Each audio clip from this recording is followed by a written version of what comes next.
versus international versus regional. Oh, so much to debate. Yeah, I think you just need to take every game at its time at this point. Going to be facing loads of great trainers, and we got what seems to be quite a cool team here coming out from EVA. There's no surprise to see if you are running Miraidon and Zamazenta paired up with the Chien-Pao, because you've got that classic electric and ice coverage, and you've also got the Sword of Ruin helping the Zamazenta with those body presses. And the Dragonite is definitely something that's been picking up with Chien-Pao, but it has usually been with just the Shadow Rider and Zamazenta, but it seems to be quite successful here for EVA paired with Miraidon over that Shadow Rider. Yeah, with that and some more supportive Choice Scarf Miraidon set as well that we've seen on those Terrapagos teams as well that we've seen with the Snarl and being able to outspeed so much. Even the Choice Scarf Urshifus, that's more of a common Choice Scarf pick. You can just nail it with that Volt Switch or that Electric Diff if you need to, and switch on out and start to reset your electric terrain in the future. Yeah, and it was actually quite a supportive Volcarona as well, not the Electric Seed one, but Electric Seed is incredibly common on Lunala here when we see a team of Pokemon that we are going to be quite familiar with. And I think it's almost surprising at this point to see Choice Specs on the Miraidon on this team, right? Even though that's by far the most common item that we saw in the first round of Regulation I, and it was able to win the International Championships over in North America. But then we saw the shift to Life Orb at the World Championships that was able to get top 8s by Kosuke.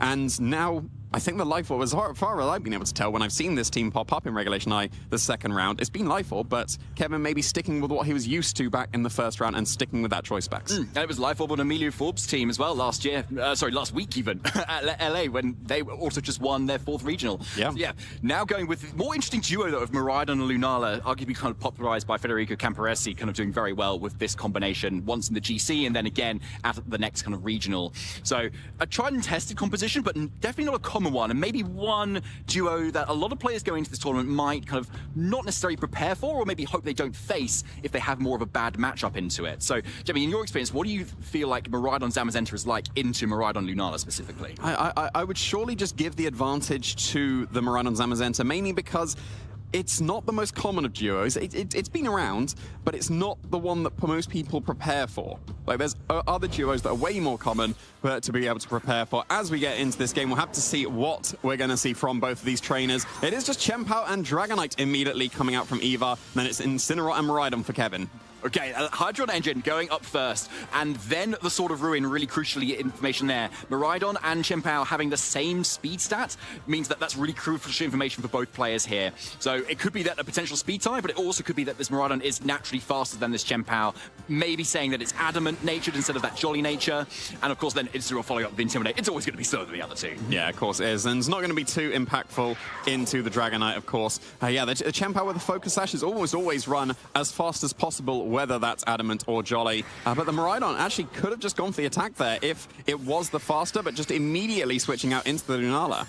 Perhaps afraid of the double priority double up there with the extreme speed and the sucker punch, which wouldn't have mattered with speed whatsoever. So here is a Terra here. Yes, we are going to see this too much over the next few weeks after today or tomorrow. So let's enjoy it while we can. That Terra normal onto the Dragonite, which has been so good at doing across multiple regulations, locking in with a much better defensive typing, and yeah, a great switch from Kevin there, switching in what was going to take a lot of damage and absolutely almost nothing now going into this first turn. Yeah, but that was actually quite a lot of damage from that knockoff into the Dragonite. That is a huge momentum swing immediately for Kevin there. Very nicely done. The Ice Shard and Extreme Speed would have been able to knock out that Miraidon, and I think even if it had gone for a defensive terrestrialization, because that Extreme Speed is so powerful when paired with the Chien-Pao, but now it's really not going to be doing the damage that you want now that Dragonite doesn't have its Choice Band anymore. So really, really nicely done. At least you did go for Ice Shard and break the Shadow Shield on the opposing Lunala, because there's no Sucker Punch available on the Chien-Pao. It did have to be that as the priority, but that is one of the benefits now. Sucker Punch fails on a switch, but Ice Shard still does that damage, and any damage into a Lunala on the first hit to break Shadow Shield is always impactful. 100%, especially when you have a 4x weakness there in the dark and that Ghost type on Lunala, that means that you can one-hit KO it with something like an Incineroar that might be coming in here with the threat of that knockoff going into the next turn. But first, the responding Terra now from Kevin's end, and it's going to be that Lunala. Makes sense. You want to go with that Terra Fairy, which is otherwise largely uncontested on EVA's team, apart from that Zamazenta that could be in the back, but has Heavy Slam, which doesn't do a whole lot of damage anyway. So first of all, it's that crunch. Yep. But that Terra, again, Kevin playing very defensive. Flare Blitz into the imposing Incineroar 2. Again, a defensive play from Evar. So not a lot of damage being traded at the moment, but it's going to be that Trick Room now that Kevin's setting up. So I think we might see a bit more of a momentum swing going into the following turns. Yeah, now that Champal's going to be very threatened by either the Moonblast or even just the Flare Blitz here. So at least the Lunala has become fake-outable, and again, I'm not going to be able to say that too much when Terra's disappears, but yes, the Lunala is now fake-outable, so you can put a stop to Chempao being KO'd this turn to a double-up by the Incineroar going for fake-out into either target here. I think I'd prefer the Lunala, mainly because you don't want to be taking a Moonblast for massive damage, but I guess as well, the Incineroar could be going for U-turn rather than Flare Blitz to be able to break the focus action. Maybe you want to put a stop to that pivoting action, because if Ursaluna gets a free switch in, that could be very, very devastating. But it's Zamazenta coming in first, though. Daunter's Shield activating for the first time and the only time in every game. Flare Blitz into the Lunala, though, doing under half damage generally there. But getting a burn there, that could make a difference here in this game versus a very bulky Pokemon and seems to be what is quite a long-paced game as well. So that damage is going to add up.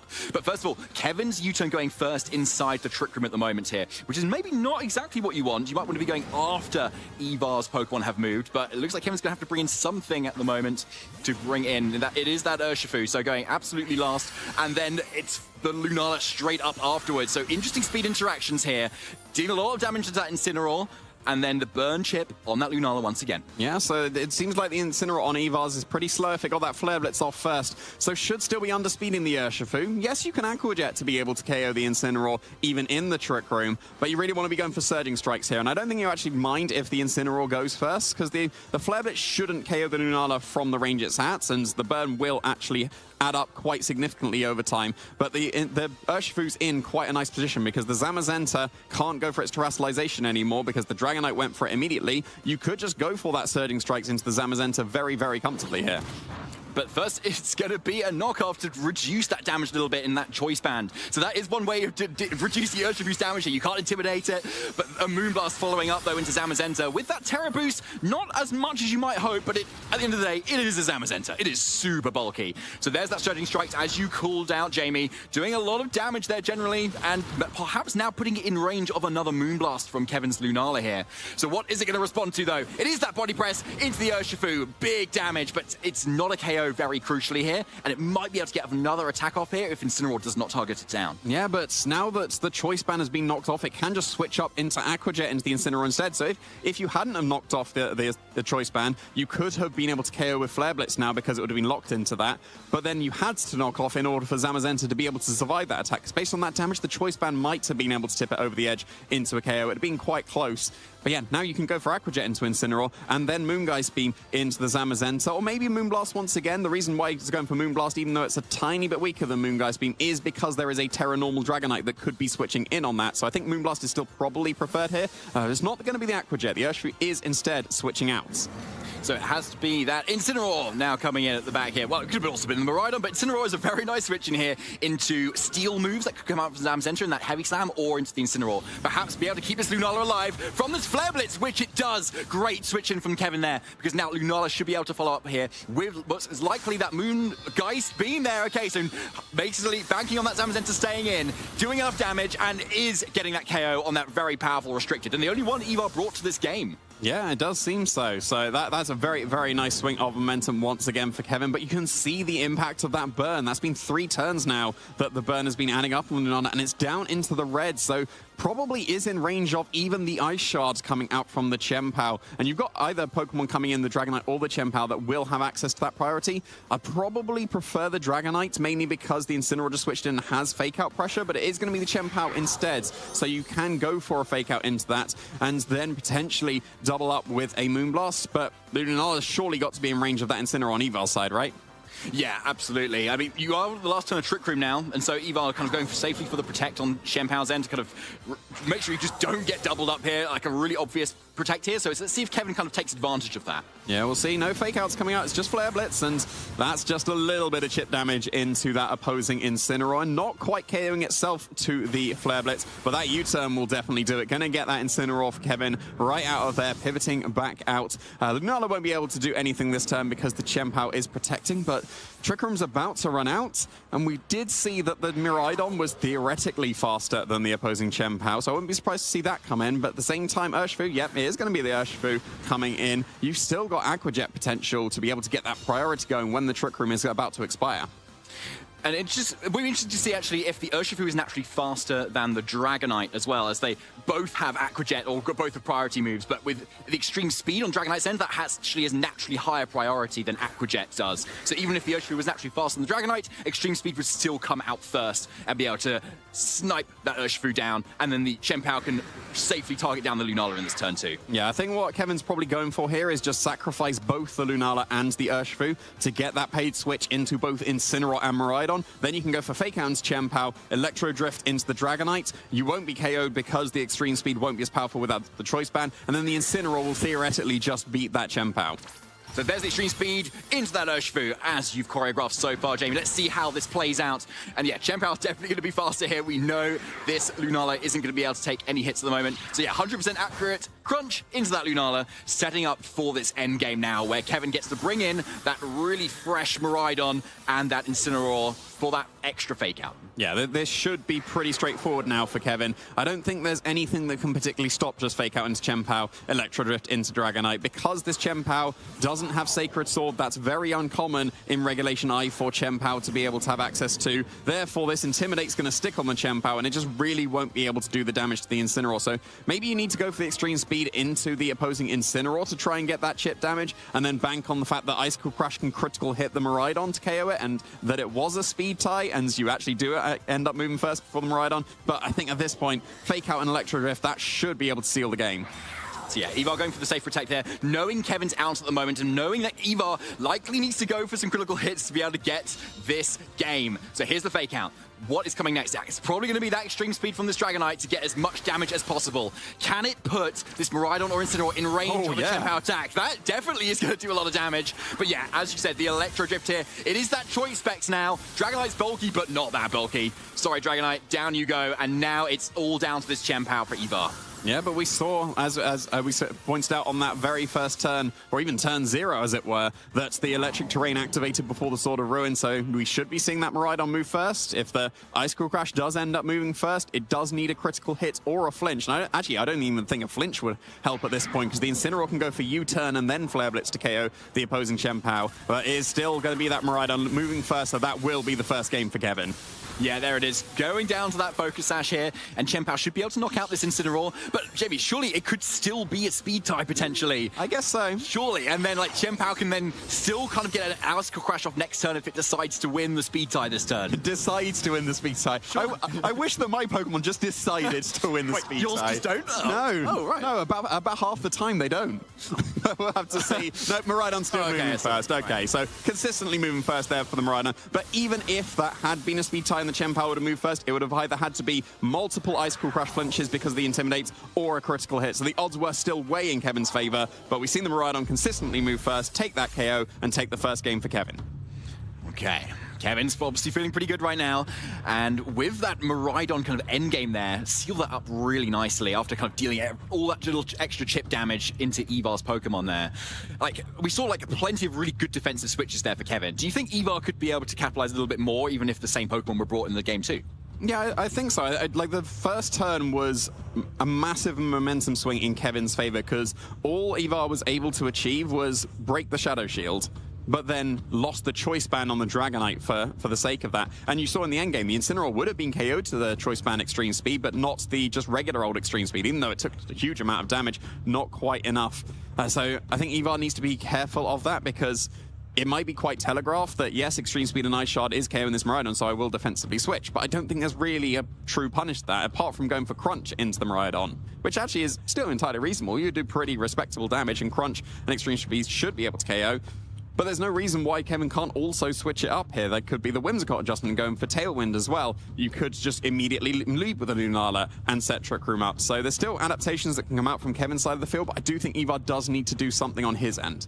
It's quite tricky when you're leading with like choice banded Pokemon, for instance, then because you lock yourself in so hard, don't you, into your game plan. But it doesn't look like it's the Dragonite lead this time. It is that Chien-Pao, but now with the Zamazenta for Ivar, and it's going to be the Miraidon and the Incineroar for Kevin. Yeah, I think it's reasonable to assume at this point point that it is an Adamant Chien-Pao, given that it was still the Hadron Engine activating before that Chien-Pao's Sword of Ruin. We might just see a double protect here because it would get rid of the fake out turn and also see what the Miraidon is locking itself into, and then you can adjust from there. And I don't really see too many downsides. There's no reason to take a risk here, but we are seeing actually just immediate terrestrialization coming out straight away from that Incineroar of all things. Okay, since we're not going to that Terra Bug, which has been really popular in regulation set I specifically, because you can then resist Amazen's body press without them being weak to counteract Shadow Rider's attacks, for instance. So Kevin kind of respecting the option of Eval just going straight for the attacks here.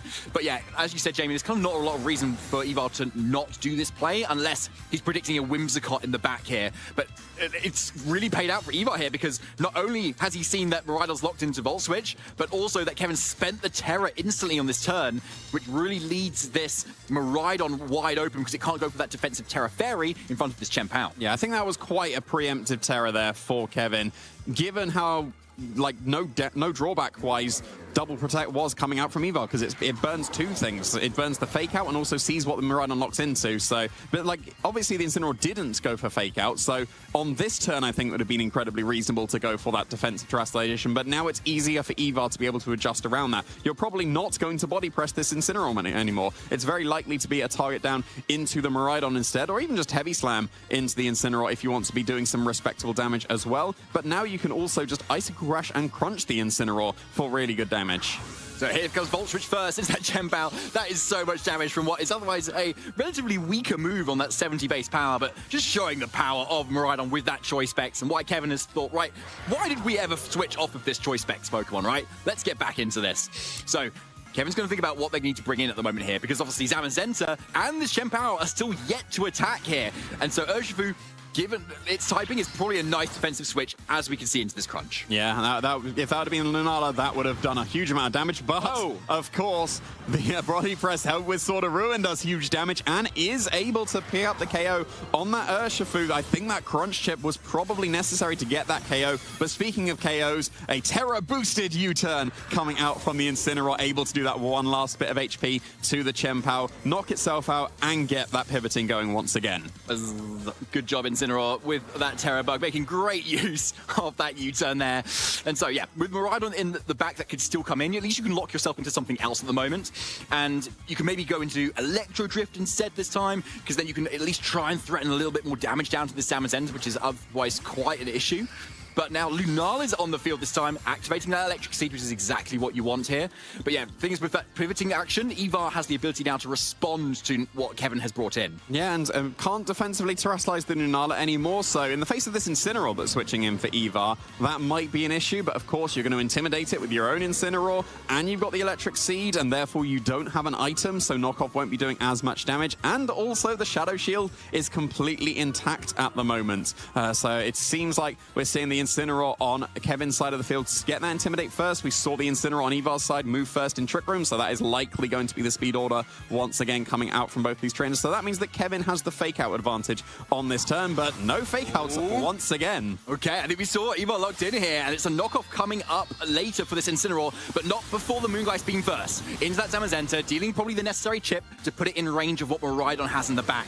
And so yeah, there's the faster U-turn coming out from Kevin's end, doing, yeah, Terra boosted. That's great, Incineroar. Yeah, that's really good. Okay, Miraidon should be coming in at the moment now, but I think Eval is definitely going to get off this knockoff. But it is a -1, and without an item. Do you think it's going to KO, Jamie? Lunala is incredibly bulky. I think it's going to survive this attack, even though it is quite effective. Yeah, you can see that actually shrugging it off quite comfortably.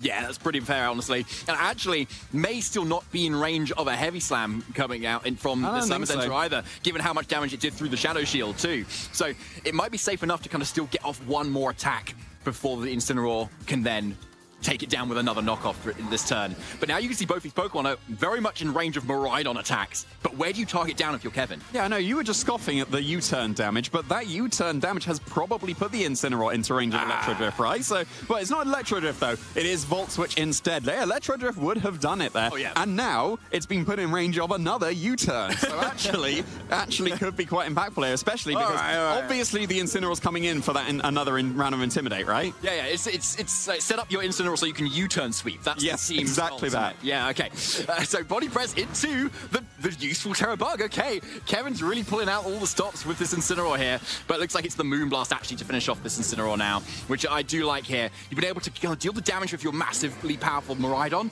but then it's not Miraidon taking the hit, it's the Incineroar in the back instead, which is a really nice synergy for the entirety of Kevin's team. Yeah, it's really nice here. Dragonite is still the last one coming out for Eva, and we'll have to choose what it's going to lock into. There's nothing really great into the Lunala because it stayed as a ghost type now, so if it does lock into extreme speed, that's not going to be able to do anything at all to the Lunala. And then you're stuck with a -2 Zamazenta that can heavy slam it, and that's probably like a 4-hit KO factoring in. It is now -2 from the Incineroar. It kind of has to be extreme speed to deal with the Miraidon that's waiting in the back, but then you have to have the Zamazenta deal with the Lunala, and I don't think it's going to be able to do it. Yeah, it doesn't look likely, does it? And so Eva might be kind of getting into the realms of fishing for critical hits at this point, given Kevin's defensive backbone and how healthy that Miraidon is in the back. But if anything's going to do damage, it is Choice Band, Extreme Speed, Terra Normal boosted Dragonite here. Zamazenta going on the Protect here. And where is this Dragonite going to target? We know it's got to be into Incineroar, right? This Lunala's already Ghost type. But is it going to be that KO into this defensive cat? Yes, it is. Yeah, it was. No sort of rune necessary there to be able to pick up that KO. No knockoff to get rid of the Choice Band to reduce the damage. No U-turn to get that Miraidon in. But, of course, Miraidon will be able to switch in here after the Incineroar's KO. Just a Moongeist Beam into the Zamazenta instead of a Moonblast into the opposing Dragonite. Oh, and look at that. Perfect timing for the electric terrain to disappear, because here it is once again. Yes, perfect for Kevin, not quite perfect for Eva. And there it is, just so you cannot even stall out the electric terrain either. Miraidon just really online now to deal out all the damage it needs. Eva needs most likely this critical hit from this extreme speed to be able to get this KO. Even then, it may even be close given any sort of defensively bulk training on this Miraidon here. But it's something that Eva needs to bank on for him to be able to take this game, because then Zamazenta is the only thing that's going to be able to deal with this Lunala, and if Dragonite doesn't take down Miraidon, Miraidon's going to take down the Zamazenta. Yeah, we'll have to see. It's been outspinning a Chempow, so it's probably not very bulky here, but oh yeah, critical hit would have done it. That was a lot of damage, but it's Electro Drift into the Zamazenta instead, and that is going to seal it now, because the Dragonite locked into extreme speed, it cannot deal with this Lunala at all, and even then, like, the Miraidon's still going to be able to threaten absolutely massive damage. Like, here's the Moonblast. It will do a bit of damage. Like, that's all right. That's like a 3-hit, maybe 4-hit knockout. But the extreme speed is a 0, like an infinite hit knockout, right? So won't be able to break through the Lunala. Eva's going to realize it, throw in the towel. Kevin Salvetto takes round 2 here in Utrecht.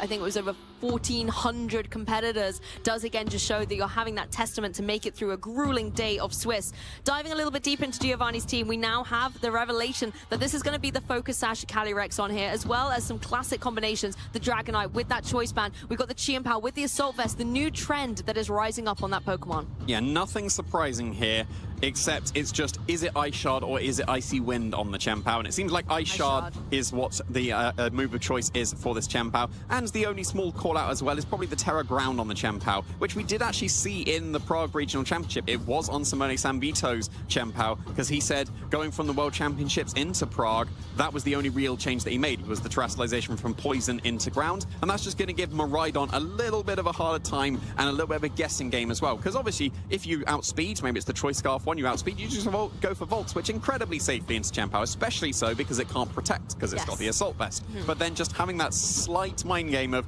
well, actually, are you going to Volt Switch into my now terrestrialized Chien-Pao? No, you don't, and here's an Ice Spinner to the face. Well, that's just an extra mind game. Like, you probably don't terrestrialize Chien-Pao very often, but it's just that tiny little bit of hesitation that it gives these Miraidon players. It's also a little bit of wiggle room against this Iron Hands as well on the opposing side. It's running that Wild Charge and the Volt Switch, and so those are, again, electric-type moves that Chien-Pao doesn't want to take. Being able to have that ground-type immunity does give it a little bit of flexibility. Yeah, and we're going to see here Andrea's team. It is going to be that Leech Seed Calyrex. So I got it half right, but it's leftovers instead of Electric Seed. So actually, no, the Electric Seed is on the Farigiraf, so that would be the reason why that Calyrex does not have that. And not even the Volcarona as well. It is the supportive set, though, and it's going to be Covert Cloaks to keep it immune from those fake outs, so it can guarantee that it gets the Tailwind set up, to guarantee that it gets the redirection going as well. And then it's Struggle Bug for extra special defense, special attack reduction. And on a Pokemon that's so physically bulky as Calyrex, that's going to be quite impactful. Yeah, Calyrex having to share the seeds here, giving Farigiraf the Electric Seed, but keeping Leech Seed for itself, of course, giving it that recovery option. I think as well the Grimmsnarl with that Light Clay going to be boosting up the capability of Reflect and Light Screen from 5 turns into 8, will enable it to have more longevity. So even if Grimmsnarl does go down early, the effects of that Prankster, Light Screen, or Reflect that's going to be able to set up are going to be able to keep actively on the field, helping Pokemon out for the remainder of the match. Yeah, Giovanni's team tends to be, let's burst through in as few turns as possible with all my offense, with the Chien-Pao helping out my physical attackers, with the Choice Band Extreme Speed with Terra Normal coming out, and then those Terra Ghost Astral Barrages. But then when you're facing down a really bulky team, and this is going to be a really bulky team, not reasonably bulky, this is a very bulky team, then that's going to... It's going to put a stop to the offense that Giovanni wants to go for. So, again, just based on team preview, I would shift the advantage over onto Andrea's side because you usually want to just break through in a few turns with Giovanni's team, and you're not going to be able to do that against the bulk that can come out from Andrea's side that's going to potentially compound with the screens that can be set from the Grimmsnarl. Well, let's jump into it. Round 3 is underway, and Grimmsnarl's front and center with that Calyrex Ice Rider paired up on the opposing side with that Zamazenta and the Chien-Pao. Sword of Ruin on the field as one as well, synergizing Calyrex with that Glastrier. Yeah, and we're seeing the Grimmsnarl immediately to get those screens potentially. And when I say screens, it's Reflect. It's going to be Reflect against the Chien-Pao and the Zamazenta for sure. But then that's one of the nice things about the Chien-Pao, because usually you just have the offensive moves and can't really do much through the screens. But Ruination doesn't care about the screens in the slightest. It will always do half damage, even if the screens are up. And that could be a nice way of bypassing this Grimmsnarl, allowing such bulk available on the Calyrex. I would still expect the Calyrex to be able to survive the attack, even if it is Ruination and a follow-up body press into that Calyrex. It can't defensively Terrasilize into Fairy, which you see very commonly, and that's why we're not seeing a Terrasalization at all. Well, there it is, the Reflect indeed in the face of these two physical attackers, followed up by the Ruination. That's going to come through into the Calyrex, as you said, Jamie, bypassing anything that Reflect is trying to do. Looks like the Heavy Slam coming through, however, is significant into the Grimmsnarl, meaning that Reflect was also significant in keeping it in the game. Leech Seed will come through, start trying to get a little bit of HP recovery back on that Calyrex in combination with its leftovers. Yeah, and it's actually going to be quite impactful recovery, which it should be able to go through on the second turn as well. You can even get a cheeky Thunder Wave onto the Zamazenta, given that the Grimmsnarl was able to survive. Even with the Sword of Ruin helping, that Reflect, allowing that Grimmsnarl to survive. I wouldn't be surprised if that's what that Grimmsnarl has been trained to achieve here, and allows that little bit of a Thunder Wave. And your Calyrex, it's going to be the Trick Room variety, and it's probably not going to outspeed the Zamazenta on the Chien-Pao, even if you get Thunder Wave, but you might as well get something like the full Paralysis potential in the future. And then, yeah, the Chien-Pao can still go for Ruination into the Calyrex, and that shouldn't put it into body press range, factoring in the Sword of Ruin and the Reflect. But no, it's actually just going to be Ice Shard. Doesn't want to deal with those Thunder Waves. That's going to out-prioritize that Prankster from the Grimmsnarl. Yeah, the priority coming in clutch there for the Chien-Pao, getting rid of the Grimmsnarl from play as Zamazenta can follow up with a body press into that Calyrex. Oh. Critical hit comes through. Giovanni puts his hands up, says that's the game, and is able to get a double KO on this turn. Giovanni in a commanding position. I mean, you say that's the game we play, that might just be game immediately. This first game. Yeah, Farigiraf going to join the field. It's going to be Miraidon as well, of course. But yeah, that Calyrex was set up very, very nicely there behind the Reflect. Almost certainly going to get a second Leech Seed on the Chien-Pao, maybe get a Trick Room up, and then get the Leech Seed afterwards. But yeah, that is one of the downsides of running a screens team. The more and more turns that are available, the more and more chances build up for a critical hit. And usually, your team is very, very bulky behind the screens, but if that crit breaks through, then it really breaks through and disrupts the strategy. And we saw that immediately here. I mean, the defensive capabilities of this Farigiraf are very interesting right now as well. It's behind the Reflect, and it's got the Electric Seed boost. The issue is, even if it does stay on the field, it's got to be able to get through an onslaught of 4 Pokemon on Giovanni's side. Miraidon, however, I think one of the best Pokemon to try and help it out in that regard. Yeah, that's where all the damage has got to come for now.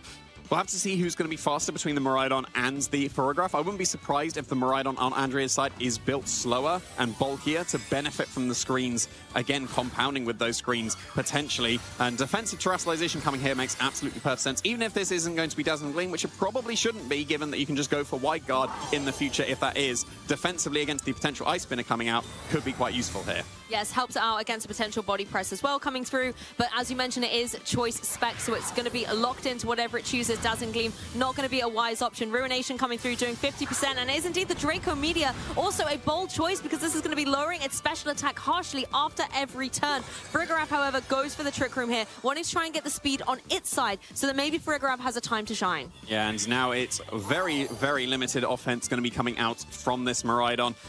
Where even is the damage into the Zamazenta now? Like, Psychic Noise is going to do, like, a little bit of a tickle, and Draco Meteor is going to be resisted. So, yeah, I guess because you've got the Leech Seed on the Zamazenta, it might just start to add up and help this Miraidon. Because, yeah, it took the Ruination. Actually has got reasonably healthy now, but I think that the Electro Drift would have probably been preferable. But then if there was Electro Drift, that's what the Terra Ground on the Chien-Pao was for, right?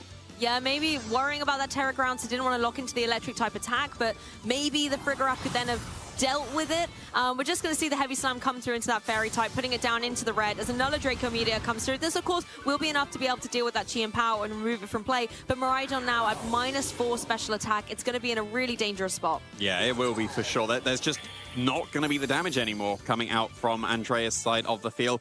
Yeah, the Leech Seed is still active and is still helping out this Miraidon.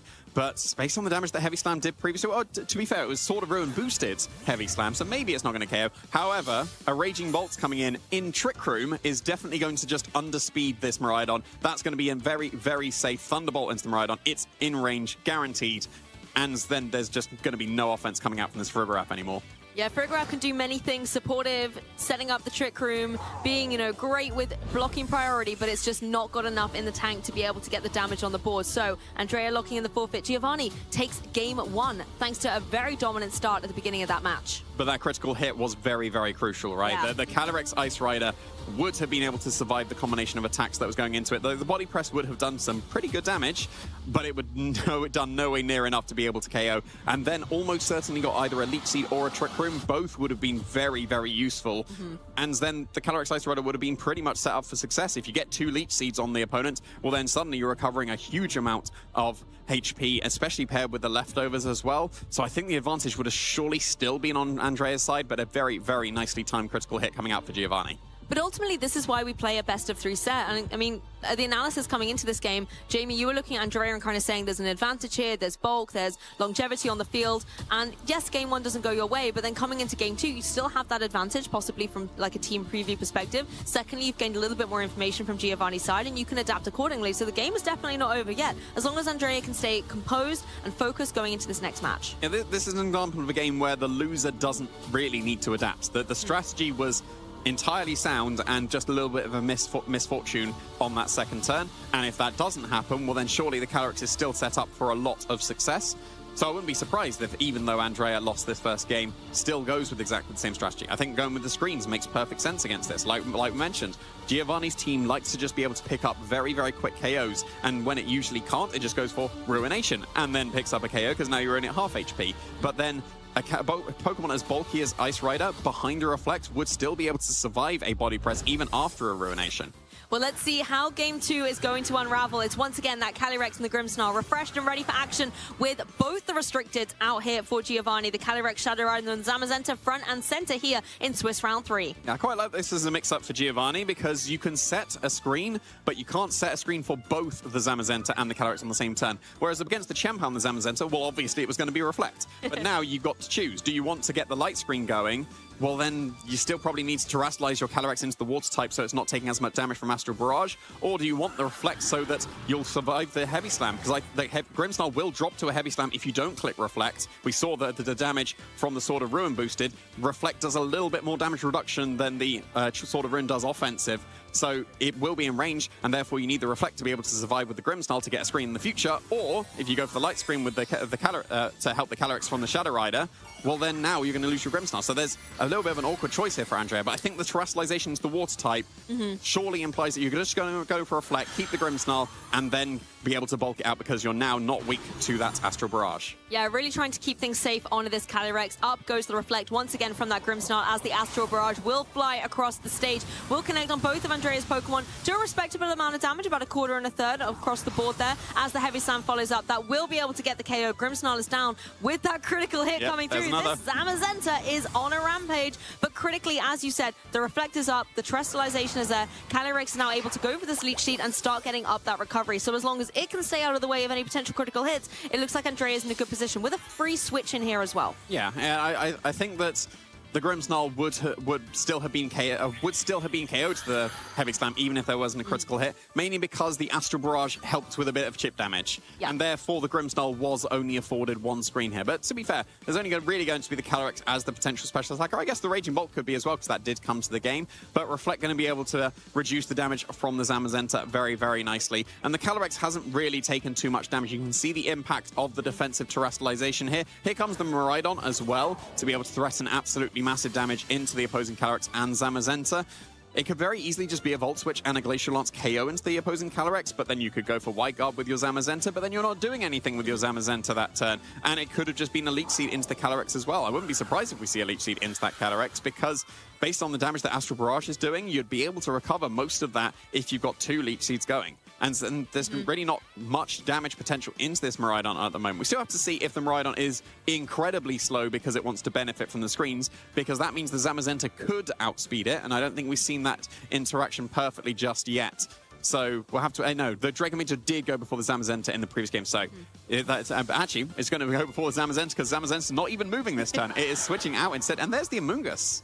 Yeah, Amoonguss going to join the fray as well, going to be able to eat up electric type attacks much better, as Calyrex actually just goes straight for the Encore. Says no Glacial Lance today. I want to bring the Amoonguss in nice and safely. You are locked into that Leech Seed, and Leech Seed, yes, it might go down into the Calyrex, but Amoonguss isn't going to worry about that at all. It still takes a respectable amount of damage from that Volt Switch, but it's a nice pivot off the field for Andrea here, locking in some damage on the board, but being able to bring in that third, or I guess fourth Pokemon in the back, and it's going to be the Iron Hands. There it is, Jamie. Yeah, no Farigiraf coming out for Andrea on this turn. And is Leech Seed going to target into the Amoonguss? It did, so that was probably going to be either a Glacial Lance or Trick Room, because if it was Leech Seed, you'd have surely been targeting the Shadow Rider and then would have still hit it, but then that was the 50-50 chance, and it hit the Amoonguss instead. So no extra recovery coming out for the Calyrex here, and also not breaking the Focus Sash on the Calyrex, because the Leech Seed would have also been able to achieve that. And then with the Electric Terrain boost and the Quark Drive boost, Wild Charge would threaten the KO into the Calyrex. But there's not really a reason here for us to see no Rage Powder coming out from the Amoonguss, because you do want to be keeping this Calyrex safe, especially because it wants to be doing even more damage now it's using its Ghost-type Terrestrialization. Some beautiful control exhibited by Giovanni there, bringing in that Amoonguss. The Fake Out is going to come down into that slot, being a Ghost-type. We know that Calyrex Shadow Rider was going to be not taking that damage at all,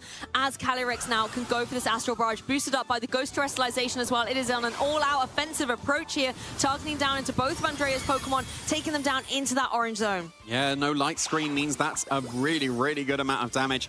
The Leech Seed now connecting with the Calyrex is going to put that Calyrex out of Astral Barrage range, but that Iron Hands is looking pretty close, and it's definitely in range of Psychic as well, based on the damage that it's taken. And we could very easily see that because it can't protect, and if it switches out into Miraidon, that's still going to be taking a huge amount of damage on the way in. So yeah, especially because this Calyrex is locked into Leech Seed, now it just can't do anything on this turn. You can't Leech Seed a Pokemon you've already Leech Seed, and you can't Leech Seed the Amoonguss because it's a Grass type. So yeah, I think that Giovanni is still absolutely in the driving seat here. And I also like the Fake Out, though, from Andrea there, knowing that the Rage Powder was potentially coming through to try and distract from that Leech Seed coming through, but instead shutting that down, getting that Leech Seed, breaking the Focus Sash onto that Calyrex in prime position. Miraidon going to switch in, however, now, bringing that Hadron Engine back online as Amoonguss jumps out for Giovanni. Yeah, and that could have been a Leech Seed into that slot, and that would have actually started some recovery going quite nicely, but Raging Bolt joining the field instead of that Amoonguss, getting that Regenerator, also getting that Special Attack boost with the Booster Energy. That's going to be a lot of damage coming out. It certainly is, and Calyrex going to switch things up with this Psychic as well, targeting just down into the Iron Hands, wanting to remove it from play entirely. That is a Nulla KO coming through. Andrea down to just 2 remaining Pokemon. It's going to be both the Restrictors coming through, and you have to deal with this Calyrex that's not only Terrestrialized, but also has this Grenade boost. Yeah, and there's no light screen, so it's just going to be able to do a huge amount of damage here. I wouldn't be surprised, actually, if the Calyrex is in range of that Astral Barrage, because based on the previous Astral Barrage at neutral, it did just about half, and that looks like It's under 75% to me on the Calyrex. The Miraidon should be able to survive at full HP, but then the Raging Bolt would be able to finish up with a KO, and even if it doesn't, then the Zamazenta and the Amoonguss can do it in the future, because this is just going to be an Astral Barrage, for sure. Yeah. You got to protect your Calyrex almost certainly to try and KO the Calyrex, because it has been leech seeded, its sash is broken, and then maybe you're able to sweep through with Miraidon and Calyrex afterwards. And I like this protect on the Raging Bolt, keeping it safe so it can Thunderclap and clean up whatever the Calyrex leaves for it to deal with. As the Astral Barrage does come through, it's going to connect on both Pokemon. That's a KO on the Calyrex. Miraidon now in that red zone. Even though Miraidon's going to be able to get some damage off in this next turn, the priority Thunderclap coming through that will be inevitably boosted up by that electric train is going to be formidable. Yeah, that's just going to be the game here for Giovanni. It is going to be the Draco Meteor. Again, not Electro Drift, but I don't think it particularly matters at this point. Yes, you've been able to take care of this Calyrex, but look how low that Miraidon is. And Giovanni has 3 Pokemon remaining, and all 3 of them can just pick up the KO on that Miraidon. So we're just going to go through the motions for this last turn. We could even have seen the Amoonguss get the Sludge Bomb KO, because that would have been in range as well. But yeah, it's just going to be a double attack here and the game for Giovanni. Yeah, battle is cancelled. Giovanni Piscatelli is able to take a commanding 2-0 victory. And being able to break through the incredible bulk. To expect the unexpected, and very few things are going to throw you off your game. Let's dive into the teams as well. Livio running Calyrex, Zamazenta, Incineroar, Ogerpon, Raging Bolt, and Rillaboom. At first glance, one of the things that really stands out to me is that Incineroar, we've got the Parting Shot, the Helping Hand, and the Fake Out. The only really damage-dealing move here is the knockoff. Yeah, with Calyrex and having double Fake Out and Follow Me, setting up a Calyrex and then eventually getting the crucial support and Helping Hand. Because after you set up one Nasty Plot, going for Helping Hand is actually just as important, or it boosts your damage output as much as going for a second Nasty Plot. So having that option to further boost both Body Press and Nasty Plot, Astral Rush, basically making sure that, hey, I want to deal as much damage as possible with my restricted Pokemon, and I don't need to rely on Flare Blitz on Incineroar. And I like that Terra Dark on the Calyrex as well. We've sometimes seen it going for the Terra Ghost to be able to boost up the Astral Barrage even further, but the Terra Dark gives it a little bit of flexibility. It doesn't have to worry about other Astral Barrages coming through and getting big damage, or Sucker Punches coming through, potentially, you know, from a Chi and Pow on the opposing side. And considering that Joseph also has a Calyrex on his side of the field, this could be a very nice terrestrialization for Livio to lean into. Yeah, enough talk about Livia's team. Let's look over to Joseph and how he's actually implementing that Galar Weezing on his team as there. We see the fist bump. Players seem to be ready to go into team preview, exchanging team sheets, making sure, hey, let me actually have a close look in this open team sheet format what my opponent is running. And we now have a closer look at Joseph's team. Yes, exactly. Let's lock in for this match. Joseph is running that Koraidon, Calyrex, Chi-Yu, Galarian Weezing, Brute Bonnet, and the Iron Hands. The Chi-Yu, critically with that Choice Scarf, going to be able to give it the edge where it's going to be a little bit faster, and particularly if it's in the sun, those overheats are going to be devastating if they're able to find its mark. Yeah, and I called it earlier, and it actually happens to be the ability shield on that Koraidon.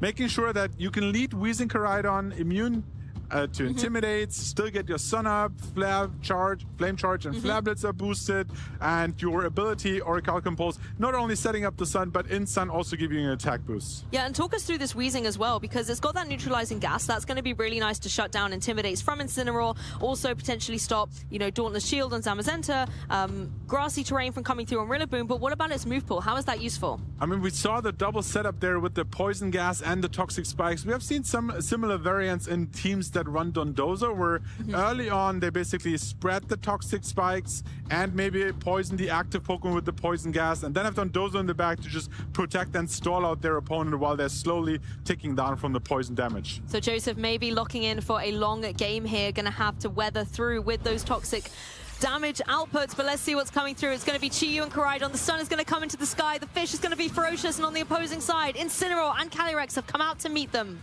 Yeah, we have seen Calyrex here with the setup set, which might be a little bit bulkier as well there, making sure you can get the Nasty Plot up. On the other side, we have the Choice Scarf Chi-Yu in the sun.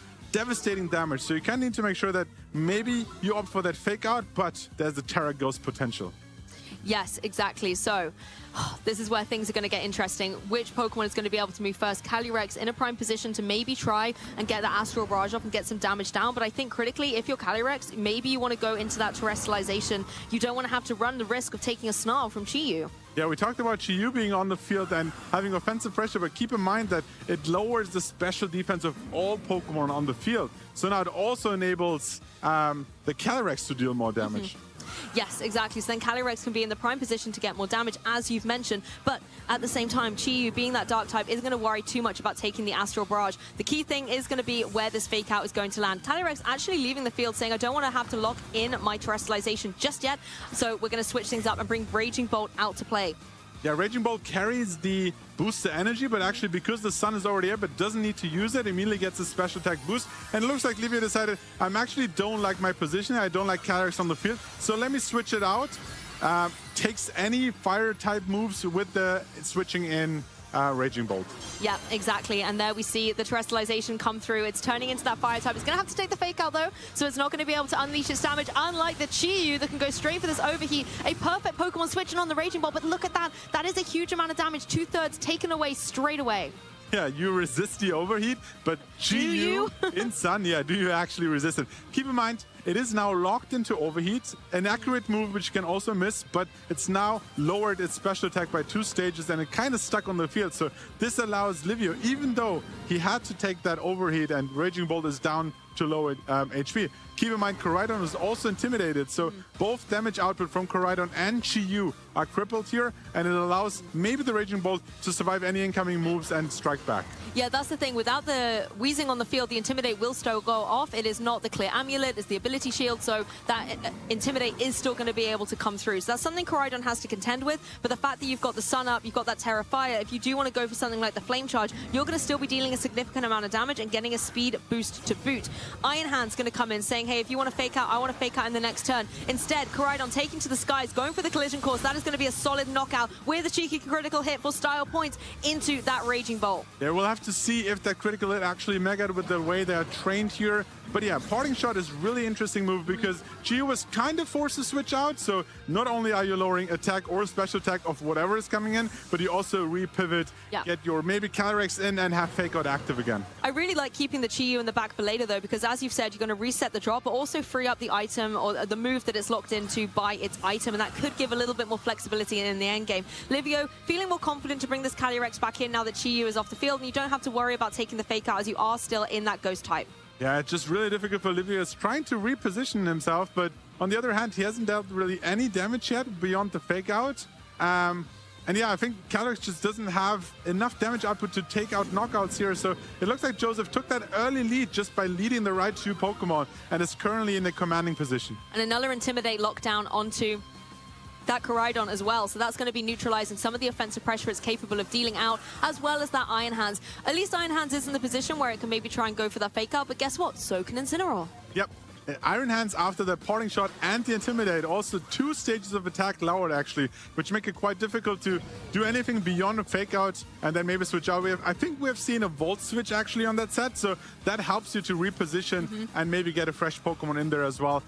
So yeah, both Pokemon lowered in attack. Damage output lowered a little bit, but we have to see how Calyrex can take advantage of that. I mean, that's the thing. The Chi-Yu, for example, isn't going to worry about both of Livio's Pokemon. It could be an opportunity to try and bring it in, but no hard switches. Instead, fake out, Astral Barrage coming through on Livio's side, just trying to get some damage on the board. Does get a critical hit on that Koraidon, but Koraidon just able to hang on, keeping itself in the game to go for this Flare Blitz. The recoil inevitably will fell it at the end of this turn, but not before it's able to make its mark on that Calyrex. It's not able to get true revenge, though. Oh, I mean, it tries. It gets the burn. It is a special attacker, but critically, I think that's going to be about getting the tick of damage, but I don't think it's enough to get rid of Calyrex at the end of this turn. It's going to have to wait another one to reap those rewards. I mean, it was a really nice parting gift here, surviving the critical hit, getting your Flare Blitz off, getting the burn here, tickle down 1 turn now here. We'll see that it will just barely survive with 10 HP, but 11 damage, so the next one will be enough to take it out. So yeah, the problem, however, you have a Choice Scarf Pokemon that can protect away, and you have Iron Hands on the field, which also can protect away. On the other hand, however, Incineroar already used its fake out. You bring in Chi-Yu, you're the fast Pokemon on the field. So now the question is, how do you reposition your Iron Hands and whatever is switching in, maybe with that Volt Switch, how is that taking it? you've got to find a way to get through this Incineroar, and I feel like, you know, obviously Iron Hand, something like the Lokick is going to be able to do some good damage into it, but Chiyu, I think right now, having that speed advantage wants to deal with the Calyrex, because if Calyrex stays in, it's either going to take damage and go down, or it's going to go down at the end of the turn thanks to the burn. And if Livio wants to switch it into the fourth and final remaining Pokemon in the back, that I believe is the Ogerpon from the cheeky sneak peek we've been able to have a look at, Chiyu still wants to try and get some damage on the switch and doesn't want to let it in for free. Yeah, there's the Ogerpon here. Heat Wave comes off, takes out the Calyrex. Decent damage on the Incineroar, and we'll see if that Iron Hands is going for a low kick or maybe it's switching out with the Volt Switch. We can assume, based on the picks so far, that maybe the last Pokemon is actually Calyrex Shadow on Joseph's end as well. Yeah, you maybe want to keep that fourth and final Pokemon in the back to close up an endgame. And Livio now in a position where we're going to, well, on Joseph's side at least, is going to be able to see that it is indeed that Ogerpon in play. Critically as well, I think the parting shot down into the Chiyu does mean that obviously it's going to be not dealing as much damage into the next turns as well, and it's that Volt Switch that you mentioned. I think this is a great opportunity for Joseph to start switching up Pokemon, bring that Fake Out in later on, because Livio only has 2 Pokemon remaining now. There's no way to switch out and avoid the Fake Out when it comes back in. Yeah, so we see the Calyrex actually switching in here. It is the Encore set, so it doesn't have the option to go for any nasty plots if it wanted to. You mentioned the parting shot going into the Chiyu, lowering the special attack, but Sun is still up. Heat Wave is still hitting like a truck. The question is, how do you get around the Incineroar? Because it is resisting Heat Waves. Yeah. It is resisting Astral Barrage. But with these 2 super powerful Pokemon, it might still take a lot of damage into it and resisting Incineroar. Yeah, that's the thing. Incineroar has the utility to go for the Fake Out and slow that Chiyu down. As you mentioned, it's Choice Scarf, so it has no utility to be able to protect, but then it does leave itself vulnerable to the Calyrex. My question, however, though, is the Ogerpon on Livio's side, because as you said, the sun is still in the sky. These Ivy Cudgels are going to hurt, and Livio still has the utility for terrestrialization. If you go into the Terra Fire, you're going to be able to get that Embody Aspect, get a +1 attack boost in the sun, Ivy Cudgel, potential critical hit. This could be really devastating into something like the Calyrex, so thank goodness for the Focus Sash on Joseph's side. Yeah, the Focus Sash basically guarantees that you get 2 attacks over at least survive any incoming move. We see the Terra Fire here from the Ogerpon, boosting its attack further, getting the Sun boost as well. Chiyu actually stays on the field though, however. Yeah, it is still in play, but it looks like Livio is really banking on this Ogerpon to try and get some damage out and clean up some Pokemon. No Fake Out coming through. Chiyu just going here for the Heat Wave, and I think this is good because you need to double up into the Calyrex to get rid of that Focus Sash. Astral Barrage will come through, though, first of all. It is going to be enough to remove the Ogerpon from play. However, I think Livio was hoping it was going to be able to hang on just a slither to be able to get the redemption and keep him in the game. But now, with this Grimnay boost coming through as well, I really don't know if there's much Livio can do to contend with the powerhouses on Joseph's side. That was a really interesting turn because players towards the end of this format have actually opted for more and more defensive Ogerpon hard frames. And there's a chance maybe after that parting shot with the combination with the terrestrialization, like going for the Terra Fire on Ogerpon is really interesting because first you lose your grass type, which means you no longer hit neutral by Heat Wave, so you resist the Heat Wave. And get an attack boost, so it's both defensive and offensive, but I think we just see Game 1 cleaning up here. Yeah, the Heat Wave not able to get the damage, so Astral Barrage will have to come through and get the job done. Joseph Martin able to take Game 1 in this Swiss Round 4 in very commanding fashion with the capability of that Chiyu, the Koraidon, and I think critically that Calyrex at the end. The Focus Sash really coming in to pull through to the end game. I mean, it fell all apart at the beginning of the turn where beginning of the game where just by the leads having to switch out defensively, taking an overheat onto a Raging Bolt, which was then certainly in range of a collision course as well. And despite all your like intimidates, parting shots, repositioning, Livio just never had a chance to like take back control of the game. And I think as well, correct me if I'm wrong, but Zamazenta was benched in this game, so Livio was actually only bringing in 1 restricted. Yep, 1 restricted all in on the Calyrex, and even though it got burned early on, it was still, yeah, it was still in, no, sorry. Oh yeah, no, that was the other Calyrex. Yeah, the other Calyrex went down, but I mean, on Livio's side, the Calyrex was in a key position. You're trying to get those Astral Barrages down. It wasn't able to get the damage on the Koraidon, though. I think that was the big thing, and Koraidon could then go for that Flare Blitz in return. Yeah, sorry. Talking about the Calyrex and Zamazenta. Zamazenta was benched, but if you think about it, Terra Fire Koraidon, Choice Scarf Chiyu, right? These are all Pokemon, even Iron Hands being super bulky, taking body press like a champ. All these Pokemon are really well positioned into the Zamazenta, so you kind of need to consider, do you really want to bring Zamazenta? And if you bring it, you might be forced to tear it into Terra Water, which is then quite nicely positioned. That's true, but as you mentioned, there's the Iron Hands in play. So if Pokemon like the Koraidon and Chi-Yu force that Water Terrestrialization to come through on Zamazenta, Iron Hands is like, hello, let's charge up my Electric type attacks. The Volt Switch and the Wild Charge are going to be able to do significant damage into that Zamazenta. So I can see why Livio did bench it, but I always think that's never a move that you really want to do. You always feel like you've got a little bit more of an uphill battle to climb when you are one restricted Pokemon down. Yeah, if your opponent actually manages to just have the right team or bring the right team that forces one of the most common archetypes in Cataract Shadow and Zamazenta to not bring one of their restricteds, you're in a really commanding position. Definitely, you always have the advantage as soon as you're getting out there on turn 0 with the match lineups. But these trainers need to try and see what adaptations are going to come through. I wonder if Zamazenta will make a return to glory here, or whether Livio has a way to put that Chi-Yu in check. Weezing and Koraidon coming out front and center, though. This is going to be able to stop the Intimidates from coming through and, you know, making things more difficult for that Koraidon. But then, I like Livio thinking, if the sun is going up in the sky, I'm bringing my 2 Fire-type Pokemon in. Even though the Incineroar doesn't have any Fire-type moves, it still, I think, will just give it a boost. Yeah, the Fake Out, the Intimidate not really coming into effect here, but you still have Fake Out. Some trainers opt for the Sword Stance set on the Ogerpon, which would be great positioned here. But with the Follow Me, you kind of don't have that setup option. So I guess this is the lead where more like want to spread damage out early. And did you see that? Livio didn't bring any restricted to that game. That is wild. You know, in game 1, only bringing 1. In game 2, he's like, who needs restricted Pokemon? I'm going to win with my Ulla 4. So let's see how this is going to come through. It looks like a slightly more passive lead coming out from Livio's side, but I think that's mostly because the Weezing is blocking off those abilities. I was thinking passive lead as well, but I think Livio is saying my restricted in this set is actually my Ogerpon. All out offensive, taking advantage of the sun, going for the Terra turn 1, maybe even picking up the KO, but that Weezing is really bulky. Yeah, we don't see the Embody aspect activate, of course, because Weezing's on the field. Koraidon not going to be doing anything this turn either, thanks to that Fake Out. And Ogerpon now in prime position to go for the Ivy Cudgel. It wants to get its ability back in line, smacks down into that Weezing, is not able to get the KO as Poison Gas will reach out across the field. This is obviously going to be putting a little bit of a spanner in the works for Livio. Pokemon are going to be poisoned. They're going to have a little bit of a timer on them, but it's still early on. They've still got plenty of HP to play around with. Yeah, I mean, now having the poison out there, maybe having your Iron Hands in the back, which always buys you turns with a Fake Out, then can reposition with Volt Switch. Really interesting, like, game plan from both players. Like, Livio saying, hey, I'm going to dish out all the damage with my Ogerpon at the beginning, and then maybe Raging Bolt coming up, cleaning up with Thunderclap. It also actually runs Thunderbolt and Thunderclap, so it has, like, both options on the electric side. Yeah, exactly. So having a little bit of flexibility in that Raging Bolt. We've seen how bulky Raging Bolt can be in the past as well, particularly in an endgame situation. So if Raging Bolt can get in somehow around a poison, then it could be in a great position for Livio.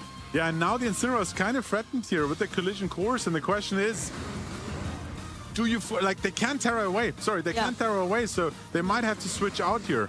That's the thing, Terrestrialization has already been used as that Collision Course that you mentioned is coming down. It's going to be ferocious into the Incineroar, so much so that it is able to get a knockout, and that is a great swing of momentum in favor for Joseph. Yeah, you might not even care about the Rocky Helmet damage here, because that KO is crucial. One Pokemon down. We know what's in the back. Joseph doesn't know it, so we'll have to see how that plays out. There's the Ivy Cudgel, this time into the Koraidon. Resisted, but still decent damage. I think I would have loved to have seen that going down into the Weezing for this exact reason, to stop the Toxic Spikes from coming into play. Pokemon like the Rillaboom and the Raging Bolt are not going to appreciate this at all. And now that they're here, you know, there's no Poison type to be able to suck them up from joining the field. So that's a great way for Joseph to start setting up an endgame win condition. Yeah, and as long as Weezing is on the field, we won't see the grassy terrain activate either. So any additional turn you give Weezing to stay on the field and negate all your abilities, we saw that Photosynthesis didn't activate either, right? So it's really doing a great job. And on the other side, if you take care of the Weezing, well, then you let Koraidon attack for free again. Honestly, this Weezing is running away with the show right now. You might think it's about the restricted, but Weezing really showing why it is such a good utility on this team. Being able to put these poisons in play and also providing Koraidon with the respect and flexibility to keep its ability in play with those collision courses as well. That's something Raging Bolt doesn't want to have to deal with. Yeah, really interesting side aspect of poison is not only like slowly tickles down the Pokemon, but it also might help you to take out crucial KOs like we saw in the Incineroar, which might have been trained more defensively. Here's the Collision Course though. Look at that, over 50% damage. This Koraidon is unstoppable. Ogerpon really trying to slow down the pace of play with this Ivy Cudgel. It will connect into Koraidon, it will get the KO, but once again, Livio just leaving this Weezing alone. Yeah, Koraidon down. If we expect there to be Calyrex in the back as well, then actually though, first let's play this turn out, Thunderbolt, and Joseph's down 2 Pokemon. Okay, a little bit of a breathing room here for Livio. You've been able to fell both the opposing Pokemon critically. You're getting rid of that neutralizing gas and body aspect and finally activate. There's a cheeky +1 for your efforts as well on that Raging Bolt. You're going to be able to be in the sun. Yeah, I don't want to see too far in the future, but one play I could see here is like protecting your Ogerpon, getting your Thunderclap out on the Calyrex, and then maybe switching in Rillaboom to get a Grassy Glide. And with that double combination of priority, maybe you have a chance. We see Chi-Yu and Calyrex, so no Iron Hands. Not gonna lie though, this is a scary combination. We're so used to seeing Chi-Yu with something like the Flutter Mane, but it's traded out a Ghost type for a Restricted and one with a Focus Sash no less as well. Yeah, all the abilities activating now. Chi-Yu also on the field. Raging Bolt, special attack boosted here. We see Rillaboom in the back. Calyrex with the Focus Sash. Yeah. Like a little bit more survivability. On the other end, the Choice Scarf here being the fast Pokemon on the field. So it's going to be difficult to position around those super fast Pokemon hitting super hard. At least you know that the Chi-Yu can't protect. It's guaranteed to attack, so you're guaranteed to land a Thunderclap into that position. But at what cost? Because I don't think it's going to be able to get the KO at this point, enabling the Chi-Yu to be able to retaliate, and something like a Heat Wave is going to be devastating. It may not get the KO, but with that Poison Chip, it could easily get the knockout at the end of the turn. Yeah, and with everything already being so low, you might even be able to afford to go for a Dark Pulse instead, not having to risk the Heat Wave miss opportunity, and we see the Terra on the opposing side as well. I mean, even if you do miss the Heat Wave, you've got this Calyrex with that Focus Sash Terrestrialization to boost up its Astral Barrages that are guaranteed to connect, that would be able to start cleaning up this game. Joseph really locking in, trying to see the victory. Ogerpon playing defensively, and I think it's one of our first defensive plays we've seen in this set from these trainers, going for that Spiky Shield as Thunderclap connects down onto Chi-Yu, does over 50%, but it's got to land another one. It's got to find a way through this turn. Chi-Yu actually not even going for its big damaging attack, instead going for the Snarl. It is in a way getting the KO here onto that Raging Bolt, going to be lowering its special attack, but critically the poison going to be cleaning up there. Maybe thinking, hey, could Calyrex be switching in? That would be kind of wild, considering there's an Astral Barrage also following through here. Yeah, I was talking about that potential to go for Dark Pulse, but I had another sneak peek at the team sheet, and it's actually running Ruination, which is not a move you want to lock yourself in this late in the game, because it will never pick up a KO unless the opponent is exactly on 1 HP. So Dark Pulse instead, Snarl instead of Heat Wave here. That makes a lot of sense as well. Ruination isn't going to be able to get KOs because it always does only 50% damage to what's remaining. But the Snarl also has the chance to miss though, right? Yeah, Snarl can also miss just as Heat Wave, but it is no longer resisted by that Ogerpon Hard Flame, so it will deal a little bit more damage. I saw that potential of going for Thunderclap and then Grassy Glide to Calyrex to pick up the knockout, but we actually saw the Thunderclap going to Chi-Yu, so now maybe with the double Grassy Glide, you could take out the Chi-Yu, but then Calyrex still with Focus Sash intact, right? It will just run away with this game. I mean, time's a ticking on these poison counters as well. Rillaboom in the fray. It really comes down to whether it wants to go try and get that fake out down into Chi-Yu or try and see if it can get some damage down with the grassy terrain. Yeah, but I mean, not only Thunderclap and Grassy Glide, maybe a double Grassy Glide to Calyrex is also an option to pick the knockout out. So Joseph really needs to make sure that he's considering a protect play. Yeah. Depending on the targeting here. I mean, you can actually not worry too much about this Chi-Yu. You've got that Grassy Glide coming straight down into the Calyrex. There it is. That's a knockout. Calyrex goes down. I mean, a fantastic observation by you there, Barish, realizing that the Calyrex was indeed the threat. The Snarl on the Chi-Yu side is nothing that these two physical attackers are really going to worry about. They can utilize their terrain, their speed advantage to get rid of that restricted. I mean, poison is really important, but only if you can also protect in between to make it even more effective. So now Chi-Yu heals back a little bit, but is locked into Snarl, can't protect. You get another double attack off, and Snarl can miss at any point as well. The question for Ogerpon is, are you going for that Grassy Glide to get guaranteed damage off, or are you at this point maybe banking on the chance that Snarl would miss and you go for even more powerful Ivy Cudgel? I feel like you would just go for the double Grassy Glide because you got the grassy terrain to try and boost that up as well. You know that Chi-Yu is going to be faster, so you want to try and get that edge. And even if it doesn't get the KO this turn, you have the potential with Rillaboom. It's not going to go down to a Snarl anyway. It could go for it on that next turn. So actually, this Rillaboom coming in the end game. No restricted in this game for Livio, evening up the score here in Swiss round 4. It is crazy to say that we're in this last moment of restricted Pokemon, and Livio says, you know what? I don't even need them.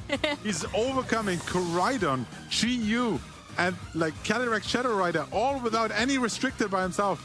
I mean, Weezing at the beginning of that game looked in such dominant form for Joseph, and I loved the strategy that was being executed, the way you were setting up all this poison for the end game, but then Livio thinking, I've just got to keep my calm. I need to eliminate some of the key pieces so that when Rillaboom is in play with that Ogerpon that you said was like a pseudo-restricted, masquerading as that Pokemon here, can be in a position to shine, whether it's with Ivy Cudgel or Grassy Glide. I'm just so fascinated. We're talking about, hey, maybe Livio needs to reconsider like bringing Zamazenta, but he was like, you know what, not only am I not bringing Zamazenta, I will also bench my Calyrex and go like full non-restricted in this matchup.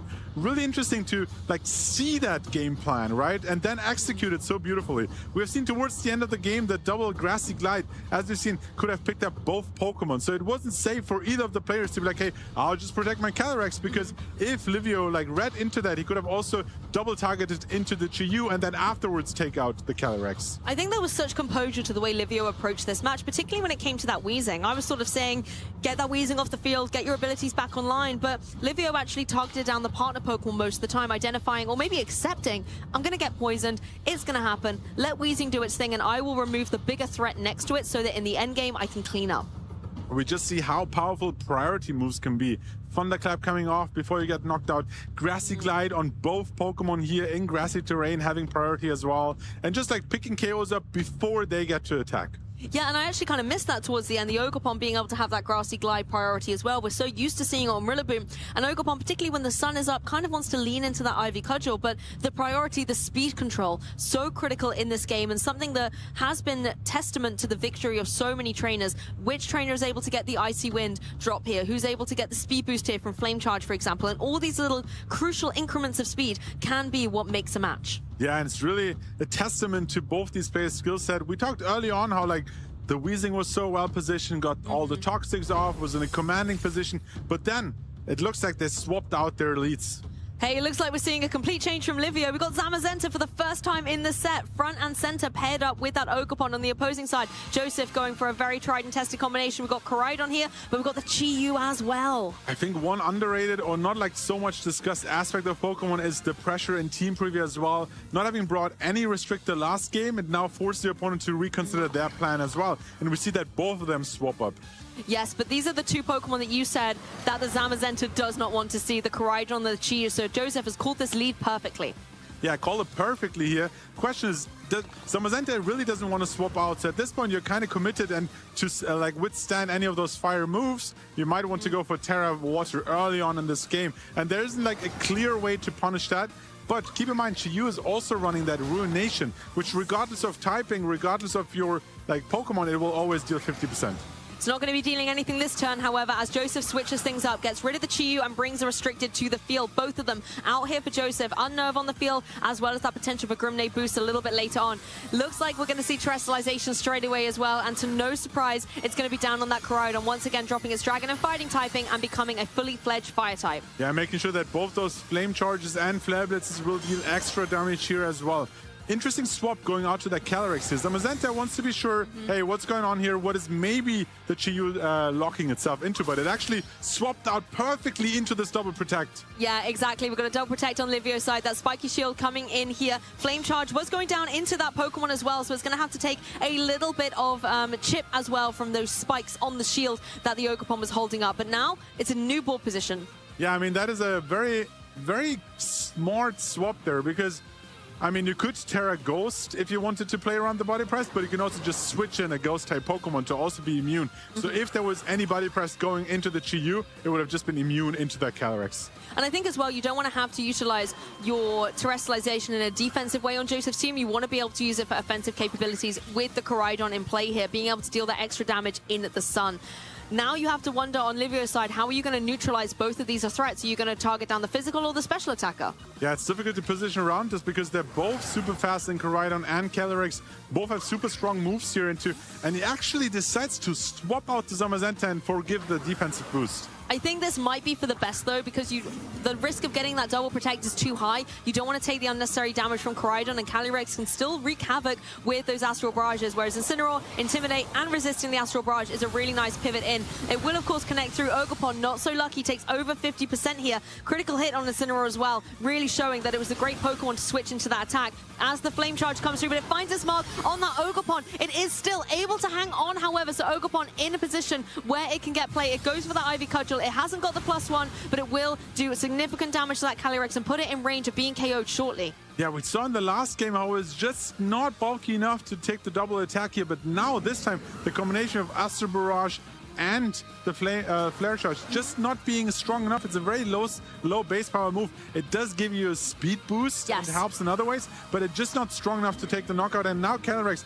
being so low, Focus Sash being broken, you're now in range of any attack, including like Thunderclap or maybe a Grassy Glide. I think that's the thing, though. It forces Livio to have to go for priority here, not only because you need to get that chip on the Calyrex before the speedy Pokemon can get an Astral Barrage in your way, but at the same time, Koraidon trying to boost up its speed as well, and it can now switch on to one of the more offensive moves. Fake Out going to slow down the pace of play, though, not allowing Koraidon to unleash itself just yet, as the Calyrex just goes for the Astral Barrage. I feel like on Livio's side here, you just have to accept your fate. Ogerpon is going to go down, but at the expense of not only a Pokemon, but for a Grimnay boost on the opposing side. Yeah, it's really, that was such a interesting gambit here, because I think Livio was saying, hey, I might have Whirlaboom in the back, and you kind of don't want to lose your Calyrex. So he was saying, I have that switch in and priority Grassy Glide, so you either protect or maybe even better swap out, so I get a strong Ivy Cudgel into that slot. But now as revealed, it was the Raging Bolt, so there is no grassy terrain to contend with. There was no priority. The bluff didn't work. Joseph saw through it. You do at least now have the Thunderclap potential. Thunderclap potential for sure. I think the Sash set was running Encore, so there's always some options around that. You can also Encore the Fake Out here on the Incineroar. Oh, so true. Calyrex is so well positioned. It doesn't have to fear the Thunderclap, but on the other hand, Raging Bolt on Livio's side, not only running the Thunderclap, but also the Thunderbolt to play around that. The thing is, I think Calyrex has a really safe Encore. Shut down the Incineroar, and guess what? If it switches out, it's going to be that Zamazenta, so allow Koraidon to go down into it. Koraidon has so much HP remaining right now, it doesn't have to worry too much about what that Raging Bolt is going to throw its way. But Raging Bolt is going to go on the Terrestrialization and say, hey, you're not worried about my damage? Well, here's a little bit of a boost. I'm turning into a fully fledged electric type. Terrestrialization going to boost that up further. Yeah, it's another gambit here, because if... Oh, and the Helping Hand! Helping Hand as well, this might be enough, but on the other side, are you actually allowing the Calyrex to also get an attack off? There's a Protect on the Koraidon. He might have read this. Livio's not happy about this. Yeah, not happy to see the Protect come through. Calyrex also going for a Protect. All the cards stacking up in Livio's favor, but at least here, it wasn't a case of a missed target. Both of them going for the Protect, meaning you cannot find your mark, and it's failed. So we don't actually know who it went into. Yeah, that's really crucial information that Joseph doesn't have. We talked about the Encore pressure into the Fake Out. Helping Hand is such a great move for that. With its increased priority, it will actually go before Helping Hand and make sure that it can't be Encored into like something like the Fake Out that was used before. Yeah, so now it's come down to another chance of going for Thunderclap.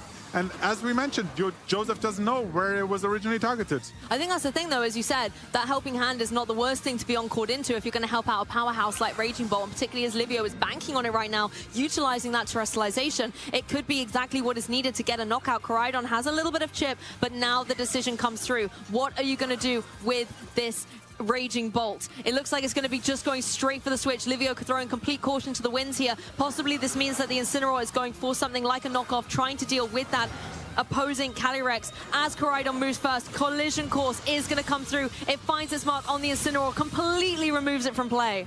Yeah, it looks like another gambit here. It's swapped out, going for that Zamazenta, but Joseph might have just seen through that again, goes for the Collision Course, and maybe an Astral Barrage as well. It's actually an Encore that will fail, though. Okay, a sigh of relief for the Zamazenta, because I was going to say at +1 and single target, that was going to do some devastating damage. The sun has also critically gone away from the sky. Raging Bolt can come back in, though, however. It is still in that Terrestrialization form, and it has that boosted energy, so it doesn't care that the sun is gone. It can still get its Protosynthesis boost, get its special attack up.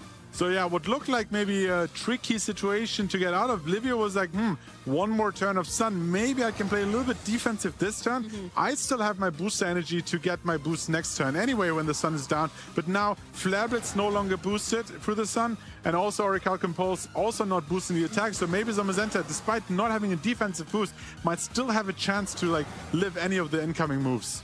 The issue is Koraidon has the utility to switch out. Joseph still has all 4 Pokemon remaining, so you can bring that Sunbin back in a little bit later on. Even if you're not able to utilize it, a Pokemon like the Chi-Yu that we also know is in the back there with that Choice Scarf is going to be able to utilize it in the end game. So Livio now is on a time limit. You only have 2 Pokemon remaining. Every single move, every single target is going to be critical. Calyrex goes for the Protect. No reaction coming through on Livio. Looks like he has targeted down into this Koraidon. The Thunderclap comes through, but look at that, it fails. It actually fails. There's no attacking move. It's Collision Course though on the other hand. So yeah, guess wrong there. Calyrex protected itself. Collision was coming off, super effective damage into Zamazenta, but because there was no Sun Boost, it barely does half. Yeah, the body press not enough to deal with this Koraidon, but Livio remaining very calm and composed in that Thunderclap moment. Now, do you go for the Calyrex again, or do you try and deal with Koraidon? I mean, we looked, Zamazenta here, it might be in range of another Collision Course or Flablets, either way. So it's really, it comes down to, you might have to like protect and maybe take out the Koraidon first and then later have the pressure. Keep in mind that the Chi-Yu in the back can play around the Thunderclap, so that's another target, but you also don't want to take an Astral Barrage into that Raging Bolt. But I think the Chi-Yu has all its HP remaining, correct? Correct. So it can maybe take 1 Thunderclap, so you have a little bit of flexibility in there. Raging Bolt just going defensive though, going for the Protect, doesn't want to play the Thunderclap mind game on this turn. Instead, maybe having a little look at what's coming through. Collision Pause will be the move choice once again, dealing with this Zamazenta. We got to see it in play, but we barely got to see it do too much at all. And the issue now with that Protect, you are a sitting duck for Encore. Yeah, it looks like Livio just didn't get that call right here. Encore, Joseph says, hey, I have enough pressure on the field. You might want to like take the Thunderclap knockout on Koraidon, but I can just Encore you and then play around the Thunderclap for a while. Yeah, exactly. Livio looking to this Raging Bolt to see if it's got any wiggle room into this game. Joseph knowing that you have all 4 Pokemon remaining, so 1 Thunderclap might be able to get a KO, but Joseph's still in a commanding position to obviously take this game. Yeah, we might see the Encore here just for like a last straw and then making sure that your Pokemon in the back can just take care of this Thunderclap Encore Pokemon. If it is, for example, the Weezing, you can just Poison Gas it, never actually attack yourself, and it just slowly tickles down while it's being Encored. But there's only so many more Thunderclaps they can actually use. So let's see, this. It is the Iron Hands, so now it is locked into Thunderclap, cannot protect, so it's a very easy fake out Astral Barrage. Exactly, as you can see, can only use Thunderclap, has to keep going for that. Fake out Astral Barrage is going to be able to do so much damage, particularly with the Grim Nade boost that this Calyrex has been able to stack up. There comes the fake out, slowing down what the Raging Bolt is capable of doing. And it might be a bish bash bosh, as you like to say. Yes, I do. There we go. There it is. It's down. Raging Bolt has been felled, meaning Joseph Martin is going to take this roller coaster ride of a Swiss Round 4 in a 2-1 victory. Congratulations to Joseph for taking this game, and commiserations for Livio. He's not out of the tournament yet. Currently with a record of 3-1. Whether win or lose here, he's already probably pretty happy to get here. Yeah, we have seen this team over and over again, but let's quickly point out a few key components here. It is the Nasty Plot, Terra Dark, Calyrex. Set up, get your boosted Astral Barrages off. The Zamazenta, Terra Water, slightly more defensive on that end, with a White Guard Protect, no Iron Defense shenanigans. Incineroar actually goes for Flablets on this team instead of Helping Hand. And then the Spore, Fake Out, Follow Me, like super supportive Smeargle set. Yeah, it definitely is. Something that Victor is just so used to using. He's used this across Regulation Set I almost exclusively, so he's trained and honed this team so well. So even for trainers who know what's coming to them, Victor is confident enough in this team that he'll be able to play a game plan into anything that he faces. Yeah, it's really interesting to see. Sometimes players opt to pick one team if they're lucky, and like it is good early on and sticks to be really good. And if you just hone your skills and be the best at playing that specific team, it can be really crucial. On the other hand, you can be like, hey, I want to build something completely new that nobody's prepared for, and maybe catch some of the opponents off guard. Let's look at those really interesting sets here. Wow, okay, so yeah, some of the things that we've been talking about a little bit here, but obviously not calling everything. So there's the Terrapagos with the Calm Mind, with the leftovers here, and Flamethrower as the coverage move, which is a really nice set. There's the Sword Stance on Zacian that you called out there, Barish, really nice there, and the Terra Fire as a defensive Terra. Cresselia, there's the other Pokemon that we were really looking forward to seeing how this was run. And it is that dual speed control, but not with the Icy Wind, the Thunder Wave, as well as the Trick Room. So you really don't know what Cresselia is going to be doing to the speeds once it's on the field until it's used it. Yeah, absolutely. We said that it could be an option, and we said maybe the Grimmsnarl is actually running the Thunder Wave instead, but seems to be like an option here on the Cresselia. We talked about Tail Room earlier, like Tailwind and Trick Room. This is actually Trick Room and Thunder Wave as two options here. Grimmsnarl, interestingly enough, runs Taunt, no Parting Shot, no Thunder Wave, and Spirit Break, which not only lowers special attack, but is then super effective if at any point Victor Medina decides to terrestrialize into Dark on that Calyrex Shadow. On the other hand, we also saw the knockoff, which threatens you if you don't go for the Terra. So the Incineroar and Grimmsnarl combination actually threatens and puts a lot of pressure on the opposing Calyrex Shadow. The only thing that helps you there is maybe some redirection with the Smeargle. Yeah, 100%. So we're going to have to see how this matchup really does face out here as our trainers are getting into it here for our Swiss Round 5, the Utrecht Regional Championships. There's that Terrapagos and Cresselia versus the Incineroar on Calyrex ends on Victor's end. Tried and tested, but can he deal with this very unique team? Yeah, I'm really interested to see how this Cresselia is trained, because of course Acid Rush is super effective move, boosted by the Life Orb. On the other hand, you could either terrestrialize your Cresselia, but then you lose the option to terrestrialize your Terrapagos, which is kind of your preferred option here. And I always like how Victor has a very clear understanding of the board state, and like is very quick to like consider his options and like clicking his moves. Yeah, he definitely is. Like, you can see the thought process going into there, because you have all the tools that you're very used to, but it's what's on the other side that counts here. So the question is, does Sebastian want to start setting up? We'll see. It will have to be turn 2, though, it looks like, because Fake Out's coming out first. Terra Shell making that not a very effective move, but a fine thing to go into there, as Nasty Plot is now set up. Victor going right on the offensive here, too. But Sebastian goes for a Trick Room here, because that could definitely put Sebastian into a decent position. But either way... Yeah, he opts for the other option and goes for the Thunder Wave, which is not only a great tool for speed control, but also has that slight chance to leave your opponent fully paralyzed and not attack at all. Terrapagos, thanks to the lefties, might heal up all the damage that Fake Out dealt and has another turn of Terra Shell active here. On the other side, now Calyrex boosted. Definitely taking out the Calyrex unless it's repositioning. Oh yeah, 100% there. So can Victor crack through this paralysis right now? But yeah, Cresselia not wanting to deal with that at the moment. And as you said, may want to be preserving that Terra for the Terrapagos, which is often wanting to go for that Terra almost all the time, making the most of that Terra Stellar, Terra Starstorm that it can really throw out. Yeah, and there's the first calm one coming off. We also get confirmation that this Terrapagos is now faster than the paralyzed Calyrex here. Calyrex also gets fully paralyzed. No Acid Rush coming off.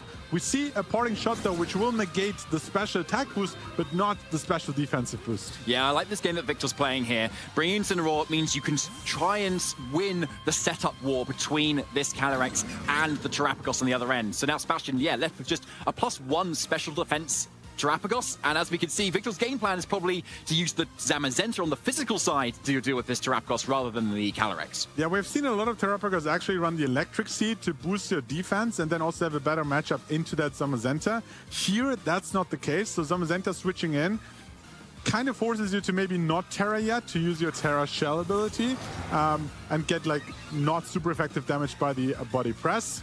On the other side, we see that's exactly what's happening here. A double up with maybe Body Press M Psychic, despite the special defense boot, might put Terrapagos very low. And there is the body press there into that Terra Shell, because it has just healed up thanks to the leftovers from that previous Fake Out. But yeah, being not very effective, not going to do a whole lot of damage here. And yeah, with a Combine coming off before this Calyrex can actually attack, it's definitely going to be able to take that Psychic that could potentially come out here, which there isn't a lot of other reason to go for. Yeah, and one move that we could actually see from the Incineroar might be the Will-O-Wisp here that could negate future body presses. But thanks to the boost and the Life Orb, we actually see also a miss of the Will-O-Wisp. Oh, that's a massive miss there. As you said, Barrett, that's probably the win condition against this Terrapagos, and maybe the rest of this team is this Zamazenta if this Terrapagos got too healthy at the moment. But yeah, having that Will-O-Wisp miss must have been really devastating for Sebastian. Yeah, and you now kind of pin down your opponent because it won't survive another body press. Incineroar also on the field, also not really happy to take a body press. So you have two targets here. Neither of them really wants to protect here at the beginning as well. So Victor Medina, just too much offensive pressure. At the moment, yes, unfortunately. But Summons and Rules can survive this body press. So let's see if it can here. No, it can't. Dropping straight down at the moment there. Carrick's not even needing to move, and it's looking really rough for Sebastian. Just unable to get into the position where Terrapagos can actually start making the most of the boosts it's got. Yeah, I mean, if you go for this full setup team here with Terrapagos, I don't see any. I mean, we might have to see if Amungus is maybe coming in to redirect those really important. Yeah, there's the Hutsasa in German. You're Amungus on the field now. Do we see it was Terra Water and not Terra Grass on Zamazenta, so it won't be able to play around that. But on the other hand, my question is, Terrapagos, after parting shot and like 2 calm minds, will it be strong enough to actually take out the Calyrex? Otherwise, we're going to see attack after attack and knockout after knockout. Yeah, exactly. It's not going to be looking amazing at the moment, but yeah, at least with the Mungus, you can kind of offer Rage Powders at least into this turn, and you can maybe hope that Calyrex still continues to get fully paralyzed, which could always happen at any point from now on. But it's still in a really tricky spot, because where is the damage coming from Sebastian's end? Also keep in mind, if they decide to go for the Terra on the Terrapagos here, Terra Starstorm is now a field effect affecting both your opponent's Pokemon, so you have an easy white card in the next turn. On the other hand, we saw the common move of Flamethrower, which maybe at +1, I'm not quite sure, might be enough damage into Zamazenta. So let's see how this play turns out, and maybe paralysis will come into effect. All right, there's that Rage Powder. Mungus doing what it does best. Body press into it, though, squishing it down a little bit more than it already is, and with a little bit of a punish on with the Rocky helmet there, too. There's that Flamethrower, getting the one-time Terra Stella boost this time, but is it enough into the Zamazenta? No! Just hanging on again. Victor's Pokemon seem perfect here, and there's that Psychic follow-up, breaking through the paralysis, nailing this Amungus to the ground. Yeah, now in a really tricky position, because you got the Thunder Wave off, and I mean, one potential play I see around here is maybe now protecting Terrapagos and getting a attack off into that Zamazenta to take it out. But if they read into that and double into the Cresselia taking it out here, if it gets any attack out with the Astral Barrage, it will take out the Cresselia anyway at this point. So it's really difficult to position, that's what I meant earlier on, position Terrapagos well into this restricted duo. Yeah, exactly. I think, yeah, you've got to kind of maybe go for that protect and then just try and get up like a Trick Room, for instance, or maybe another Thunder Wave, because, yeah, you know, Terrapagos is faster than this Calyrex, so here's the Protect. Let's see how it plays out now. Yeah, absolutely, and it's the Body Press going into the Protect, so that's protected here, but the question is, will Calyrex be fully paralyzed or get an Astral Barrage off? There we see, it's actually faster. The Cresselia is quite fast. Wow. Picks up the KO. Might go down now, but maybe then the Terrapagos has a chance against the remaining Pokemon. There's the Astral Barrage. At this point, with all the boosts and the Life Orb, we'll take out the Cresselia here and put Victor one step closer to taking this first game. Yeah, even Cresselia is not taking this hit here. Yeah, unfortunately, Cresselia is now down. There's a little bit of extra health now on Terrapagos thanks to the leftovers. And again, Calyrex could still be fully paralyzed. So we're still in a little bit of an endgame. And the one Pokemon that could wide guard from the Terra Starstorms is gone. So Sebastian, I feel like, still has a little bit of an out here. Yeah, the issue, though, on the other hand, Victor has 2 fake-out Pokemon here. We just saw Terrapagos protecting, so there's nothing against a fake-out here, and then an Astral Barrage, or sorry, a Psychic to pick up the KO potentially after all these boosts. And then afterwards, you have the Focus Sash on the Smirgus, so you can just protect and Spore. So it's really going to come down to if and when Calyrex attacks, because any further attack at this point will probably be the end of that Terrapagos. As you said, Barish, there's that fake out, and that's going to make the Terrapagos flinch now, because we know it's already faster than this Calyrex. Follow up from the Psychic with that boosted special attack already is enough for a KO on this Terrapagos, and Victor goes up 1 game in this 3-game set. And this is what happens if you give Medina just 1 turn to set up. 1 turn very early on. He traded a Nasty Plot against a Thunder Wave. He got paralyzed once throughout the set. Yeah. But just that boost was enough to then basically pick up KO after KO after KO. The Will-O-Wisp miss was kind of crucial, but at that point Terrapagos was already so low in HP that it kind of needed to terrestrialize, and then maybe hope that with the extra HP gain through terrestrializing, that it would be strong enough to take 1 more Body Press. Yeah, and to be fair, the Psychic was still doing a lot of damage as well, even despite the Body Presses like still coming out there too. So Suk either way would have been quite tricky. But I think the question is, we've seen the Terrapagos, where's the Zacian? Do we think Zacian is going to come here? I feel like Behemoth Blade looks strong, Play Rough looks strong, it's just some big damage, and that's what Sebastian was lacking there. He just needed to try and set up with anything before he could actually do damage. Yeah, first game, we see full-on support for that Terrapagos. We had the Incineroar, Cresselia, Mungus, they all like lack offensive pressure themselves. They have some supportive moves like Will-O-Wisp, Thunder Wave, and the Spore, Rage Powder, but they don't do anything themselves. And if you don't manage to take care of the Zamazenta early enough to give an out, to give an opening for your Terrapagos to actually shine in that set, it's going to be really difficult to then withstand the offensive pressure. Like, Calyrex Shadow and Zamazenta are like so popular for a reason. They have so much offensive pressure into any team, especially if they need extra turns to set up. Yeah, and unfortunately that is the case, isn't it? I mean, Grimmsnarl, I think we could maybe see here too. It's a dark type, but isn't weak to body press. And it starts out resisting both of Calyrex Shadow Rider's attacks. So I think I'd like to see that here, maybe with some screens and some taunt to potentially kind of turn this game around and add that additional box so Terrapagos doesn't take too much damage. Okay, we see one Calyrex Shadow and 3 support Pokemon on the field. You just mentioned there's a Grimmsnarl paired up with an Incineroar, and on the other side, Smeargle. So now another case of giving your opponent potentially a chance to set up.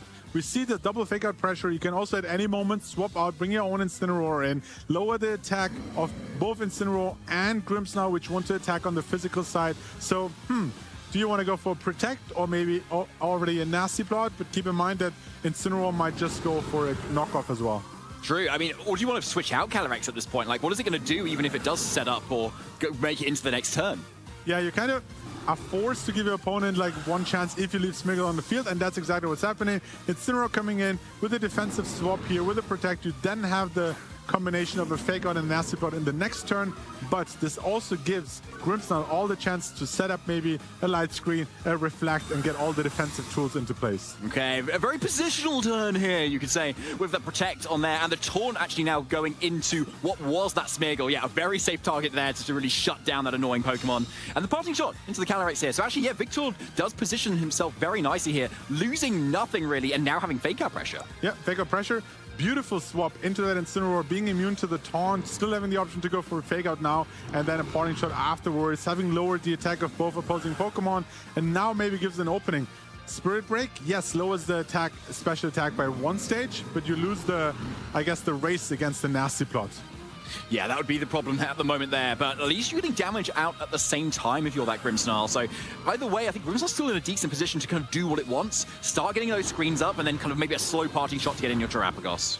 Yeah, on the other hand, our Calyrex might also just opt not to go for setup because of that pressure off the taunt. They could have Terra Dark there to be immune to it, but it just says, hey, you know what? I'll just start dishing out damage. Okay, and damage is the name of this game, and especially Calyrex Shadow Rider's name. And with Life Orb, yeah, that in front of 2 resisted hits, that is still doing a lot of damage. Like, that is significant, right? It's in range of so many other things now. Yeah, I mean, this is a really great way to mitigate the damage output of Calyrex because you have 2 Dark-type Pokemon, both immune to Psychic, both resist Astral Barrage. You have Taunt and Parting Shot to make sure they can set up and you can reposition at any moment as well, which essentially forced Victor to swap it out. So yeah, here comes that Zamazenta coming in now, as you don't want to be taking either Spirit Break or Knockoff in this position. And this is a much safer slot. Unlikely to be taking a Will-O-Wisp as well in this position at least. But first, the Reflect from Split Bastion's ends, and that's going to be up for another 8 turns. And there's the Will-O-Wisp predict actually from Sebastian as Zamazenta comes straight in and it connects. What an amazing call here. And Victor's going to follow up now with that Incineroar on that Parting Shot. But yeah, like a very, very good prediction there. That was beautiful. Not only the Reflect despite Calyrex being on the field, but doubling down and saying, you know what, eventually you will have to bring out your physical attacker. So how do you feel about Reflect and Will-O-Wisp targeting into the right slot, basically predicting the Calyrex to swap out there? Beautifully played. You might think, hey, these are just 2 defensive Pokemon, but if you position them well and if you just call the right swaps there, it can bring you so much further into this game. Oh, 100%, yeah. It's giving me Sword and Shield vibes here. Incineroar Grimmsnarl, a classic lead in that sort of format there. You set your screens, Parting Shot into what you want to Dynamax and go. But we're here in Scarlet and Violet. We've got Terra online for this weekend, but not for long after that. So let's make the most of it here. Why not? So Calyrex in now. Astral Barrage, we know how much damage that does here, but with a Zamazenta follow-up, could that do more? Yeah, could that do more? For sure. We will see Light Screen pick up as well. There was a Protect on the Calyrex. Not setting up, not dealing out any damage, and there's a Body Press. We said that it can live at full HP, and we see that the burn, basically half in the damage, will basically make sure that Incineroar stayed on the field. Through that Reflect on top of that, it was not able to pick up the KO. And both these defensive Pokemon, keep in mind, Sebastian led with Incineroar and Grimmsnarl. That's all he did so far. Victor, on the other hand, had to swap through his entire cast of team there and got basically neutered so far.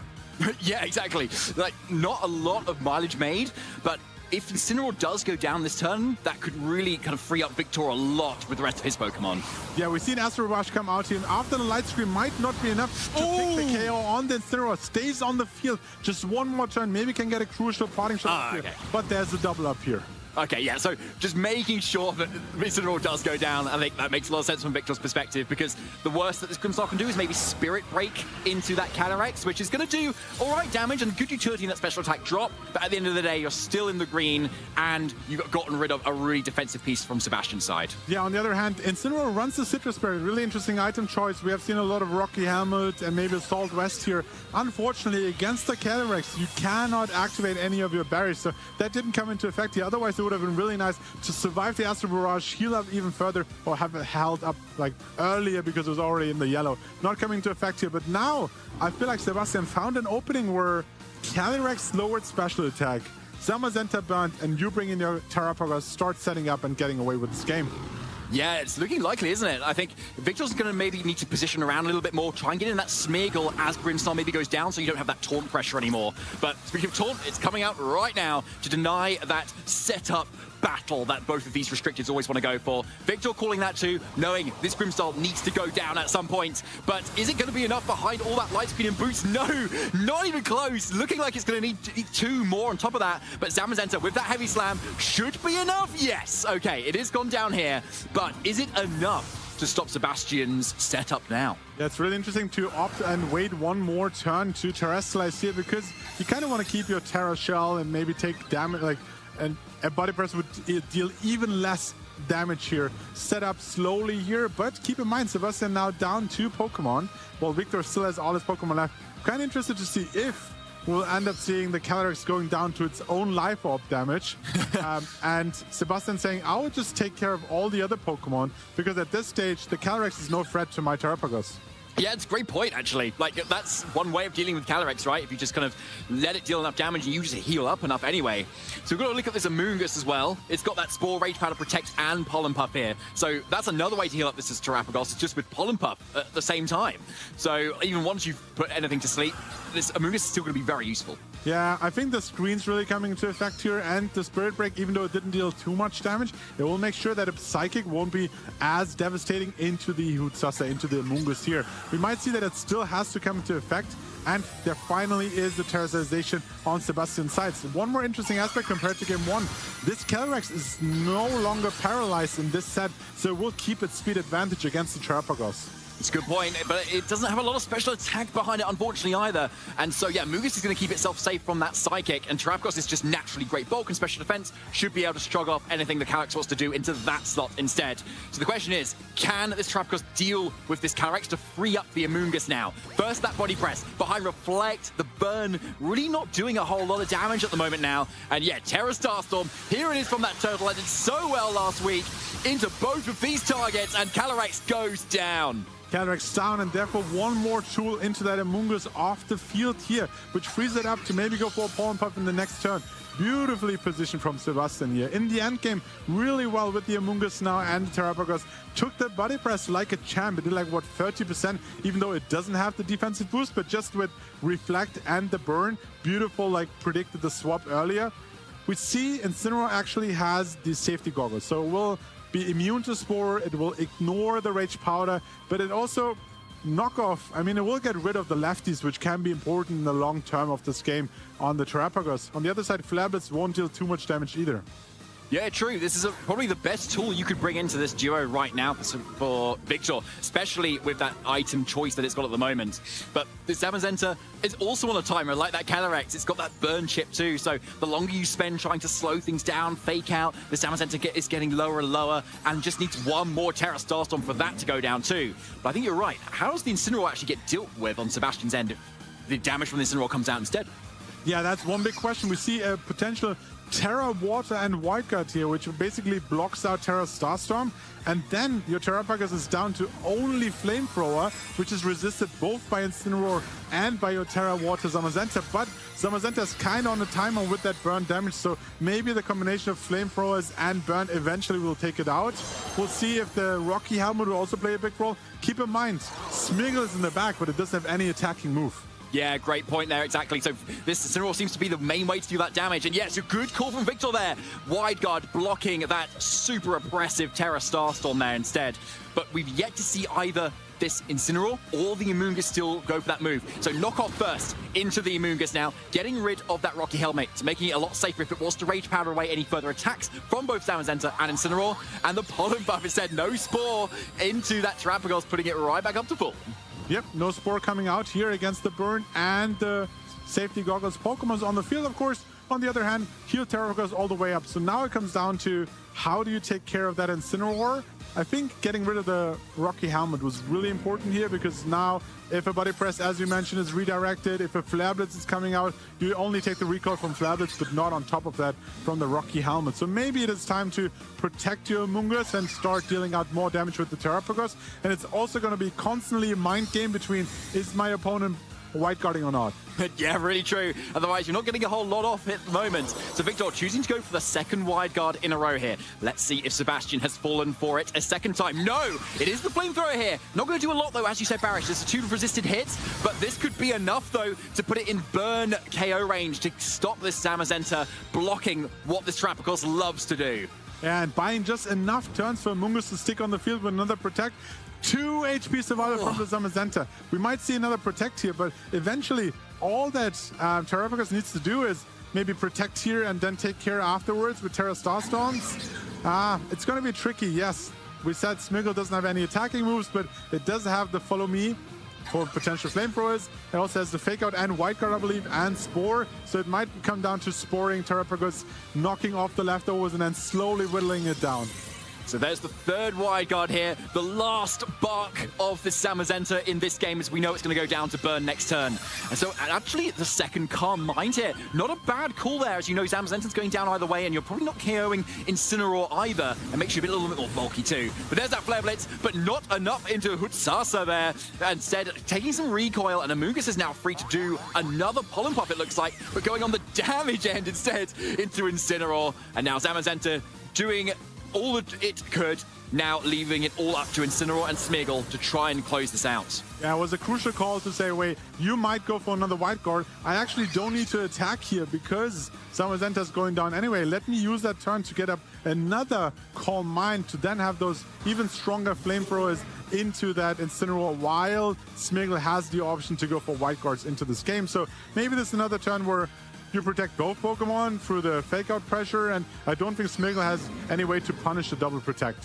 Yeah, that's a great point, actually. Yeah, there's no kind of Encore or Taunt or anything on the Smeargle, or any setup or Decorate, for instance, that we often see. So yeah, Protect from Amoonguss, but doesn't look like a Protect from the Terrapagos, yeah, that just takes the Fake Out instead. Okay, and so that's going to flinch, but yeah, does not make a huge difference unless, yeah, okay. I'm going to say, if the Incineroar went into the Terrapagos there, that would have been very good for Victor, but yeah, not quite this turn. You kind of wanted to protect your Amoonguss against that Fake Out pressure, because now Smeargle, typically trained faster than the Incineroar, doesn't have really any out. It can go for Spore. We see a defensive boost and an attack foul. Neither of those will really matter against that Terrapagos. So Amoonguss now has the option to Rage Powder away any Spore plays, and then gives Terrapagos another opening for another extra attack here. Flare Blitz needs to take care of the Amoonguss here. Extra recoil, even though it is just a little bit there. And then now at +2, the Flamethrowers will really hurt.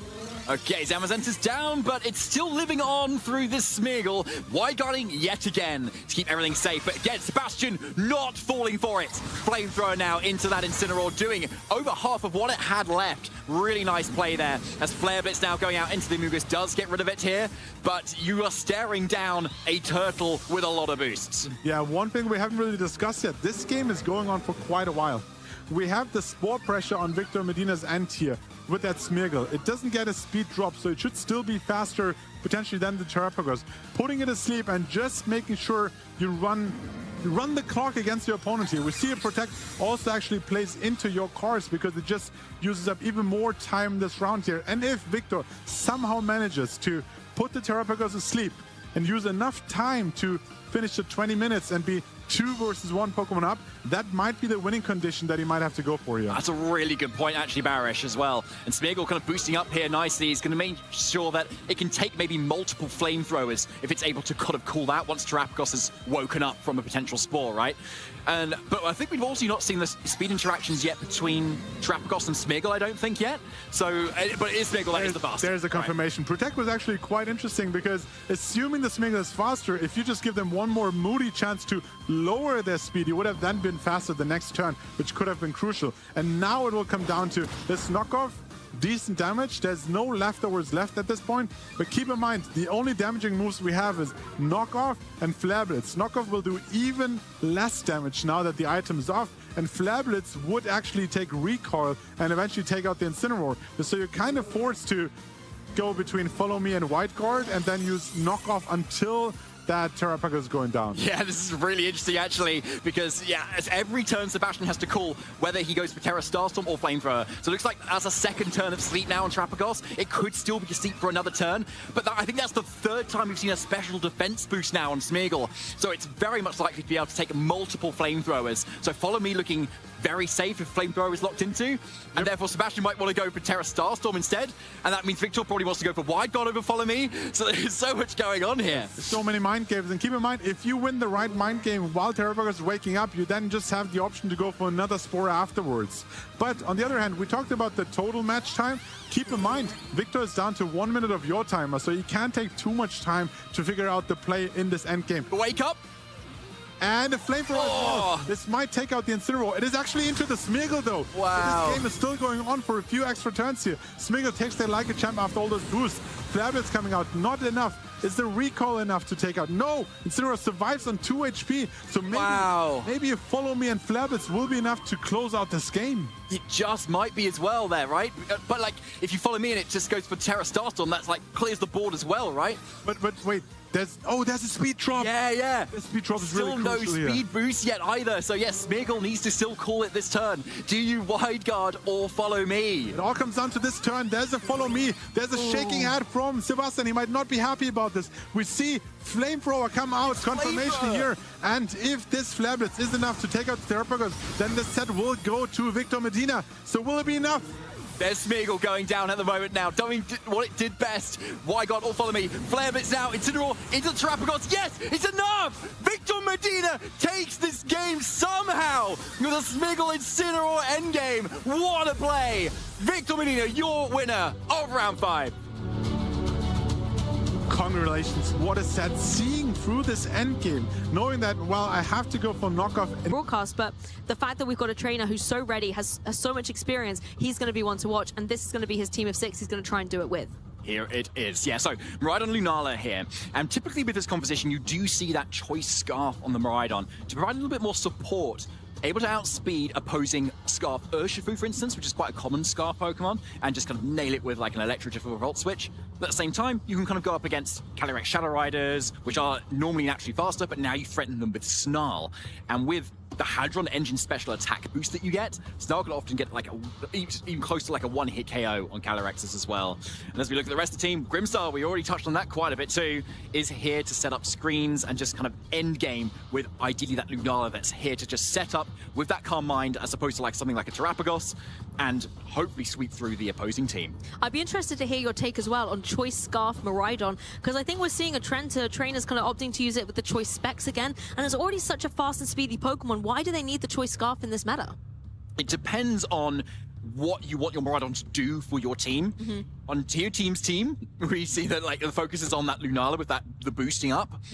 And the Miraidon is there to kind of support, get that electric terrain online, so you shut off Amoonguss Spores, for instance, and provide a lot of damage mitigation. Whereas Choice Specs, suddenly the team is more focused around Miraidon. You want to keep Miraidon safe, have Follow Me around the Miraidon instead, and then kind of get it into positions where it doesn't matter if it doesn't have Protect. Question is, how does Ruben Gianzini's team kind of face up against this? So we can see it on our screen here. He's got that Calyrex with the Encore, which might be very key here for shutting down Calm Minds on the Lunala's end. And of course, Zamazenta doing Zamazenta stuff. It's going to always be very good here. And Raging Bolt in its own right is kind of pretty strong too, especially if this Ogerpon wants to terastallize on the other end. Well, I think you make a good point that the spotlight on Tier Team side is on that Lunala, and so therefore Ruben is going to have to try and find a way to target down against it. Priority moves such as the Thunderclap, the Grassy Glide, for example, even the Sucker Punch and the Chimp. I mean, that would be devastating, 4 times super effective. But the fact that that is what's going to try and break that crucial Shadow Shield on the Lunala, leave it a little bit more vulnerable. You've also got Astral Barrage that we know is going to do a huge amount of damage. There's all the utility to try and get that Lunala off the field, so I think Tier Team has to come up with a way to keep it safe. Yes, exactly. And that's going to be the key that he's going to be looking, scouring Ruben's team to see what he has to deal with this Lunala. You're going to be looking for things that hit Terra Fairy for super effective, like Poison and Steel moves, like that Heavy Slam on Zamazenta, exactly, or anything that can deny setup like Calyrex's Encore. Yeah, and you've also got that Sludge Bomb on Amoonguss. Who knows? We might see one of those rogue choices where Amoonguss is able to get a KO. But hold on to your Pokeballs, trainers. We're getting into the match here. We've got the Grimmsnarl and the Incineroar, 2 perfect dynamic synergy duos out front and center against the Restricted on Ruben's side. Okay, so Tier Team leading with that Incineroar and Grimmsnarl, which is exactly what we saw Sebastian do in our previous round in that game too, which was really strong into an opposing Calyrex Shadow Rider lead, which doesn't now kind of offer too much, especially with just Astral Barrage and Psychic, right? But at least it does have that Encore that can kind of punish things going into a second turn, because it's not a Prankster Encore. And so we'll have to see what Tier Team ends up locking into for this turn instead. So instead, the Zamazenta is definitely something that he needs to respect here. Fake Out, quite obvious into that slot there. It's quite obvious to also maybe try and want to go for that Will-O-Wisp into that slot, as we saw Sebastian do it again in that last game, as Grimmsnarl wants to try and set up so that Lunala can eventually come in here. So I like Ruben's lead, having a lot of offensive pressure on bringing the 2 Restricteds, meaning that Tier Team is not free to just set up whatever he wants. So many choices, so many options. It looks like Calyrex doesn't want to have to make a decision on what it wants to go for here, making the adaptation. Amoonguss coming in. Looks like from Tier Team side as well, though, you can really slow down the pace of play. Maybe go for some setup with those screens, go for a Fake Out to slow things down. But it looks like the Incineroar doesn't want to slow things down too much. It's going to turn into that adorable Terra Bug. This gives it a little bit more capability into the fighting type attacks or ground type attacks that potentially could come through. I think the critical thing, however, is, of course, this body press. That's exactly what the threat was on Zamazenta's side, and being a beautiful bug, it's able to take that so much better, as the Grimmsnarl just follows straight up with this Spirit Break. That's going to just do a little bit of chip. I think critically, not only would have broken the Focus Sash on the opposing Calyrex, but was trying to get that special drop as well. Yeah, so a really good targeting attempt there into that slot, but yeah, Ruben playing it nice and safe, getting in that Amoonguss, which is so good at sponging up any sort of attacks. Obviously, not as much of Flare Blitz, but it's very safe here because Tier Team's Incineroar doesn't have Flare Blitz. So actually a really nice bring into this matchup where Ruben's kind of recognizing where the weaknesses are and the trade-offs that Tier Team has had to make on his own team. So now, going to the next turn, what do you do here? Grimmsnarl has already gone for a Spirit Break, and so you're still on the field wanting to get up those screens, ideally. You've committed your whole item to getting up those screens, and that Light Clay, you really want them up at some point. And also, we've got the Terra already committed on Incineroar too. But it looks like actually we're going to see the switch out instead.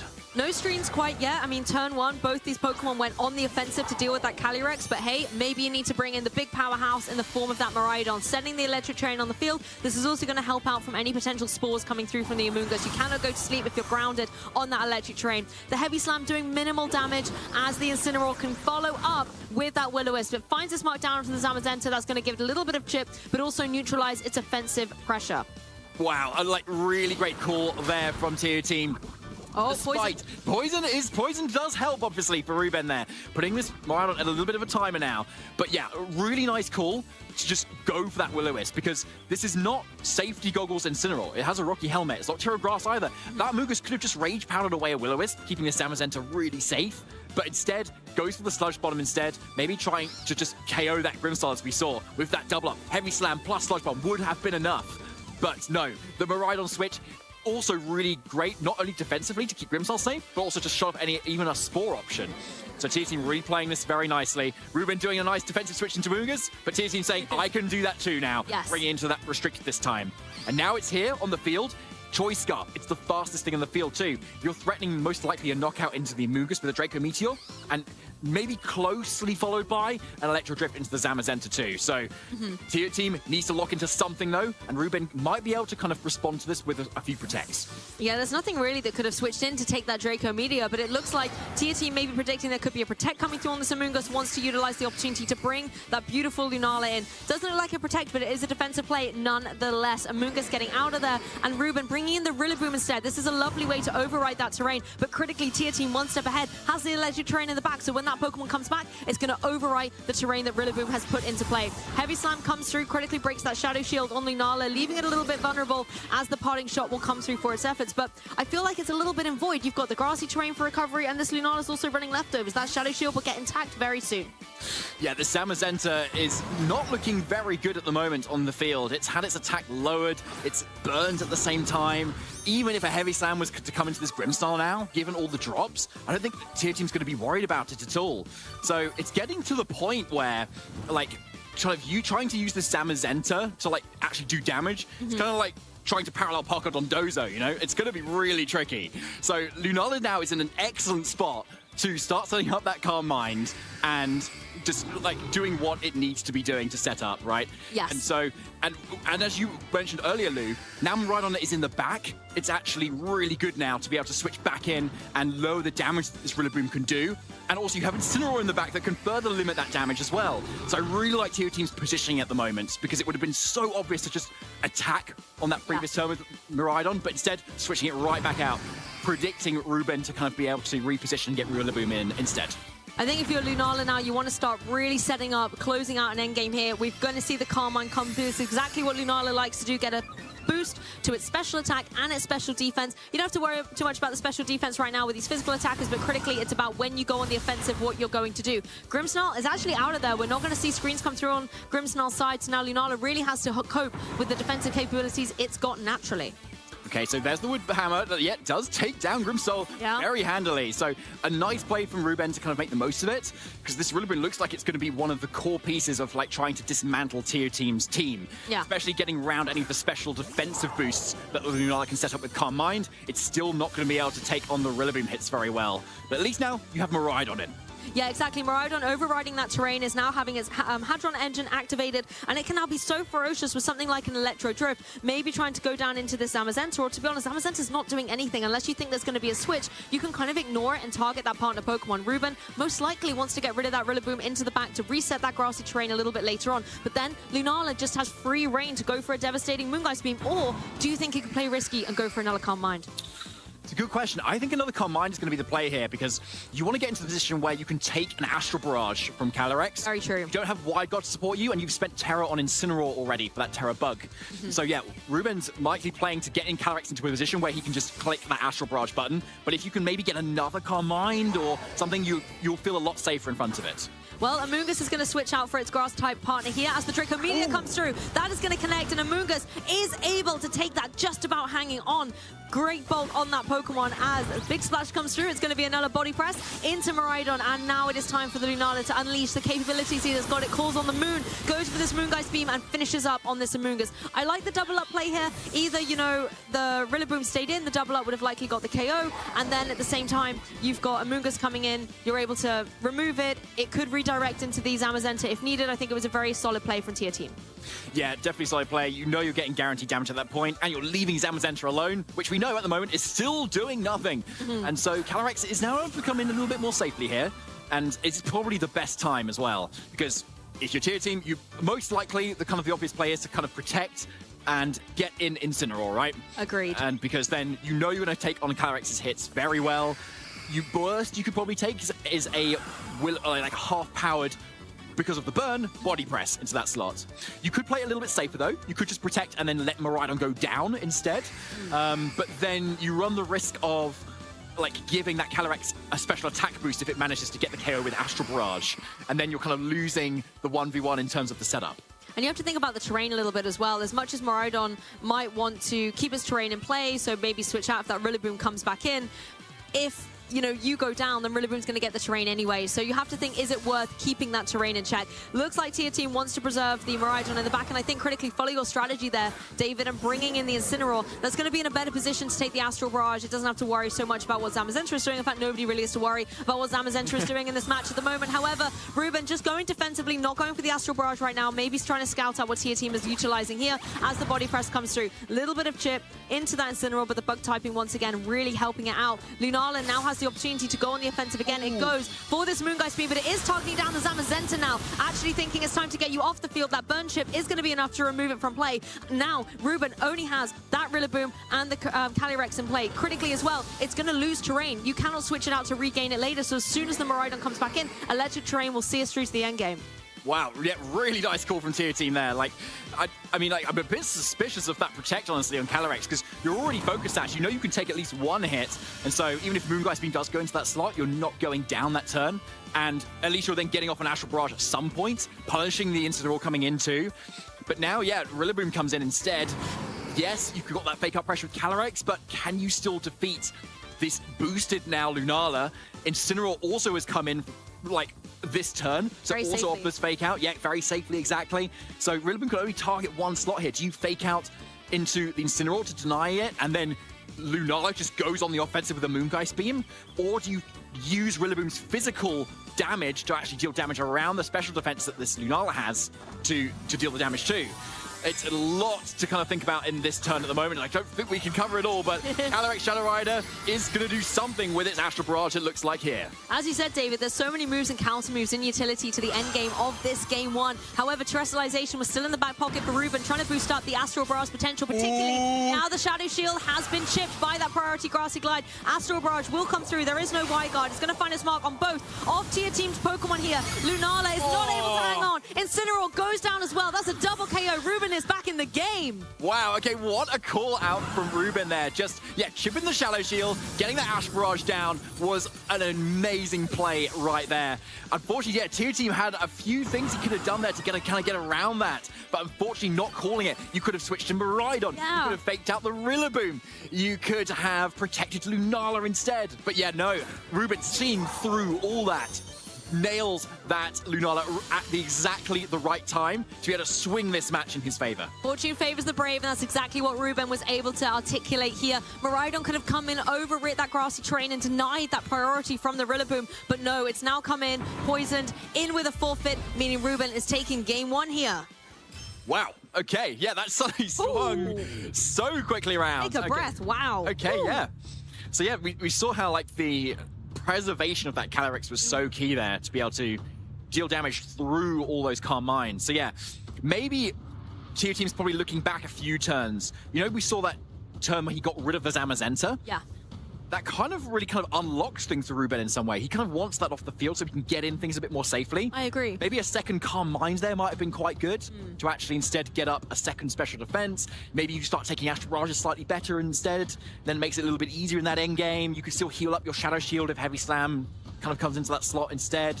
Yeah, I don't know. But also that whole, like, last turn could have been slightly different too. I think you called it perfectly earlier in the game, though, when I said, you know, should he go for the second Calm Mind? And you were like, yes. He's already used the Terrestrialization on that Incineroar. He needs a way to protect this Lunala against the Astral Barrages coming through. And as it turned out in that endgame with only the one Calm Mind, it simply wasn't enough to keep it safe, particularly considering Calyrex had the Terrestrialization that was very late game Terrestrialization, but I think critical, without that extra boost of the Ghost type moves, it's very likely Lunala would have stayed in play. Yeah, exactly. I think it still would have been tricky, right? Because you've still got a lot of physical damage from Ruben's end. But yeah, I think that's probably what Tier Team wants to kind of go for here. And I think the other problem as well with that game is that the Grimmsnarl didn't really do a whole lot in this match. No. It didn't really get up all the screens it wanted or do the disruption it wanted to do. It didn't spread Thunder Waves. There was a few good defensive switches from Ruben's end, and just Spirit Breaks didn't really pay off very much. Broken Amoongus, right? That was all it did. Yeah, exactly. So it was kind of like Tier Team was playing with 3 Pokemon after that. Yeah. So I wonder if Tier Team maybe tries to run it back a little bit, plays a little bit more around Ruben's defensive play, makes more use of it, and actually then Lunala can be in a position, maybe not with a second Calm Mind boost, but with a light screen up, that would help too. Well, we're going to find out very soon as we jump into game 2. It is again this core of the Grimmsnarl and the Incineroar out front and center for Tier Team, but on the opposing side, we've got the Amoongus in the front now with that Calyrex. Okay, So Ruben's still leading with that Calyrex now into Double Dark, which before he just switched out instead. But yeah, I like the Amoonguss lead here though, because you are threatening Spore into both of these slots, and that means Tier Team's tempted to try and bring in Miraidon, but you really punish that if Calyrex suddenly goes on the offensive with an Astral Barrage at the moment too. So Tier Team has to really think about whether he wants to kind of go for that play or not. But what could be safer here is, say, you can like fake out into Amoonguss, and then Grimmsnarl can just go for whatever it wants. It's not really being threatened by anything from this Calyrex. It can't set up with a nasty pot either because it's the Encore set too. True. So the worst it could do is maybe Encore Incineroar on the same turn into fake out, but that's a big call to make. Thinking maybe Spirit Break, break the Focus Sash, lower the special attack, but a switch was just so obvious into a Pokemon like the Zamazenta that is really not going to mind taking a Spirit Break and wasting a turn of Tier Team's momentum. Instead, Light Screen comes up here on Tier Team's side, wanting to protect it from any of those Astral Barrages. There was also critically no fake out. The Will-O-Wisp, however, comes through. I feel like Tier Team's in great control, able to get the burn on that Zamazenta once again. It came in fully fresh and ready, but will have to once again take that burn as the Sludge Bomb comes through. So critically, no Spore. A lot of these Pokemon, David, I don't think did what I was expecting them to do in this turn. Yeah, no, definitely not. Yeah, no, they're absolutely right. Again, as we've seen in the previous stream match, it's that Will-O-Wisp predict into the Zamazenta switch and was really big there. Yeah, really great, because it would have been so easy just to ignore it and let Zamazenta come in for free instead. And so, yeah, a burn Zamazenta is obviously great, but obviously we still saw Ruben still use it to kind of pilot it to a win. So it's obviously not everything, but it's still very big here. And we can see Ruben respecting the option for Miraidon to have come in there, set electric terrain. And so Tier Team, knowing that that's an option, means Ruben's probably going to want to go for that Sludge Bomb, start dishing out the damage into the Grimmsnarl. But we now know, as you said, the light screen's up. So Grimmsnarl's at least done something in this match already. Yeah. And now has the opportunity to get a Reflect up as well. I mean, it has got the light screen up, but as you said, Amoonguss not only got damage, but it also got the poison. That's nearly, it's on the edge of 50% damage into that Grimmsnarl. So definitely put in a lot of work in this turn. It's going to switch out, however, because I feel like, as you mentioned, it's not going to do too much. You have the threat of the Spore being null and void with an electric terrain switch in, and the Calyrex rejoins for Ruben. So now you're hopefully getting Tier Team in a position that you're going to be able to have those Astral Barrages in play. The Reflect goes straight up, though, however, thinking, okay, well, I'm still on the field. Let's get my defenses up. With the Body Press coming through as well, Grimmsnarl able to take that so incredibly well, and to add insult to injury to the burn, Incineroar is going to follow up with the parting shot. Yeah, so really nice play from Tier Team, really setting everything up now. Both screens are up. Zamazenta's burnt and at -1 attack on top of that. And now, yeah, here comes Lunala in front of this Calyrex now, which is really interesting in terms of a pivot up here. Perhaps Tier Team wanted to maybe spend the Terra Fairy option on his Lunala in this game, now that he hasn't spent on the Incineroar early in this game instead. Because otherwise, why are you bringing Lunala here, right? In front of an Astral Barrage that just, like, one-shot you Lunala last game. Yeah. So, yeah, really safe position now to get that up, because the only thing threatening Terra Fairy is the Heavy Slam from Zamazenta, which we now know is burnt and at -1 attack. Exactly, and I feel like as well, you know, the weight of the Lunala is going to carry it a little bit as well. Heavy Slam working off the weight distribution between these two Pokemon. It can put Lunala into a great light. You have the Reflect in play, you have the Burn in play. It does give it a bit more flexibility, but at the same time, is that too obvious, and is that something Ruben can play around? It could be something he plays around, but also, like, there is no punish there at the moment for that Terror, at least at the moment. So let's see how Tier Team kind of plays this turn at the moment. Because, yeah, Grimmsnarl's not doing a whole lot right now the screens have already gone up. So Miraidon instead coming in here, but yet has Ruben kind of pivoted around for that. All four restricteds on the field here, Pokemon trainers from Tier Team and Ruben. And it looks like Ruben is now, Tier Team is now going to go for that Terastallization. As you said, it is going to be on that Lunala, dropping its 4x super effective weakness to Ghost typing and embodying the inner Fairy type. This is also going to boost up its Moonblast if it wants to go for that at any point in time. Calyrex playing defensively, going here for a Protect, possibly giving an opening for this Lunala to go for that Calm Mind and start setting up. Miraidon very happy to take that damage, and that's exactly what we see Lunala go for. The Calm Mind, utilizing the opportunity to get its special attack and special defense boosted up. Okay, so yeah, Tier Team's getting into the position that he really wants at the moment now. Because with that low special defense boost, suddenly the attacks from this Calyrex are really not going to do a whole lot. Lunala already has naturally very good special defense. So on top of the Shadow Shield as well, I can't see Ruben doing very much damage here. And the light screen. Light screen, but what he does have though is the Encore on this Calyrex instead. That is pressuring down this calm-minded Lunala at the moment. So Tier Team needs to use this Miraidon now to help deal with that. That could be in the form of a Snarl plus a Protect on Lunala here to kind of dish out the damage, and then that means you should then threaten with a second Snarl in the following turn to prevent the Encore going into that position from there. I wonder if the encore looks too obvious, though, and if then Ruben's going to capitalize on that and going for the Astral Barrage, trying to catch Tier Team off guard. The Amoonguss rejoins the field here, and we are going to see this Terrestrialization. This is going to be on that Lunala, of course. So now it's once again setting itself up for the Astral Barrage to do the maximum capacity damage in play. Things are a little bit different, though, however. Lunala still has a Shadow Shield intact, I believe, and you have that light screen up. So it's not going to be the same fairy tale that we saw happen in Game 1. Calyrex having to take a huge amount of damage from the Miraidon as well. Okay, no protect on Lunala here, so it's just going to be that Volt Switch into the Incineroar. Ruben kind of head in hands at the moment, so it looks like he might have gone for the Astral Barrage, especially given that Terra Ghost that we've already seen here, and knocked the Encore. And yet, there it is, Eclad Spectile is coming out now. It's going to do a decent amount of damage, because it's a Calyrex Shadow Rider, okay? Yep. But behind the light screen and, through the Shadow Shield, that is almost nothing. Now, Lunala responding. Yeah, the Terra Fairy as well, really helping out, and Calyrex goes down. It so boldly and so bravely tried to get damage on play, but as you said, all those multipliers, the Calm Mind boost, the light screen, the Terra Fairy, everything was just keeping Lunala in the game so beautifully in contrast to Game 1. And to make it even worse for Ruben, there's leftovers on there. So it's going to be able to recover and get that Shadow Shield intact once again. Yeah, exactly. That's the power of the leftovers and this amazing ability on Lunala. That kind of very much mimics Terrapagos, isn't it? It's like, it's still set up Calm Mind, and then once it's at full health, it has this kind of cool ability. But your the typing and the amount of damage that you do and the type of damage you do is very different. And so people's answers in Terrapagos might not be the same as into a Lunala instead. So Tier Team is really just putting on a masterclass as how to protect this Lunala now. And I mean, I can't really see a lot of ways to deal with it at the moment. That's the thing, Ruben doesn't have a lot of options. You have the Zamazenta that would normally be quite a ferocious powerhouse into a fairy type, but it's burnt. You have the Reflect up as well. It makes things very difficult. Amoonguss, yes, you can maybe go for something like the Sludge Bomb, but we've just seen how little an Astral Barrage with the boost that it had can deal to this Pokemon, so I don't know what Amoonguss is going to be able to do here. Yeah, so not a whole lot as the attack goes straight into the Lunala there, not doing a whole lot of damage as the Dunyan comes into Amoonguss there. That parting shot lowering the physical and the special attacking stats of that Amoonguss, as it's going to switch out obviously into, well, kind of whatever it wants, really. I mean, my question is, what is the fourth and final Pokemon on Ruben's side here? If it is something like that Rillaboom maybe, then you can overwrite this terrain, you can try and get some priority damage off, and particularly on the physical side, that can maybe bypass some of the Calm Mind boost that Lunala has got the capabilities to deal with. Yeah, so a double into that Lunala there, isn't going to do a whole lot. As you mentioned, Lou, that leftovers is slowly kind of getting back up to the Shadow Shield again, so it's not going to really take much damage at all.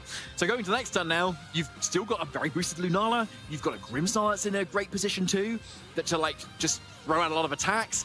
And then Tier Team could obviously just keep it safe as well and switch back into Incineroar, lower even more damage. Yeah, even if we get to the position where Electric Train expires. Say Lunala goes to sleep, then what? You need to deal the damage into it. Leftovers probably can still recover so much, so Ruben is, I would imagine, has Rillaboom in the back though. Okay, yeah. Yet to be revealed, so you can maybe switch it in and suddenly get a Spore in at the same time. And then so that's why we've seen Tier Team locking the switch into the Miraidon right now, because if Zamazenta switches, it switches first into Rillaboom, and then Grimmsnarl will switch. And actually, no, it's the foresight that we've seen from Ruben. We're never going to know. I liked your path to victory you were carving out there. I think it would have been a very interesting endgame, but it looks like Ruben is just saying, no, we're not going to play this out. We're going to jump into the Game 3, because he had such great momentum in the endgame towards of that Game 1. But critically for me, Tier Team has done two things very well in both Games 1 and 2. Yes, I know he lost the first game, but he has burnt that Zamazenta in both games. And that meant both times Ruben is kind of playing at 3 Pokemon and lost one of the restricted, and particularly in that Game 2. All Tier Team had to do to close out the victory was just target the partner Pokemon, leave the Zamazenta, you can clean it up at the end. What is it going to do to you? Yeah, 100%, and that's kind of what we saw. You knew he couldn't do anything about that. But what we could see the option of, though, is Ruben just trying to play a little bit safer with that Zamazenta and try not to switch it in on a target that's potentially going to be Will-O-Wisp. Yeah. That same play that Tier Team did. And what you can do by that is trying to be threatening that Incineroar from the get-go, so that it doesn't have the opportunity to go for that Will-O-Wisp. Because what we saw happen in the first game is that Tier Team felt the pressure to Terra that Incineroar into the Terra Bug. And that made the endgame a lot smoother when the Calyrex Shadow was then able to deal with the Lunala, because it couldn't tear away from its Ghost Resistance. So maybe if we saw the same sort of positioning where Ruben could get that Zamazenta to pressure the Incineroar to do that, at least then you trade a Terra for a Will-O-Wisp, and we saw that was enough for him to win it. I think that's a great observation, actually. The terrestrialization was key for Tier Team here. Being able to unlock that Terra Fairy did give Lunala a lot of flexibility, a little bit of breathing room, and that's something Ruben cannot afford to give this Lunala. In Game 1, being able to unleash the Terra on the Incineroar, I think, was great in that moment, stopping the body presses from dealing with Incineroar. Incineroar is such a key Pokemon on Tier Team's side, but then it was at the sacrifice of Lunala in the endgame. So Tier Team, I think, has to maybe think, how do I keep this Lunala in the safe position? And Ruben has to think, how do I deny this completely? Looks like the opportunity he's trying to go for is that Amoonguss and Zamazenta once again, and Tier Team sticking with what he knows. It's going to be Grimmsnarl and the Incineroar. Now my question is the Will-O-Wisp going to land a third time? Well, I'm going to say I doubt it, because I think Ruben's prepared exactly for this, because you've got Zamazenta that needs to deal with this Incineroar, but you've also got something that can redirect away a Will-O-Wisp from it as well. Now, we saw in Game 1, actually, Tier Team just went for the Will-O-Wisp, even despite that positioning, but Ruben still is getting Tier Team to respect it now, at least, at the very least. So, yeah, Zamazenta now pressuring with super effective damage into either target is definitely where Ruben wants to be now, because it was those supportive pieces that were allowed Tier Team to make Lunala so safe. So yeah, what do you do here? Do you try and spore in the front of Miraidon that could come in? But at least a screen's going up first. Yeah, that's a reflect on the field right now. As the body press comes straight down into that Incineroar, it is going to be able to take it. We didn't see a fake out come through, so assuming the Will-O-Wisp is going to come in play. And critically as well, there was no Rage Powder on that Amoonguss, so for a third time, it actually happens. Will-O-Wisp connects down onto the Zamazenta, and Ruben has one of his restricted Pokemon completely neutralized in play. Amoonguss is finally going to be able to do what it does best and land a Spore, but I think the damage is already dealt. You can wake up from a Spore, you cannot shake off a burn. Yeah, very true. So unfortunately, yeah, Zamazenta burnt yet again here. But I think this is the first sleep we've actually seen in this entire set, despite Amoonguss being in every single game. So at least Ruben kind of calling that nicely at the same time. So trading status for status now. But Zamazenta's still in a position to still threaten decent damage here. Like, Grimmsnarl still doesn't want to take a super effective Heavy Slam, even at -2. So it's still a lot of ways to kind of still whittling away the supportive pieces. And again, Amoonguss can go on the offensive here with Sludge Bomb to both of these targets too, particularly that Grimmsnarl that feels threatened enough that we're seeing a switch out. Yeah, Grimmsnarl not wanting to utilize the opportunity to set up a light screen to, you know, void any of that potential damage that Amoonguss could deal out. Critically, I think, going to try and stop any future spores, setting that electric train up on the field and wanting to capitalize on the fact that this Zamazenta is neutralizing Calyrex is indeed not on the field. Body press is going to come down into Miraidon, do just a little bit of chip damage as the Spore does, of course, fail thanks to that electric train. Now, in this next turn, the speed advantage clearly on Tier Team's side. Can Ruben adjust accordingly? Well, if Rillaboom is in the back yet again for Ruben, then he still has the option of switching in Rillaboom and then sporing the Miraidon slot, which at the moment is going to be, like, largely uncontested, as Miraidon is already on the field and still can't get back in. So there's, like, that play that's going on there, but that still means Lunala is still lurking in the back, ready to come in yet again. And now you've also got a position where Draco Meteor could just come out into this and Amoonguss and deal a lot of damage too. But I think, yeah, here's the Rillaboom play. I mean, Rillaboom as well doesn't want to take a Draco Meteor, but it has that Assault Vest, so it's going to be able to have a little bit of flexibility, and Amoonguss so bulky, it's likely going to be able to hang on. Incineroar going to just completely switch out here, wants to be able to bring that Intimidate in a little bit later on, maybe try and catch the Zamazenta in the future, or this Rillaboom in play, as Lunala graces us with its presence. Looks like the Volt Switch is going to come through straight away. A nice little pivot here, considering Rillaboom just joined the field, and you've got the Grassy Terrain, and if you are that Miraidon, you want to be able to bring the Electric Terrain back in play. Critically, though, Grassy Terrain is in play for right now. Could we see a Spore follow-up?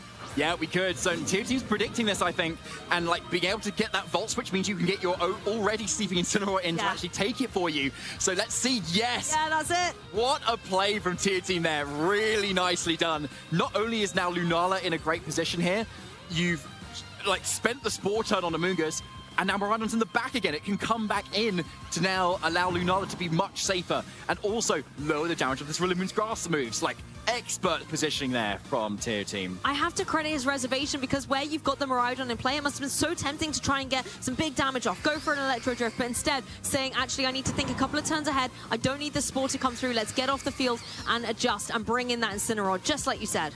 Yeah, like really well done, honestly. Now, question is, what do you do from Lunala's perspective now? Do you start to set up? Because there is always the chance that Ruben could try and get in Calyrex to the point that you can threaten an Encore into this Lunala. That might be how Ruben kind of needs to play this now. Yeah. So, like, but can you get it in safely in front of a Moongeist beaming Pokemon. Oh, that can always be so difficult, but at least this time it doesn't have the Calm Mind in play, so it isn't going to be dealing as much damage in this turn. The electric terrain does come onto the field though, so once again Amoonguss sad to not be able to spore in this play. The Moongeist Beam is going to come through though, drawing on all of that Lunar energy and connecting down onto the Rillaboom. Thanks to the Assault Vest though, it is going to be able to take that very respectably as the U-turn comes through. Critically, I think, to re-break that Shadow Shield and allow a little bit of positioning so Rillaboom can rain on Miraidon's Parade a little bit later on and turn the field green. Okay, so what is he going to go into? That is the question. There's so many threats here. We've got all 4 Pokemon still on the field in this final game as well. There's so much back and forth. And there's a lot of potential for everything to heal up as well. Leftovers on the Lunala, Pollen Puff on the end. No, sorry, not Pollen Puff, but the Regenerator on the end. Yes. The Amoonguss can heal itself up too. But yeah, there's that Calyrex. But yeah, Spore, unfortunately, not going to come through here. Ruben maybe trying to overextend on, maybe get catching tier team to overpredict a little bit. But no, keeping it nice and safe right on the field to stop that. And I think critically as well, in contrast to games 1 and 2, this game 3, we're in a couple of turns deep and we haven't had a single KO at the moment either. Both these trainers kind of playing a little bit slow, a little bit steadier, going for these status options with the burns, poison, sleep, these different types of things. Okay, so now we're in the position where obviously Calyrex is now threatening this Lunala with a lot of damage, right? And so yeah, we saw the Terra Fairy being really good for Tier Team in that second game. Chances are he's going to probably want to go for it again, because the main thing that's going to be threatening it is the Amoonguss Sludge Bomb. It's not the most offensive little mushroom, unfortunately. That's true. But it could still get the poison either way. That's probably the most thing to worry about. And you'll get the poison if you're Terra Fairy or not, right? So yeah, locking in that... Well, Terra Ghost, it looks like a Ruben's Zensi. Again, maybe trying to capitalize, just try and get some damage on before this Lunala can set up too much. 3 for 3 on this Calyrex Shadow Rider, going for the Terra Ghost here, and it looks like the Sparkles are going to be matched on the other side of the stage by Tier Team. It is going to be that Terra Fairy, just like you mentioned, David. So both of these trainers capitalizing on their restricted Pokemon, trying to get them in the best position in order to try and get that damage on the board. The Rage Powder comes through, Amoonguss doing its best to draw in all of the attacks and preserve its precious Calyrex by its side, as the Miraidon does go for that Snarl. So not only is that going to do great damage to Calyrex, it is lowering its special attack by 1 stage, making these Astral Barrages less formidable. Wow, great play there. It's going to be the Astral Barrage instead, but yeah, -1 special attack. This Terra Fairy on this Lunala is not going to do a whole lot of damage, yeah. And even to the point where Miraidon might even be able to take another one with a responding Moongeist Beam. Yeah, here it comes, connects right down onto that Amoonguss, does take it down into the orange zone here, but it is able to hang on. Critically, however, look at this Lunala and the Leftovers recovery. It's going to be able to, if given the respite going for, you know, Protects and things, it's going to be able to heal that up. Again, Protects maybe not the safest thing in the face of an encoring Calyrex. Yeah, exactly. So you might as well just stick with what Lunala does best and just go for the attacks. You're still not being threatened at the moment. You don't actually need those Calm Minds, do you? Because there's like maybe, yeah, again, the Amoonguss Sludge Bomb, you're still in a very strong position. You've got other ways of damage mitigation in your screens that we've had, and the Snarl that the Miraidon is providing. It's kind of the same thing, isn't it? And either way, Calyrex being that Focus Sash just needs 2 of anything, really, to go down. Yeah, so Miraidon getting out of here, maybe wanting to make sure the terrain is preserved for later, and also not wanting to have to take an unnecessary Astral Barrage at this point in time. Incineroar, a Pokemon much better positioned to be able to deal with that, as well as anything that this Amoonguss throws its way. I think even though it's asleep, it's still just by its typing and the fact that you can have potentially the Fake Out a little bit later on, does keep Incineroar as a key Pokemon in play. So Zamazenta's coming in now to try and help deal with something that Tier Team can do here. I mean, like, you've still got that burn, though. It's still in a very good position. Now Rillaboom coming in, resetting that terrain here, but Miraidon expertly is now in the back yet again. Tier Team is always 1 step ahead of this terrain game, has the Miraidon in play. Now Lunala can once again take to the skies and connect down onto that Rillaboom. The Assault Vest does keep it in play at the moment, but again, you have Leftovers on this Lunala, now you have the grassy terrain. So it's almost like Tier Team is happy to capitalize on grassy terrain when it's in play, getting that Shadow Shield back to full. Yeah, there it is, back to full, unfortunately. And there's the more of the reveal of the speed interactions of our Pokemon here, which isn't something that we need to be too concerned about, given that Zamazenta's not doing a whole lot of damage. Rillaboom is the main thing that is going to be able to do damage into this Lunala. But now, yeah, taking a Moongeist Beam on the way in is not what you want to see. And with Miraidon in the back, that can just easily come in, lower the damage of this Rillaboom's attacks. You can't, like, crit through a lack of terrain boost either. Yeah. So, like, that's also still quite safe, even if a crit comes out, I think. And so, yeah, I think that's what we're seeing here. Not wanting to contend with, like, fake out shenanigans. Incineroar loves to be in the back anyway, so it can come back in. So, Tier Team just really strong in this position right now. It's nice to see you, Incineroar, but it's also nice to see you leave to bring Miraidon back onto the field and set this electric terrain. The fake out critically going into the Lunala, saying, no, that Shadow Shield needs to be broken once again, but critically it's not followed up by anything, so the leftovers is going to be able to regain that back up. The body press was trying to go down into that Incineroar. Looks like Miraidon's going to have to take a little bit of chip, but once again, Miraidon's in the driving seat. It's switched off the priority Grassy Glide, so you don't have to worry about that either. And to be honest, I want to see Tier Team jump on the offensive now. I want to see damage. I want to see a KO. We're still without a KO in this game 3. Yeah, we are, unfortunately. I mean, like, all Tier Team needs to do here now is just get Miraidon back out. Yeah. Because Ruben gets Rillaboom back out, you want to get your Miraidon back in. Yes. In case Ruben wants to get their Rillaboom back in. That's the name of the game. And so, yeah, we see Tier Team locking in kind of that Volt Switch is kind of unpunished at the moment to kind of get it out. Incineroar can come back in fairly safely too. And then, yeah, I see Lunala can go on the offensive here. Rillaboom with that Assault Vest cannot protect, so Moongeist Beam to that slot, very, very safe. And that's something coming in from that Rillaboom is going to take the hit, or Rillaboom has to take it itself and go down, and then that win condition's gone too. So the question is, how can Ruben actually get into the point to deal with this Lunala? And that, I think, is saving the Rillaboom. That's going to have to be key. I always feel like he needs the Zamazenta to go down so we can bring in a Pokemon safely and go on the offensive, because that Zamazenta is just doing nothing on the field. Tier Team even able to capitalize on it by getting decent damage, getting the pivot, but not getting the KO, so that you only really have to worry about that partner slot. So expertly done. Look at that. Barely anything into the Grimmsnarl. Lunala once again rising up into the skies, bringing down this Moongeist Beam. Rillaboom, the first Pokemon felled in this game 3, goes down. You don't even have to worry about the terrains anymore. And critically, Ruben, yes, gets the free switch into a Pokemon here, but it's not on the Zamazenta slot. So Zamazenta, once again, really applying no pressure whatsoever. Tier Team in a prime position to be able to get damage on the board critically as Reflect has gone off and Grimmsnarl's back in. Yeah, perfect positioning yet again for Tier Team. Just really not seeing any outs at the moment for Ruben. And I was probably trying to wait for Tier Team to give him a Protect or give him a Calm Mind that he can Encore into. Just something. But no, Tier Team's just staying true, going for that Moongeist Beam. But I suppose something that he could contend with is the power points left on that Moongeist Beam. We see he's down to 4 left. Maybe if Ruben tries to stall out Moongeist Beam, then maybe he's only stuck into Moonblast, and then that might be something. But again, like Moongeist can probably take that a little bit better, redirect that away. Yeah. But then how do you stall out 4 of those with the Protects that you've got? Oh, it's a really uphill battle right now. 4 doesn't seem a lot, but it might very well be enough. I think, you know, you just need the 1 Moongeist Beam to deal with the Calyrex, and then, yeah, maybe throw 2 of them into the Amoonguss. Amoonguss critically as well, if it wants to switch out here, it can reset its, you know, it can use this Regenerator ability, but you just don't want to afford the switch into your Calyrex. Light Screen actually critically comes up here. I think the Grimmsnarl realizing actually we don't need to worry about setting up our Reflex anymore, because the only Pokemon that I really have to worry about is the special attacker in the back of that Calyrex. Here we go, number 5 of the Moongeist Beams into the Amoonguss. Still not enough to be able to get the KO in play, so allowing the Sludge Bomb to come through. Respectable, little bit of chip. That's going to take a little bit more of that leftovers recovery to get back in touch. I like what Ruben's trying there. Like, getting a poison at least would like mitigate the healing on this Lunala, but no poison unfortunately on that Sludge Bomb. So yeah, Ruben like really back into the ball. Health is so low, and we see the forfeit lock as well. Tier Team taking this match 2-1.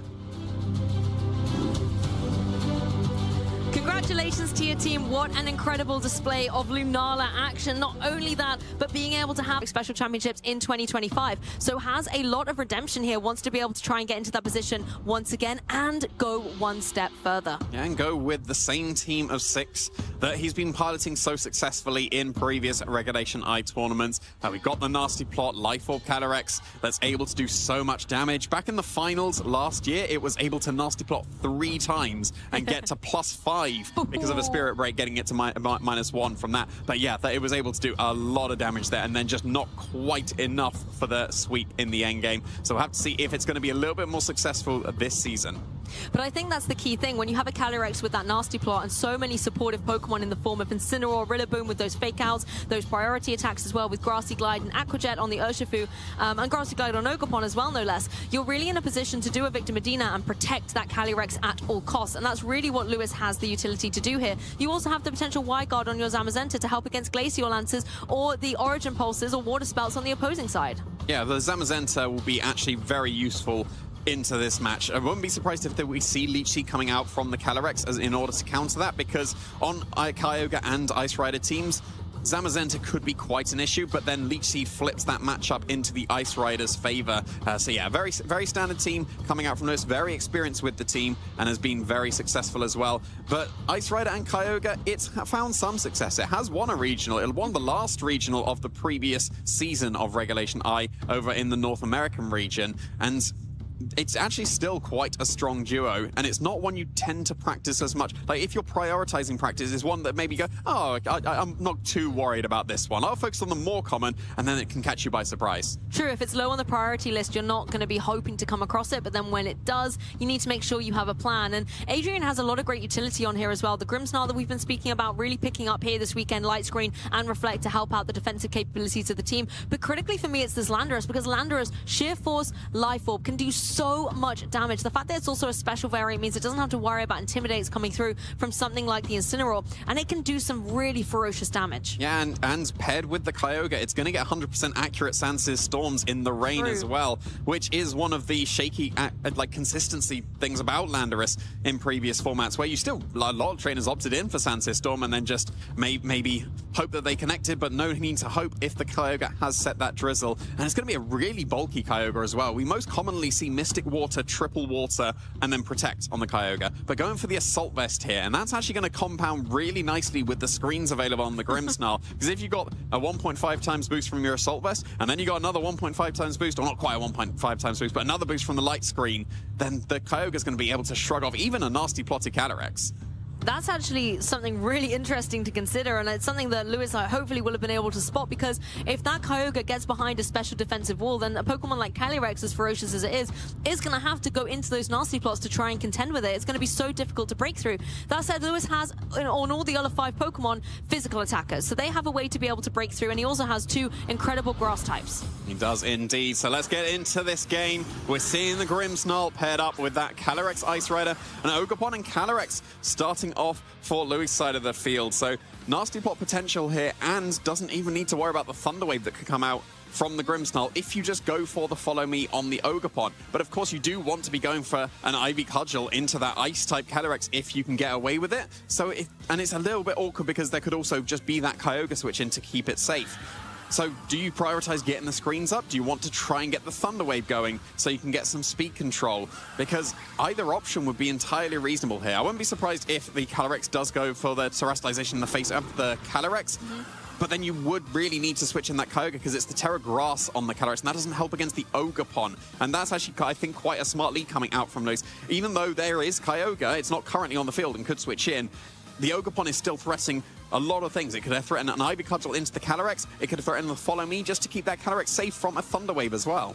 That's the thing, Ogerpon really has a lot of decisions to make here, and the temptation certainly is there to go for the Embody aspect, get that +1 attack, and be able to go on the offensive. Looks like Kyogre is not switching in, and Lewis has made the call to invest into this Ogerpon, so it is going to go for the +1 attack, Embody aspect, and if this is an Ivy Cudgel, finding its mark down on either of the opposing Pokemon, it's going to do some formidable damage. Critically, I think, though, as you mentioned, you want to get rid of that Calyrex from play. Adrian also going for the Terrestrialization, utilizing that on the Calyrex. You have that grass typing. However, if this is indeed going to be where the Ivy Cudgel is landing, it's going to be devastating. Yeah, this could be a lot of damage here. Is it going to be the Thunder Wave, or is it just going to be a screen to be able to get some damage reduction? That looks like the Reflect to me, so the physical damage not going to be as effective. Certainly not going to be as effective, but that is going to be no contention for this Astral Barrage. It finds its mark on both the opposing Pokemon, does about 1/3 of damage, very respectable, but it's critically about where this Ivy Cudgel is going to follow up into. It's going to be popping out from behind the mask and finding its mark down onto that opposing Grimmsnarl. It is going to take it from play. Yeah, so that Calyrex got away with it. The Ice Rider not hit by the Ivy Cudgel and might have still been KO'd there. And that means it's able to fire off a Glacial Lance now. That's going to do very respectable damage. I say respectable damage. Almost knock out that Calyrex Shadow Rider with a critical hit.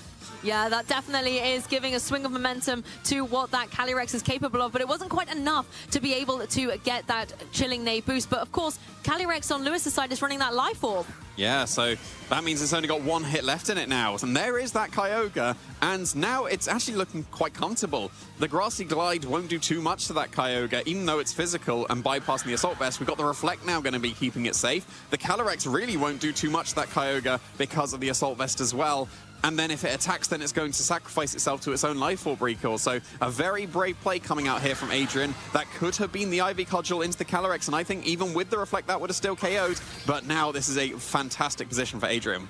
Yeah, nice defensive play from the Ogerpon here, just going for that spiky shield as the Astral Barrage does come through once again, utilizing its speed to try and get some damage on the board. Still not enough to deal with that Calyrex, and of course we know the special defensive capabilities of this Kyogre. The Life Orb will be the victim to that Calyrex, so Lewis losing one of his own Pokemon by default as the follow-up was coming through. But of course the spiky shield going to keep the Ogerpon nice and safe for now. Yeah, is this going to be Trick Room though? Yeah, it is. So that Calyrex has completely flipped the script, and now the training on the Kyogre is going to be quite important into this Ogerpon. Maybe not so if the Rillaboom comes in, because if you were going for Grassy Glide with the Ogerpon, then it wouldn't actually matter with the speed order between the Kyogre and the Ogerpon, because that Grassy Glide would then gain priority. But this is still a really nice position for the Calyrex. Yeah, there is that Rillaboom that's going to be joining the field. Not only getting fake out pressure to try and start stalling out some of these turns of Trick Room, but activating that priority on the Grassy Glide so that even if the Kyogre is slower and therefore would move first in Trick Room, that Ogerpon can now threaten a lot of damage. I'm very dubious if it's enough to KO through Reflect, though. It would be very close. I think you'd need to double it up with both the Rillaboom and the Ogerpon, but then that would allow this Calyrex free reign to go for a Glacial Lance into that Rillaboom.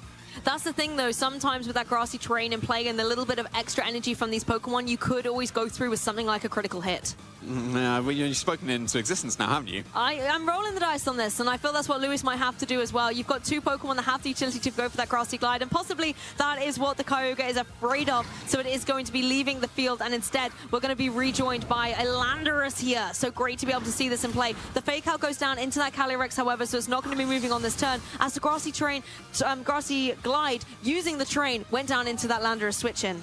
Yeah, the Reflect quite important there, because that would have easily been a two-shot if the Reflect was not up, but that Landorus gets in relatively unscathed.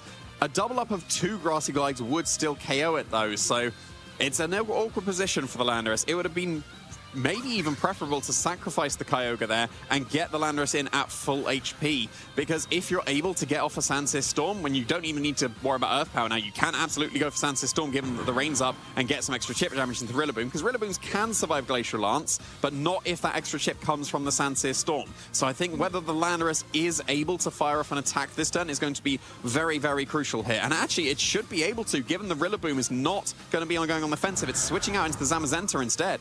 Yeah, Zamazenta coming in, maybe wanting to try and use its Steel typing to combat a Sludge Bomb that could come through from this Landorus on the opposing side, but it is going to be the Glacial Lance being unleashed, first of all, in this Trick Room environment by that Calyrex. Does a little bit of chip to both the opposing Pokemon, and it is the Sansir Storms of both of Lewis' Pokemon go down to this ferocious Landorus, using the rain to guarantee its accuracy and guarantee the KOs. Yeah, clearly predicting the Protect there, because you only switch in the Zamazenta and not Grassy Glide if you are predicting that Landorus to Protect, which is entirely reasonable. That could have been two Grassy Glides, and that should have been able to pick up the knockout based on how much damage the first one did. But Adrian able to read through that, just standing brave in the face of those two Grassy Glides, getting that Sansir Storm off, nice and consistent in the rain, and able to take this first game very, very comfortably, because here comes the Rillaboom. Doesn't particularly matter at this point. That's just going to be a Glacial Lance and then send us into that game too. Yeah, Rillaboom's got a bit of a tall order to climb through here. But I have to admit, Jamie, I love the way this Landorus came in towards the end game and has just been so dominant.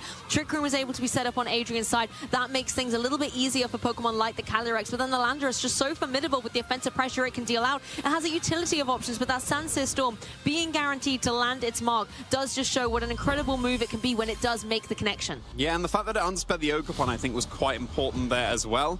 It doesn't tend to be consistently one's faster than the other, because yes, Ogerpon is naturally faster, and if run as fast as possible will outspeed, but Ogerpons tend to run pretty bulky so that they can survive the attacks while they're going for follow me redirection.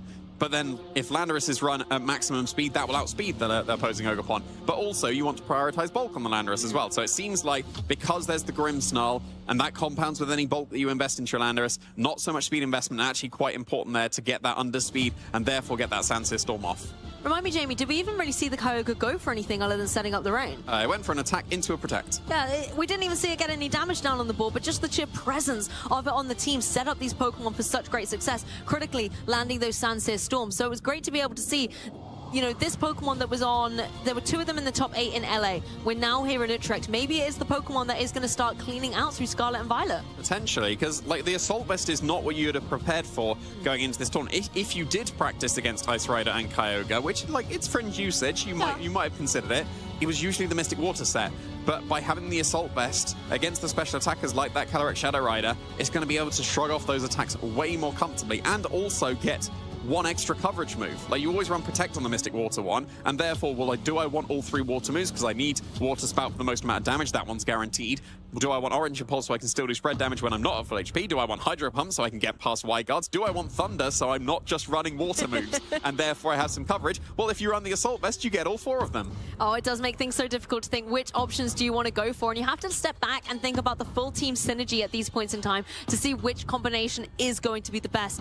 Coming into this game too, however, I think Adrian felt in the driver's seat for so much of this game. Even though at the beginning, Louis was kind of capitalizing on the Ogerpon and, you know, Kyogre didn't come in, so had the utility to get some good damage off. What does Louis need to do to adjust to be able to gain momentum back in this game too? Well, if in that turn 1 he would have Ivy Cudgeled the Calyrex, I think even through Reflect that would have KO'd, because there was no Kyogre switch in to reduce the damage output from the Ivy Cudgel, and that would have been a massive swing of momentum in Lewis's side of Lewis's favor, because then there's no Trick Room in the future, and therefore your Calyrex can now just start sweeping. Your Ogerpon, we saw, outsped the opposing Landorus. It would be able to knock that out as well, even if that rain was set. An Astral Barrage and an Ivy Cudgel, even in the rain, should still be able to pick up the knockout on that Landorus. So, yeah, I think that was potentially a missed opportunity from Lewis. Yes, getting rid of the Grimmsnarl so that there wasn't the second screen is always a nice thing. Only having to deal with one of those screens is quite nice. But given that the Calyrex was taken down so low very quickly on that first game, granted it was a critical hit, well then only physical attackers were remaining, and therefore the Reflect was actually quite impactful. Well, we're going to be jumping into game 2. It's going to be that Grimmsnarl paired up with the Calyrex Ice Rider for Adrian, and on Lewis's side, it's going to be once again that Calyrex Shadow Rider paired up with a teeny tiny Pokemon that I can't quite see. Looks like it's going to be Ogerpon that's going to be hiding just underneath there. There we go. Yeah, so we are in the same mind game as that turn 1. Yeah, we can see there. That's going to be the Mold Breaker just activating, confirming, even though Ogerpon was just doing a little hide and seek there, was actually in the lead. But yeah, we have to contend with this mind game. Like we saw, on the first turn, Luis did just target the Grimmsnarl and could have targeted the Calyrex. Well now, if he does decide to do exactly the same thing except Terra Ivy Cudgel into the Calyrex, well that can be defeated by just the Kyogre switch in, reducing that damage output, and should allow that Calyrex to be able to survive. Granted, you won't get a screen, but you should still be able to KO that Calyrex with the combination of the 2 attacks, and look at that, we are seeing that switch out.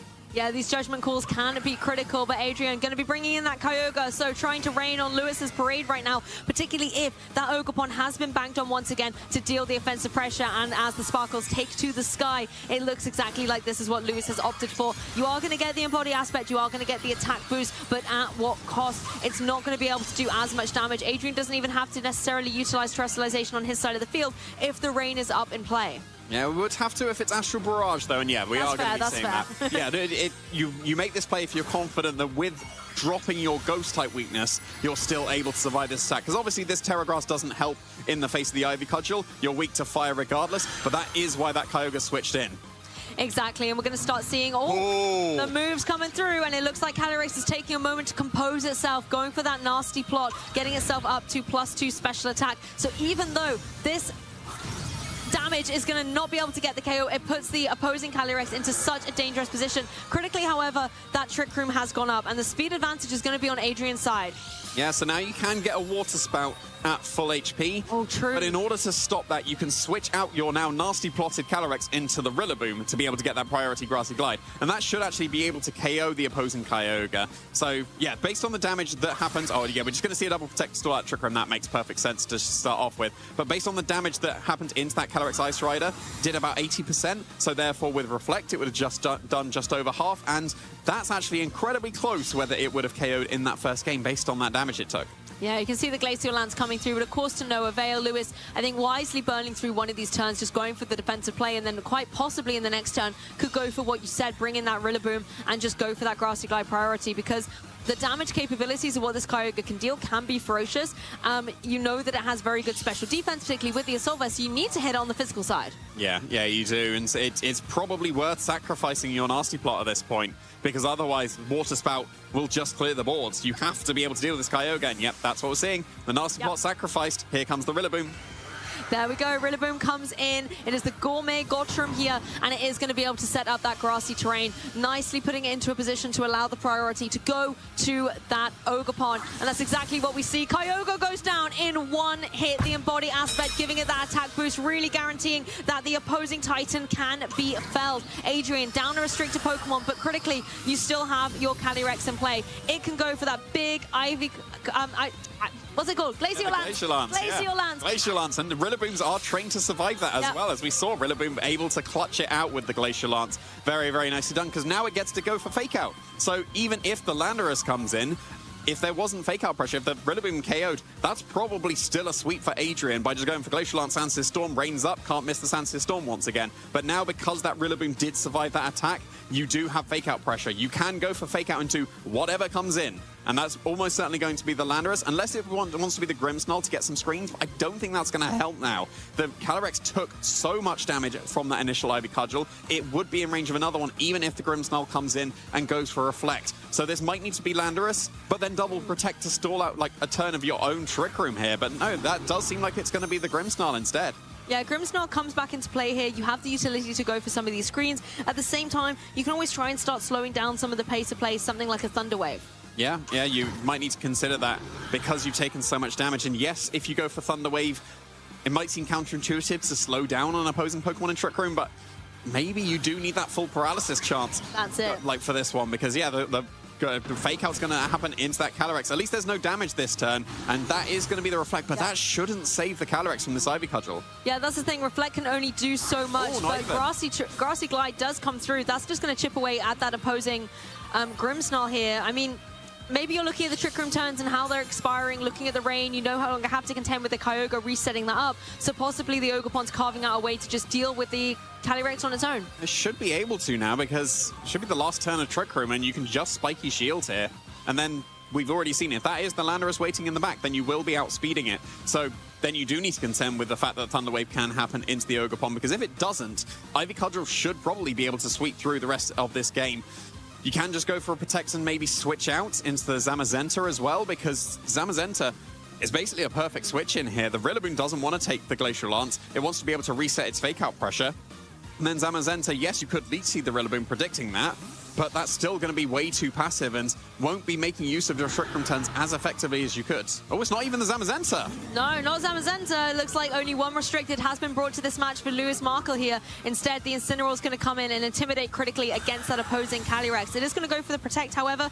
That does leave it a little bit more vulnerable to the potential Fake Out in that next turn as the light screen goes up. So late on in this game too, Adrian able to get both screens up on the field. Yeah, but it might be a little bit too late at this point, because the Trick Room is about to expire, and he's on the last turn of Trick Room, he's had to sacrifice it by going for the Protect on the Calyrex. And now, because it's gone for the Protect on this turn, you can just pretty safely go for Fake Out into the Calyrex and also Ivy Cudgel, and especially so because the rain has also just disappeared. So even if the Landorus switches in to try and take that attack, it probably won't. And Body Aspect, by giving that +1 attack boost, allows that Ogerpon to pick up a load of one-hit knockouts. Granted, there is the Reflect, though, so the Landorus should be able to survive at least one of those attacks. So it is probably worth sacrificing your Calyrex and just trying to find a position to be able to sweep with the Landorus now. That might be Thunder Wave the Ogerpon, get some full paralysis potentially, but at least it would still put it slower than the Landorus in the future. The issue is if Landorus does come in from the back, it doesn't have the reliability that it had in that game one because the rain is no longer in play. The Fake Out actually critically goes down into the opposing Grimmsnarl, leaving the Calyrex nice and free for the Ivy Cudgel to find its mark down. Now the Trick Room is over, that Pokemon is going to be the faster and will be able to fell the second restricted on Adrian's side. Yeah, incredibly safe there. No Thunder Wave shenanigans coming through on this turn because there was that Fake Out and because there was the Protect already on the Calyrex. Unless there was a double Protect attempt, which might have been worth considering, and then next turn go for Thunder Wave into the opposing Ogerpon.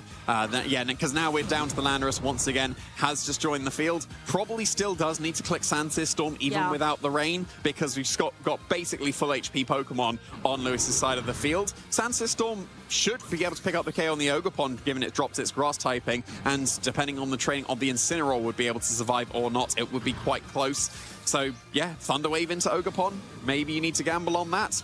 But at the same time, there could be a very easy just switch out and protect coming out from Lewis's side of the field, because then on the next turn, whatever happens, whether the Rillaboom, the Rillaboom joining the field survives this turn, you go Fake Out, but if not, you get the paid switch back into the Incineroar to get Fake Out to stop the Thunder Wave. This is why they're called the pivoting pals. They switch in and out with each other and always apply that Fake Out pressure going forward. And that's exactly what Lewis has been able to position up here. You have the Fake Out to slow down whatever that Landorus wants to do. It is going to have to take that Earth Power damage, however, so Rillaboom does indeed go down. But as you mentioned, Jamie, it goes down. Doesn't matter. I've got an Incineroar in the back, says Lewis, and he can bring that in to apply that Fake Out pressure again. Yeah, so going for the safe, consistent Earth Power there. Probably predicting the Spiky Shield coming out from the Ogerpon, because if it is going on the offensive, or at least you predict it goes on the offensive, it kind of does need to be Sandsear Storm. Otherwise, if it gets off another Ivy Cudgel, that might be just game over. So if the Incineroar comes back in, which it probably should, given you want to stop the Thunder Wave potential, there's just one small mind game left of, well, do I Fake Out the Grimmsnarl and Ivy Cudgel it? Because then I definitely get that KO and also stop the Thunder Waves that could be coming out. Do you Fake Out the Landorus just to be able to stop the Sandsear Storm and maybe gamble with the Thunder Waves? Do you Fake Out the Landorus and double the Landorus? Because that should still be able to do absolutely massive damage, even if the Thunder Wave targets the Ogerpon. Wouldn't matter that the Ogerpon would then be slower on that turn because the Landorus would be flinching. I guess it comes down to if you want to roll the dice on the Sandsear Storm, and Lewis says, I'm not playing that game today. The Thunder Wave will, of course, come down and connect into that Ogerpon, so it will make it slower, but critically possibly deny it the chance to attack if it does get fully paralyzed, and that is... No, that was the flinch. That's okay. My German is improving. Now Ogerpon is going to be able to come through with that Ivy Cudgel. It is able to break through the paralysis and actually get rid of the Grimmsnarl for its troubles. Almost saying, hey, if you're going to paralyze me, you've got to be able to take this damage, and you sure can't. Now it is just one Pokemon on Adrian's side remaining. Yeah, and we still got an entire full HP Calyrex waiting in the back, so you should just hard switch your Incineroar out here. Calyrex can survive any attack that Landorus wants to go for, and if it's Earth Power, well, then you still keep an entire Pokemon around. And if it's Sandsear Storm, well, that's going to give the KO into the opposing Ogerpon if it does connect, giving the paid switch back into the Incineroar, and then it's just Fake Out and Astral Barrage. Or if it does end up dodging the Ogerpon, if it breaks through the paralysis, then we just get the Ivy Cudgel KO. Yeah, Landorus just looking to be in a very difficult spot here. Oh, there was a dodge. Oh, there we go. We're going to see... Oh, double dodge. Double dodge. This is what I mean. It's a little bit like being a Magikarp with a dream. You can have high hopes, but it's not always going to be easy to land that damage in play. Look at that. Is able to hang on. Is going to be able to maybe try again and get some damage off on the board, but I just think Lewis has all the answers here. Yeah, the Landorus won't be able to do it here. Even if it was somehow faster than the opposing Calyrex, it's a full HP. Critical hit Earth Power maybe KOs Calyrex, but probably not. So it's just going to be an Astral Barrage to be able to take us into this next game. So very nicely done from Lewis there, especially so because he dropped one of the restricteds. The Zamazenta seems like it's actually quite good in this matchup, given you can White Guard on the Glacial Lance, therefore Ice Rider can do no damage on that turn. And also there's two very powerful spread moves coming out from Kyogre in the Water Spout and the Origin Pulse as well. But the fact that he dropped it allowed the pivoting action that we've seen so commonly across all the regulations. Yeah, there is the forfeit, just confirming that we are going into that game 3. I think Lewis was able to masterfully gain momentum in that game by getting rid of that Kyogre, just like you said. It was such a powerhouse in this match, and for Adrian, it provided a lot of support, particularly with that Landorus, and removing it so effortlessly with that one grassy glide that came through just meant that, you know, this wasn't a utility option that Adrian had. You weren't able to apply all of that pressure with the Origin Pulses or the Water Spout that had been set up so beautifully in game 1. Yeah, that you kind of need the Reflect to be able to survive that Grassy Glide. I'm pretty sure it would be a guaranteed KO into that Kyogre, even if it was trained incredibly defensively, because you get that +1 from the Embody aspect. You get the Grassy Terrain boost as well. So, yeah, very, very nicely done to be able to store that Trick Room, because on that first turn, if that had just been, again, Astral Barrage and Ivy Cudgel into the Calyrex, it would have been a KO, and therefore there was no Trick Room, and it would have probably been a much smoother game. But the fact that, like, there was Nasty Plot, and then it wasn't even used, it was just switched out immediately and sacrificed to get that Grassy Terrain. The fact that Lewis was able still to find the path to victory through that Trick Room, when it could have been a much smoother game 1 and game 2 if there was Astral Barrage and Ivy Cudgel. Very, very nicely done. So are we going to see that in the game 3? Because 2 times in game 1, if it was just Astral Barrage, Ivy Cudgel, game over probably immediately. Is that going to be the same in Game 3? It's amazing how that turn 1 can be so intense and really set the tone for the way that the whole match is going to play out. Whether or not that Kyogre is going to rejoin the field, and if Lewis really wants to capitalize on going for the Terastallization constantly onto this Ogerpon, is whether it's going to be able to pay off or not. I think one of the key things he did well when that Trick Room went out was able to stall it out so magnificently, going for those double protects where needed, buying a little bit of time, and critically removing the Pokemon from play that were able to thrive within that Trick Room environment. Yeah, so we'll have to see if there's going to be any adaptations coming out from Adrian. Getting a screen would be useful. Getting that Reflect allows the Kyogre to survive a Grassy Glide. Getting the Light Screen means that the Calyrex Ice Rider will be shrugging off any Astral Barrages very, very comfortably. But are we going to see the same leads and the same mind game? No, we're not. There is a switcher from both of these trainers here. Oh, Jamie, I love this. Isn't this fantastic? We're going to be able to see the Urshifu join the field, paired up with that Grimmsnarl on the opposing side for Lewis. Zamazenta front and center with the Rillaboom. Yeah, there we go. What a switch up for both of these trainers here. The Urshifu is threatening some pretty reasonable damage into the Zamazenta, but it also is at threat from the Grassy Glide that can come out, and that would out-prioritize the Grimmsnarl going for its pranks to Reflect because Rillaboom is faster and therefore would do huge damage. But at the same time, you probably do want to put a stop to this Grimmsnarl. If you go for Fake Out and Heavy Slam, no screens will happen because Heavy Slam should be able to pick up the knockout, and you would sacrifice a lot of your Zamazenta's HP from either a close combat or a Surging Strikes, but that's probably worth the trade to stop any of those screens. That's the thing. The screen's going to be able to come through. Not today, says the Rillaboom. The Fake Out lands directly down into that opposing Grimmsnarl as the U-turn is able to come through from the Urshifu there. Going for a little bit of repositioning. Adrian wanting to adjust the ball position, thinking, hey, I don't want to keep my Water type in against this Rillaboom with that potential priority Grassy Glide, utilizing the opportunity that maybe Fake Out was going to be wanting to be capitalized on. You now are able to bring this Calyrex Ice Rider into the field. Yeah, and if there's just a Heavy Slam once again into that Grimmsnarl, that should be able to pick up the knockout quite easily. No Reflect, and yep, there we go. Goodbye, Grimmsnarl. Yeah, that's Grimmsnarl out of here. A fantastic double up on Lewis's side, identifying that the screens and the protection and the paralysis are all games he does not want to play here in Swiss round 7. So already takes a Pokemon down early doors. Yeah, so if that's going to be the Urshifu coming back in, yes, it can threaten the Surging Strike. Yep, there we go. There is that Urshifu joining the field. And close combat probably KOs the Rillaboom from this range. And there is no Reflect, so Grassy Glide will still do absolutely massive damage, but Grassy Glide doesn't KO a Scarf Rillaboom. So it should be able to get off at least one more attack if it does want to. And then you can go for your Leech Seed into the Zamazenta, start racking up that recovery, because you can't safely go for a Glacial Lance on this turn because there's always the threat of White Guard. But at the same time, the Zamazenta probably does actually just want to attack, and therefore you could consider going for the Glacial Lance into the Rillaboom to be able to pick up that knockout. That would allow you the Urshifu attack into the Zamazenta instead, whether that's close combat or Surging Strikes will do pretty respectable damage either way. But I do think the Scarf makes this Urshifu so vulnerable because it can't protect, so it cannot find a way around a priority Grassy Glide coming through from the Rillaboom. Terastallization will take to the stage, though, once again here, and it is once again going to be on this Calyrex. It's going to be turning into that Grass type, giving itself its protective, defensive capabilities in play. Yeah, it's going to be able to take the Grass attacks very, very comfortably now from the opposing Rillaboom, but the Grass attack does go into the Urshifu. That's a lot of damage. Yeah, the Assault Vest, you know, giving it defensive support, but not going to be making it the most offensive, even though the Grassy terrain was in play and boosting up that Grass type attack. The Urshifu was trained to survive it, was able to hang on, and could retaliate with that U-turn. So Adrian able to switch up the ball position once again, brings in the Kyogre. Yeah, but if that's a body press into that slot, that's going to do a huge amount of damage and put it in range of Grass Glide. There it is. Oh, look at that damage. Oh my goodness, right down into the orange zone. Yes, you may set up your Trick Room, but you've got no way to block that priority that the Rillaboom is capable of going for still. It was able to hang on. It's getting that little bit of recovery. Kyogre, you can recover as much as you like. We know how much that Grassy Glide will do. Yeah, I think this game's over. It's White Guard Grassy Glide twice into that Water type slot, and then it is just a 1v4, and nothing can be done by this Calyrex. You can only Leech Seed the opposing Zamazenta, and that takes far too long to be able to get rid of it. So I think this is just a perfect pin now.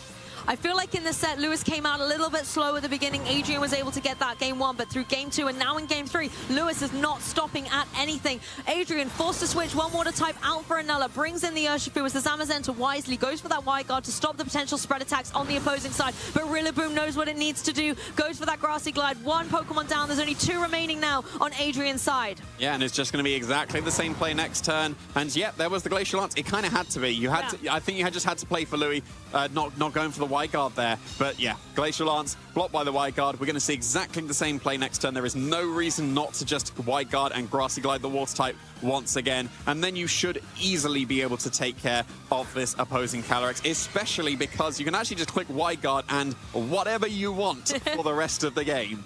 Yeah, pick a move here because the only offensive one on Calyrex's side is that Glacial Lance. You'd be forcing it to go for Leech Seed in any way, but the wide guard stopping all that damage from coming through and most critically protecting up that Rillaboom that can just go straight for this Grassy Glide. That's another Pokemon down. Rillaboom is unstoppable. Now you just have to deal with this Calyrex on the opposing side, but Lewis has just got his two lead Pokemon out front and center, hasn't even had to make any switches. Yes, you're able to get the Leech Seed down on the Zamazenta. Good for you there, Calyrex, but you cannot go for the Leech Seed into the Rillaboom.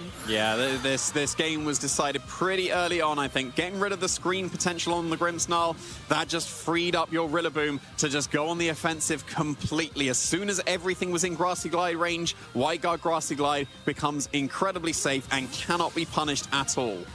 I mean, you're not even switching out the Zamazenta here. It's going to be the Rillaboom bringing in the Calyrex, which is the perfect play. You can go for that wide guard once again. And sure, if you want to go for the Leech Seed, maybe calling a switch, you can get a little bit more recovery. But all it's going to take is a single target Astral Barrage to start dealing with this opposing Calyrex. It doesn't even get a second Leech Seed off. It's just going to go straight for a Protect, try and reap up some of the rewards it can get from the grassy terrain and the Leech Seed, but Lewis already starting to set up for this end game. He's got his eye on the prize of Phase 2. Go on, let's see another +6 Calyrex, right? He did it in the finals last year. Oh. You can just go for Wide Guard and Nasty Plot 3 times, right?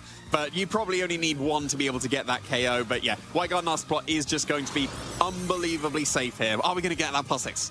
I don't know if we're going to quite get to +6, but it looks like at the very least we might be making it to a +2. Leech Seed does come through, will connect onto that Calyrex, going to be giving a little bit more HP to the opposing Calyrex as that first Nasty Plot comes through. As you said, Jamie, we're going to need to see 3 for a complete run back here of what Lewis was able to mastermind last time, but I feel like it might not be necessary. It's probably not necessary, but when do you get the opportunity to get to +6, right? Do we care if it's necessary or not, Jamie? Is that what we're saying? No, it's a throwback. Oh, you've the been doing it for nostalgia. Yeah, exactly. That's why you're doing it, because you were able to Nasty Plot 3 times in the finals last year. Surely you go for it again here. No, but Astral Barrage and Body Press will be able to KO. The Trick Room's going to be up, therefore you can just go on the offensive here. And yes, +2 Astral Barrage, single target and Body Press will be enough to pick up this KO. It's going to be one more turn to be able to do that. The Calyrex just going for the Protect here. Maybe allowing another round of, oh, do I actually get to +6 because of the nostalgia? Go on, do it. Do you know what would have been wild if you actually predicted the Protect on the opposing side and went, do you know what, I'm going to go for another Nasty Plot just because I can. Like, yep. Why not if you're predicting a Protect? But better to play it that little bit more safe and just go on the offensive now because there's only so much time this Calyrex has left. I mean, to be fair, if the Calyrex gets an Octuple Protect, that's technically a win condition. Like, I haven't done the maths for Octuple Protect, but no, not even going to be going for that. Single target Astral Barrage even picks up the KO. And what a turnaround for Lewis Markle here, able to advance into Phase 2.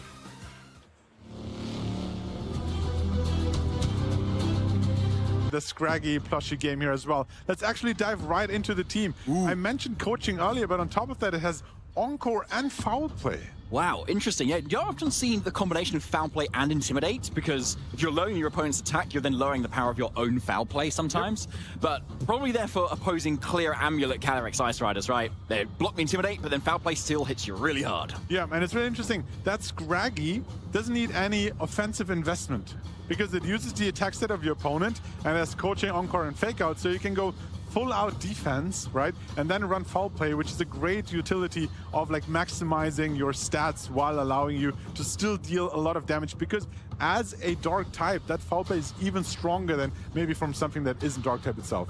Yeah, great point, obviously, Barish, and it looks really strong here too. That's why Incineroars want to use their knockoff. That's why sometimes Grimmsnarls run that dark move too. And Scraggy's kind of taking that role here of that kind of bulky fake-out user. But the niche here being that slow coaching or that slow Encore, so you can actually do all this really cool stuff in Trick Room and before Calyrex Ice Rider can move whilst in Trick Room 2, because you want to get that coaching first and then the Glacial Lance second to make the most of the turn and the Trick Room turns. Yep, and you can still keep your Calyrex quite slow. You don't have to run a little bit faster to maybe allow Scrafty to underspeed it in that team composition here. We see the fist bump and team sheets being exchanged, so they now get a first view on their opponent's team. And I kind of want to see the face expression of Adrian as he sees the Scraggy here potentially.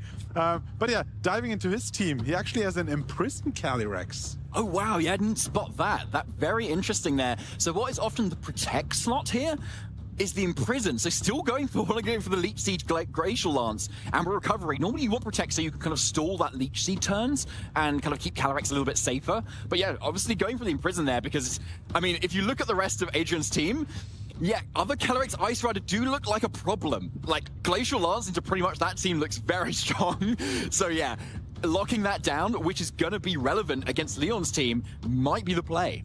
Yeah, I've seen this before in a game where one of the opponents running the Calyrex Ice Rider and like taking early knockouts, but then the opposing Calyrex comes in, imprisons, and basically completely disables any potential offensive pressure from the Calyrex here. So yeah, I'm really interested to see also how the speed dynamics play a role, because with imprison, maybe you want to be a little bit faster to get it off before your opponent gets any attacks off, but then maybe you can play around that with a Trick Room combination. So maybe we'll see like both players like starting with the Calyrex, and then we're going to see some speed interactions play a role.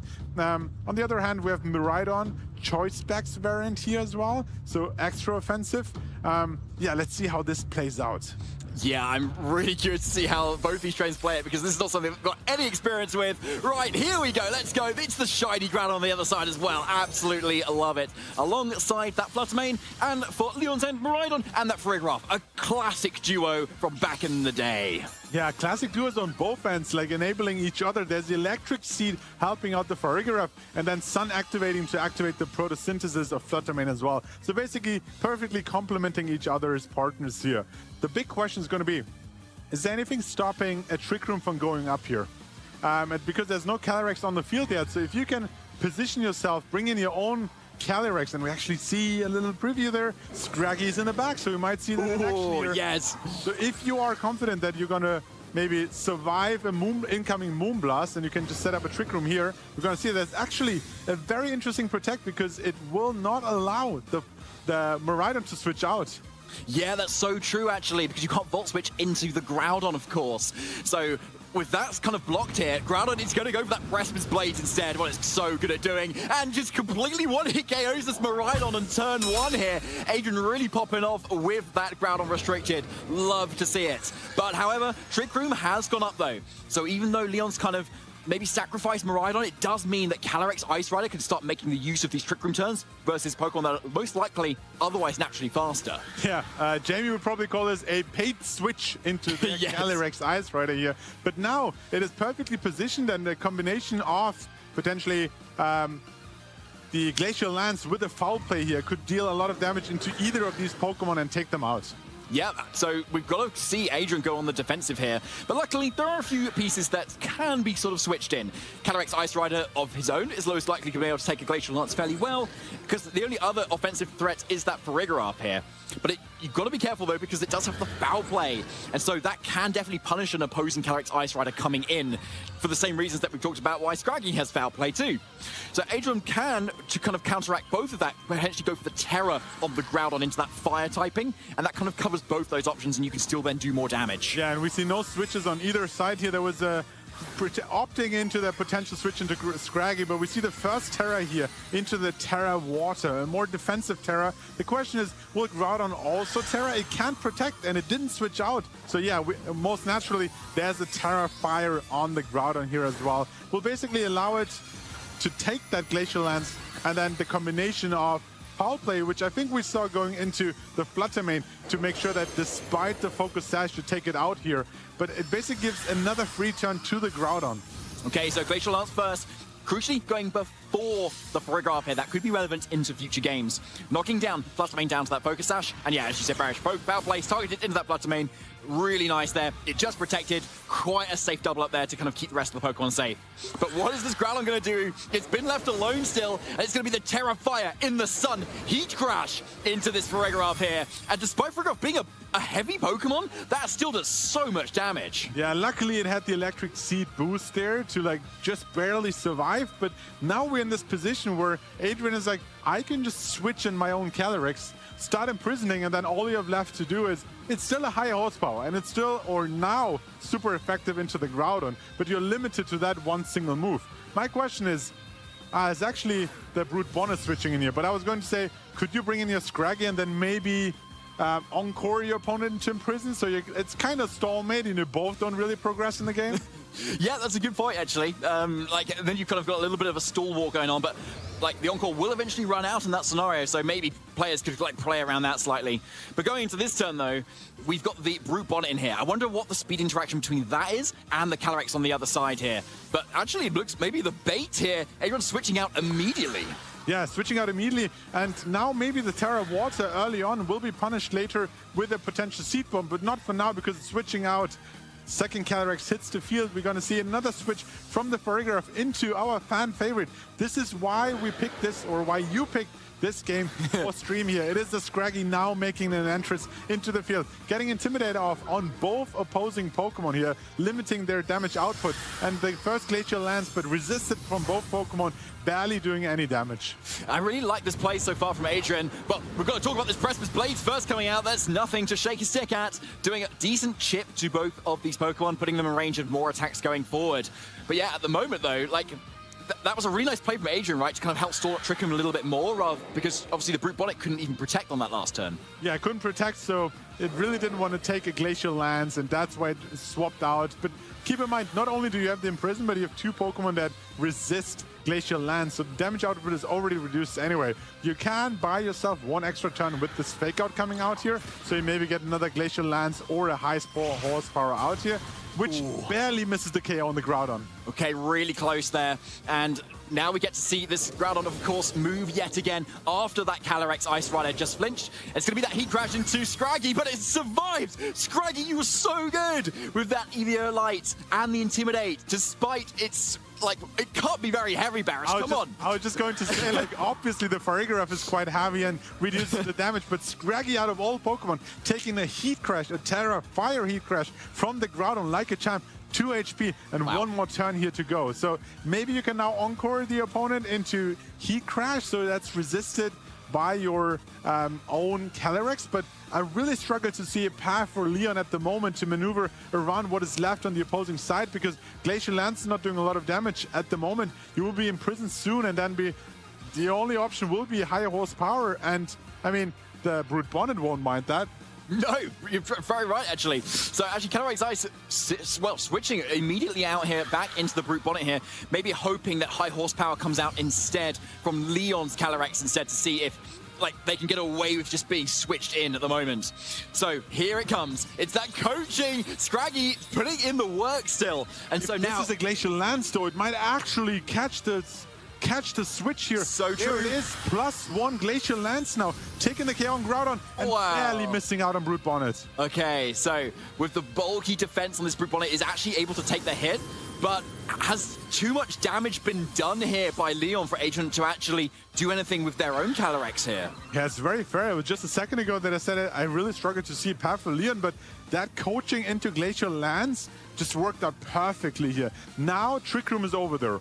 The electric terrain is also off, so you have the combination of Imprison and Spore, for example, right, which completely shuts down your opponent. So, yeah, the question is, has too much damage been dealt here? And maybe that gives Leon a chance. But Farigiraf in the back will also struggle a little bit against these Pokemon. So it's going to be very, very, very close. Yeah, I think it's going to be close, but I can see Adrian, like, pulling something off here at the moment, because, yeah, if you know you've got this faster Calyrex Ice Rider here, and you do get the Imprison off, then all the damage is going to be coming from foul play on Scraggy, which could just go down to a Brute Bonnet attack, or from high horsepower. Yeah, you might not even need Imprison right now, because you could pick up the KO on Scraggy. That's why it's switching out potentially. Picked up the KO with Glacial Lance and then just Spore or even Seed Bomb. Yeah, so true. And this Calyrex Ice Rod being water type isn't the greatest thing in front of what this Brute Bonnet can do. So yeah, Leon may be predicting this slightly, going for that protect and getting in Farigiraf into position so you can at least threaten some foul plays going into the next turn. But yeah, one protect there is definitely not going to save this Farigiraf. That's on the other side from this double-pronged lance now. Farigiraf goes down and Scraggy comes in, at least fake outs on the line again. Yeah, and neither of these Pokemon carry protect, so maybe now with a fake out Glacial Lance, you bring it down to 1v1 or 1v2, but it's still really difficult. Who are you going to fake out here? Are you taking a Imprison, are you taking a Leech Seed, or are you taking a Spore? It's really hard to play around both these opponent Pokemon. Yeah, really good point, actually. And I'm guessing Adrian's like kind of assuming maybe that both these Pokemon are indeed fast on this Calyrex. I don't know if we like know that yet per se, but a lot of these Pokemon, these players might be able to assume more than we can at this point. But yeah, I would say maybe, let's say you fake out the Brute Bonnet because a Spore could last so many turns, and then you just hope high horsepower is enough to kind of maybe two-shot the opposing Calyrex after a Chilling Neigh boost. Yeah, we actually see a play around the potential Imprison here. There's actually Rocky Helmet, which will take out the Scraggy as well. But he said, I don't want to risk the Imprison here, so I'm going to fake out and high horsepower. There is actually Glacial Lance, no Imprison coming, and confirmation as well that Adrian's Calyrex will be faster, dealing solid damage here. I mean, Brute Bonnet also faster than the Calyrex. High horsepower takes the knockout. Now it's a 1v1, but with Imprison and Leech Seed, I don't see any way for Leon to overcome the opposing Calyrex Ice. Yeah, this looks really tricky now, doesn't it? Because you can just, and you still got the, you still got the Citrus Berry, but to be fair, like you've got the Unnerve ability on Leon's end, which is going to prevent that other Calyrex from actually eating its Citrus Berry. To be fair, like you've got some boosts, 3 attack boosts is something. Yeah, right? yeah. Maybe I spoke too soon, and that like +3 high horsepower, like twice, will actually be enough. There's the Leech Seed, so no Imprison coming off. Wants the recovery first. And the question is a +3 single target Glacial Lance enough to pick the knockout here? Oh, yeah, I don't know. It doesn't look like it at all, no. And like, interestingly, yeah, you going for the Glacial Lance actually kind of makes sense here because it's pretty much a very similar power level, one single target compared to a neutral high horsepower. So rather than wanting to risk the miss on high horsepower, they're going for the Glacial Lance instead. But I think, yeah, given the speed, the amount of health they've got now, I think high horsepower does seem worth it. Yeah, and that's a very crucial turn here. Calyrex survives the Glacial Lance, and in return there's a high horsepower. Will that be enough? A +3 it is! What a play from Leon there to kind of pull it out of the bag of that high horsepower there and actually taking it with all of those attack boosts, bringing us to a game 2. And Leon being one game away from getting their first phase 2.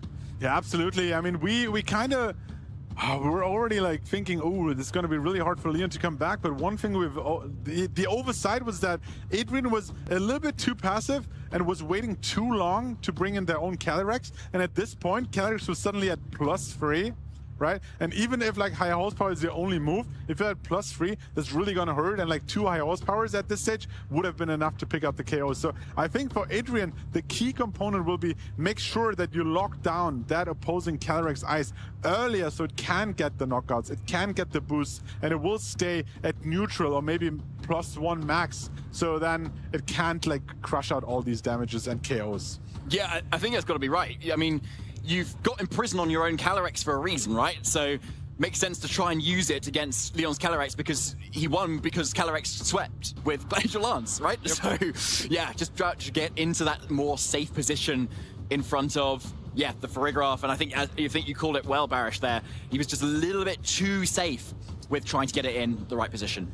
But also like props to Leon. He like, the one key turn in this game as well was when he decided to go for coaching and Glacial Lance and caught the opposing Brute Bonnet in the switch in as well. Suddenly down to like in the reds. But they're ready for game 2. Yep.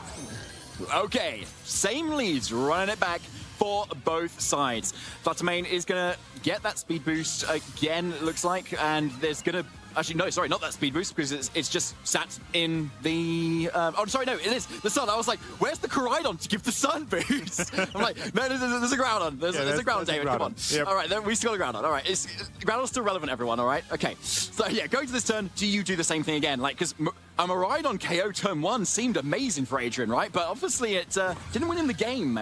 It was really well positioned here, and it looks like Leon doesn't want to risk it this time and potentially immediately swap out here. Precipice Blades won't deal too much damage into these Pokemon, so it seems kind of fair. So the question is Fluttermane maybe going on the offensive here? And with a double up, maybe with a cheeky crit, can cause some problems for Leon here. Otherwise, we will just see a very easy Trick Room setup with the Farigiraf. Yeah, true. So let's see if Adrian can potentially punish this play, as there's the Moonblast first into what was that Miraidon, and follow up by the Precipice Blades. This is going to not KO, but do a lot of damage into both of our targets there. Yeah, there's the Trick Room again. So, yeah, would you say that this is better or worse for Leon, Barish? I mean, we talked about free and paid switches here. This was a paid switch, but the Calyrex had to pay the cost itself, basically. I mean, in game one, I was seeing black for Leon, where I was like, this Calyrex won't be able to turn around. Now it is on the field in Trick Room, but already down to 68 HP. So it's really going to be difficult. I think another Precipice Blades might actually take the knockout here, and then you're down to like what, Farigiraf and Scraggy as two of your main Pokemon. Foul Play your only damage output. So it's going to be difficult to see. Now, of course, the Intimidate will help a little bit to survive that Precipice Blades, but then you won't be able to take any knockout because Fluttermane has a Focus Sash, and we potentially see a Terrestrialization on the Groudon as well. Yeah, so true. So Leon's got his back against the wall here, but instead of protecting, going on the offensive this time. So maybe hoping Adrian's not going to double into this Calyrex, and maybe going for that Scraggy instead, which is definitely a Pokemon you need to respect in this meta. Respect Scraggy, please. As Groudon now goes for the Terrifier, which it was very good at doing last game to resist those Glacial Lances, but wasn't quite enough to bring it back this time. Yeah, now I mean, there's the Glacial Lance, as I mentioned, but because of the Focus Sash and the Terrifier, both these Pokemon withstand, and if we see a Precipice Blades and maybe a Moonblast into that Scraggy, it might go down immediately. Okay, there's the Precipice Blades coming out now. Is it going to be enough onto this Calyrex? Not quite, thanks to that Scraggy's Intimidate. And yeah, okay, there's that Moonblast into the Scraggy. So not doing a whole lot this turn, unfortunately, but it does mean Calyrex can get away with one more turn to do something. Yeah, but it's now really, really difficult to get around that Groudon. And yes, the Intimidate was crucial to survive the Precipice Blades. But now, if you want to use like your Foul Play on the Farigiraf, you mentioned that during Team Preview, it will do even less damage into the Groudon, which is naturally bulky. With reduced attack, will also take less damage from the Foul Play. So maybe we see a double up with high horsepower, but then you give Fluttermane another turn where it can just attack. We see how important that Focus Sash is. Yeah, we do. I mean, like, we've seen Adrian go for that Protect before, so they could try and do it again, and Leon could capitalize there. And as you said, then go for that high horsepower double up, but may not even be enough given Groudon's physical bulkiness. Absolutely. We see a Protect on the Calyrex here, so let's see how this turn plays out. There's a Foul Play coming off, pick up the Fluttermane quite easily, the 1 HP left over. The question is, what move are we seeing from the Groudon? Might be another Heat Crash here? Yeah, we saw how much damage that did before, didn't we? But it actually decided to go for high horsepower itself.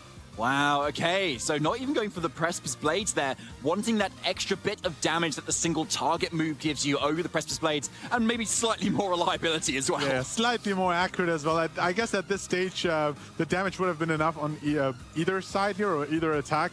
But yeah, Chronospan now hits the field early enough, and Leon's Calyrex, I don't think has any boost yet, hasn't received the coaching yet from the Scraggy because it immediately went down, hasn't taken out any knockouts. So this time it's a little bit easier to lock it down with an Imprison and with the Leech Seed combination. So I think Leon must be starting to think, like, ooh, how do I turn this game around?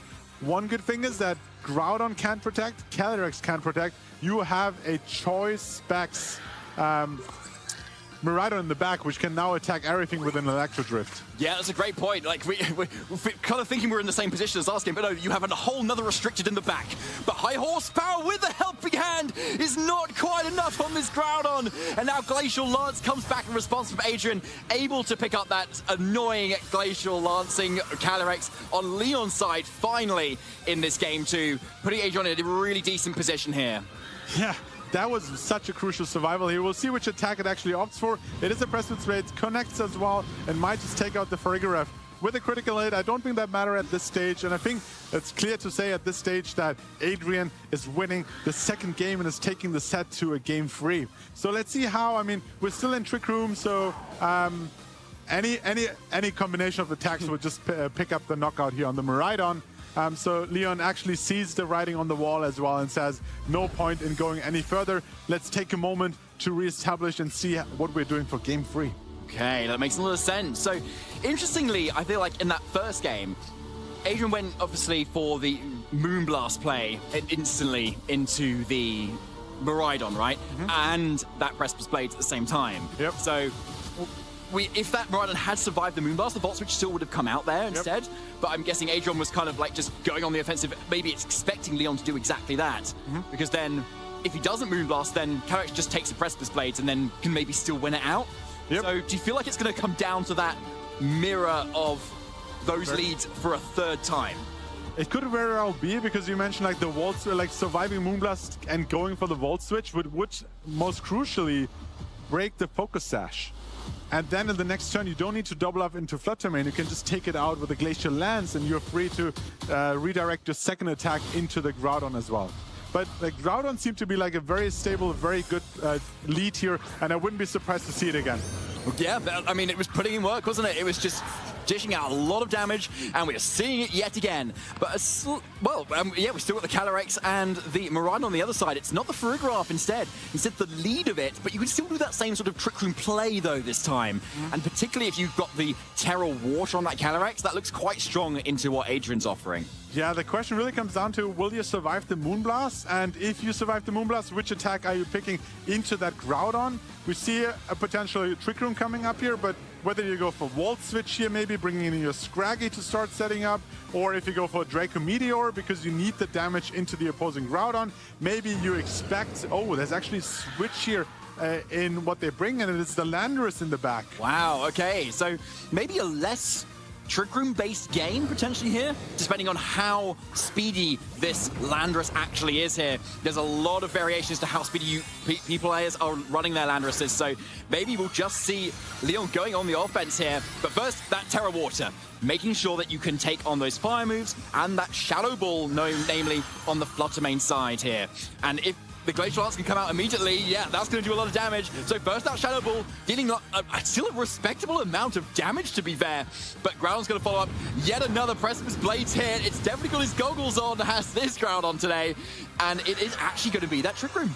Yeah, and I really liked your call out on the Terra, because viewers at home might be thinking, why the Terra Water? We don't really see the need, because specifically for this play, Shadow Ball, we saw how much it dealt when it wasn't super effective. If you combined it with a super effective, like non-Terra Calyrex, taking the Shadow Ball, Glacial, and Precipice Blades, it would have went down here. Now we're in a very comfortable position where a combination of Glacial Lance hitting both targets, and if you force the Terra Fire and then punish it with something like an Earth Power, that could get you back into this game free. Oh, that could be really crucial here, couldn't it? But does the Landorus underspeed the Groudon in the Trick Room?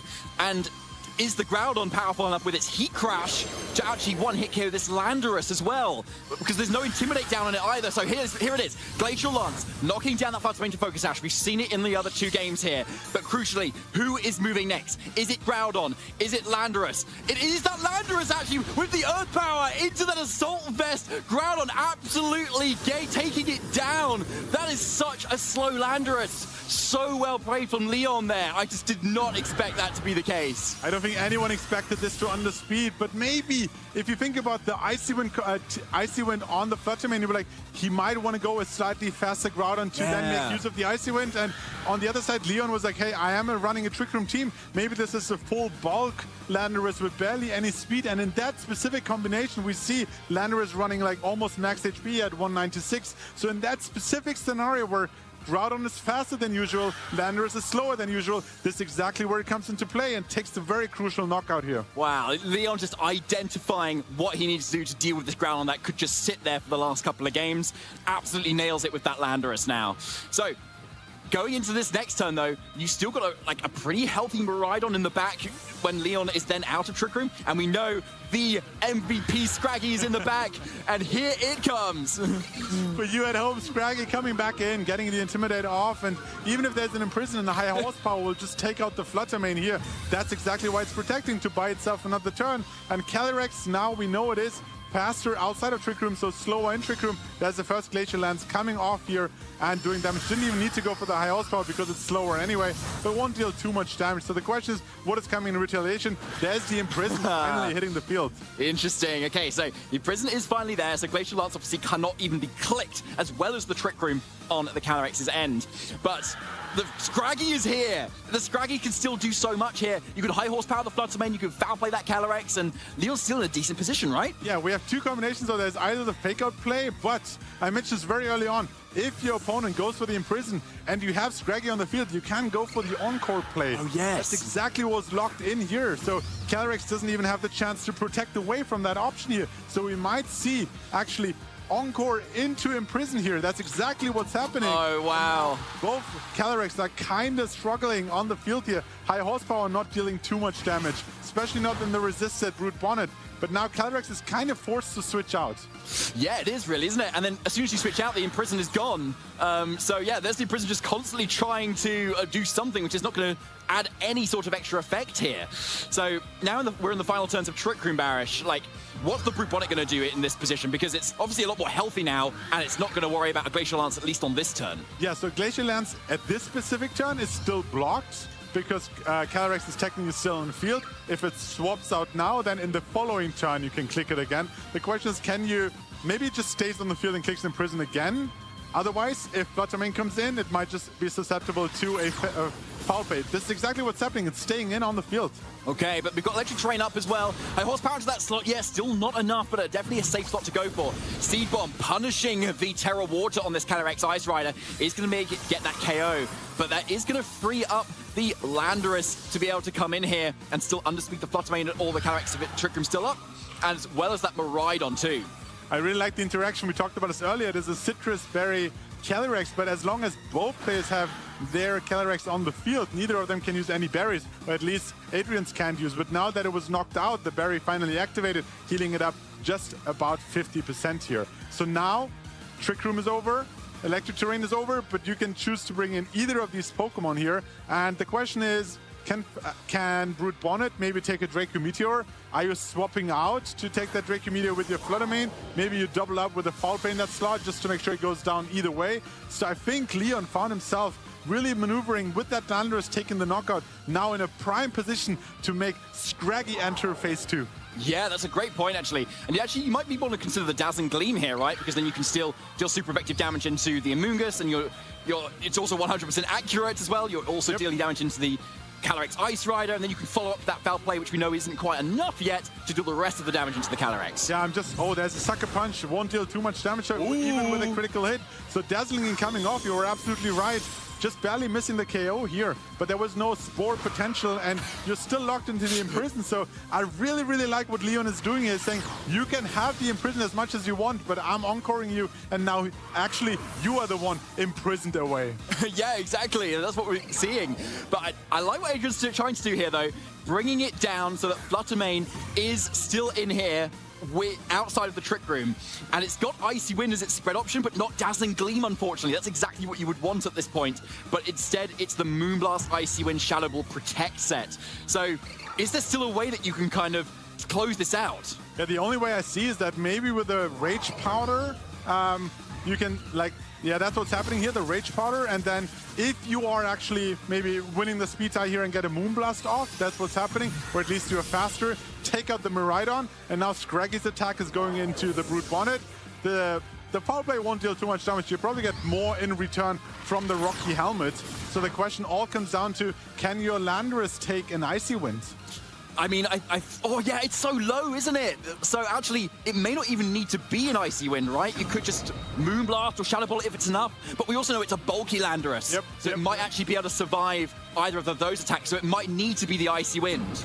Yeah, and now the question is, I mean, yeah, Leon sees that and says, I might just buy myself another turn and go for Protect. Could be punished with a Moonblast, of course. There's the Protect. Adrian isn't too worried about that. We see a little fist bump there. So let's see what's happening. There's the Rage Powder coming off, making sure that your Fluttermane will survive this turn. And it actually was a Moonblast here, so fair enough. Okay. But it's just another Foul Play. And it's basically just a matter of time at this point. And the question will come down to, Oh, it's not even enough for a KO either. So Adrian could just go for the same play now. Otherwise, Leon was in such a spectacular position to be able to then just double target the Fluttermane in the following turn. But just the crucial amount of training on this Brute Bonnet means that Leon's maybe forced to try and go for a double protect here to try and get out of it. Otherwise, Adrian just needs to go for an Icy Wind and hope they hit. But I think, yeah, like, Leon's back is against the ball now. Crucial turn. Protect failing the double protector. So let's see if Moonblast is enough. There we see the Rage Powder first. And, I mean, yes, that Brute Bonnet will go down to another foul play here. But there's the Moonblast. And it is not enough. It is not enough. That is actually sealing the game for Leon. What? Wait, hold on a second. No, I don't think Icy Wind is not taking 2 knockouts. No. You go for Earth Power and Foul Play, and this might be the game for Leon. Yeah, I think so, because this Fluttermane doesn't have Dazzling Gleam. Icy Wind is its only move. Icy Wind doesn't freeze as far as I know. And so Earth Power should be enough. So yeah, here's Icy Wind, not even with a super mega crit is that gonna be enough on Leon Scraggy. And it's Scraggy in the final third game here that KOs the Fluttermane of all Pokemon to take Leon into phase 2. Let's go, Scraggy!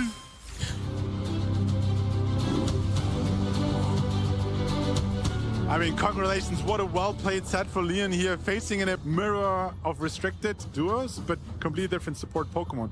On this side, Valentine actually with a lead seed Calyrex. Yeah, so not going to be the high horsepower that's more classically paired with Miraidon. It is usually high horsepower, but yeah, Leech Seed and the Leftovers, another set that definitely popped up on Ice Rider and has been very, very effective. Mentioned about the Scarf Annihilate, that is going to be the case. It is going to have Final Gambit and Coaching as its main options that it wants to go for. The Roar on the Ferrograph, I think, is probably the most interesting thing I can see there. It's usually potentially to stop opposing Trick Room.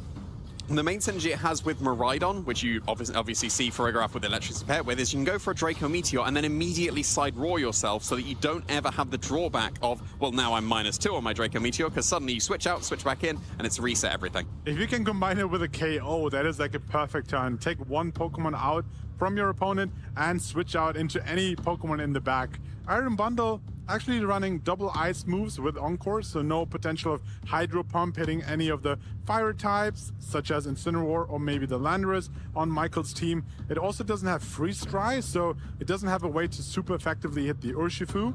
But yeah, talking about Urshifu, let's have a look at what Michael actually brought to this tournament. Yeah, because in the previous tournament, he ran a very slow Urshifu that was able to underspeed his incredibly fast Incineroar. We'll have to see if that's going to be the same kind of train, because he did switch up at least one of the Pokemon, and there's no reason why he couldn't have switched up the training as well on his team. Going forward, we can see what he's going to be running. It's going to be probably as expected from most of these sets, because you can see here, well, it's not going to be an Urshifu that underspeeds Incineroar now, because if it's Focus Sash, you run that as fast as possible. Yeah, I was going to say the items are kind of giveaway sometimes.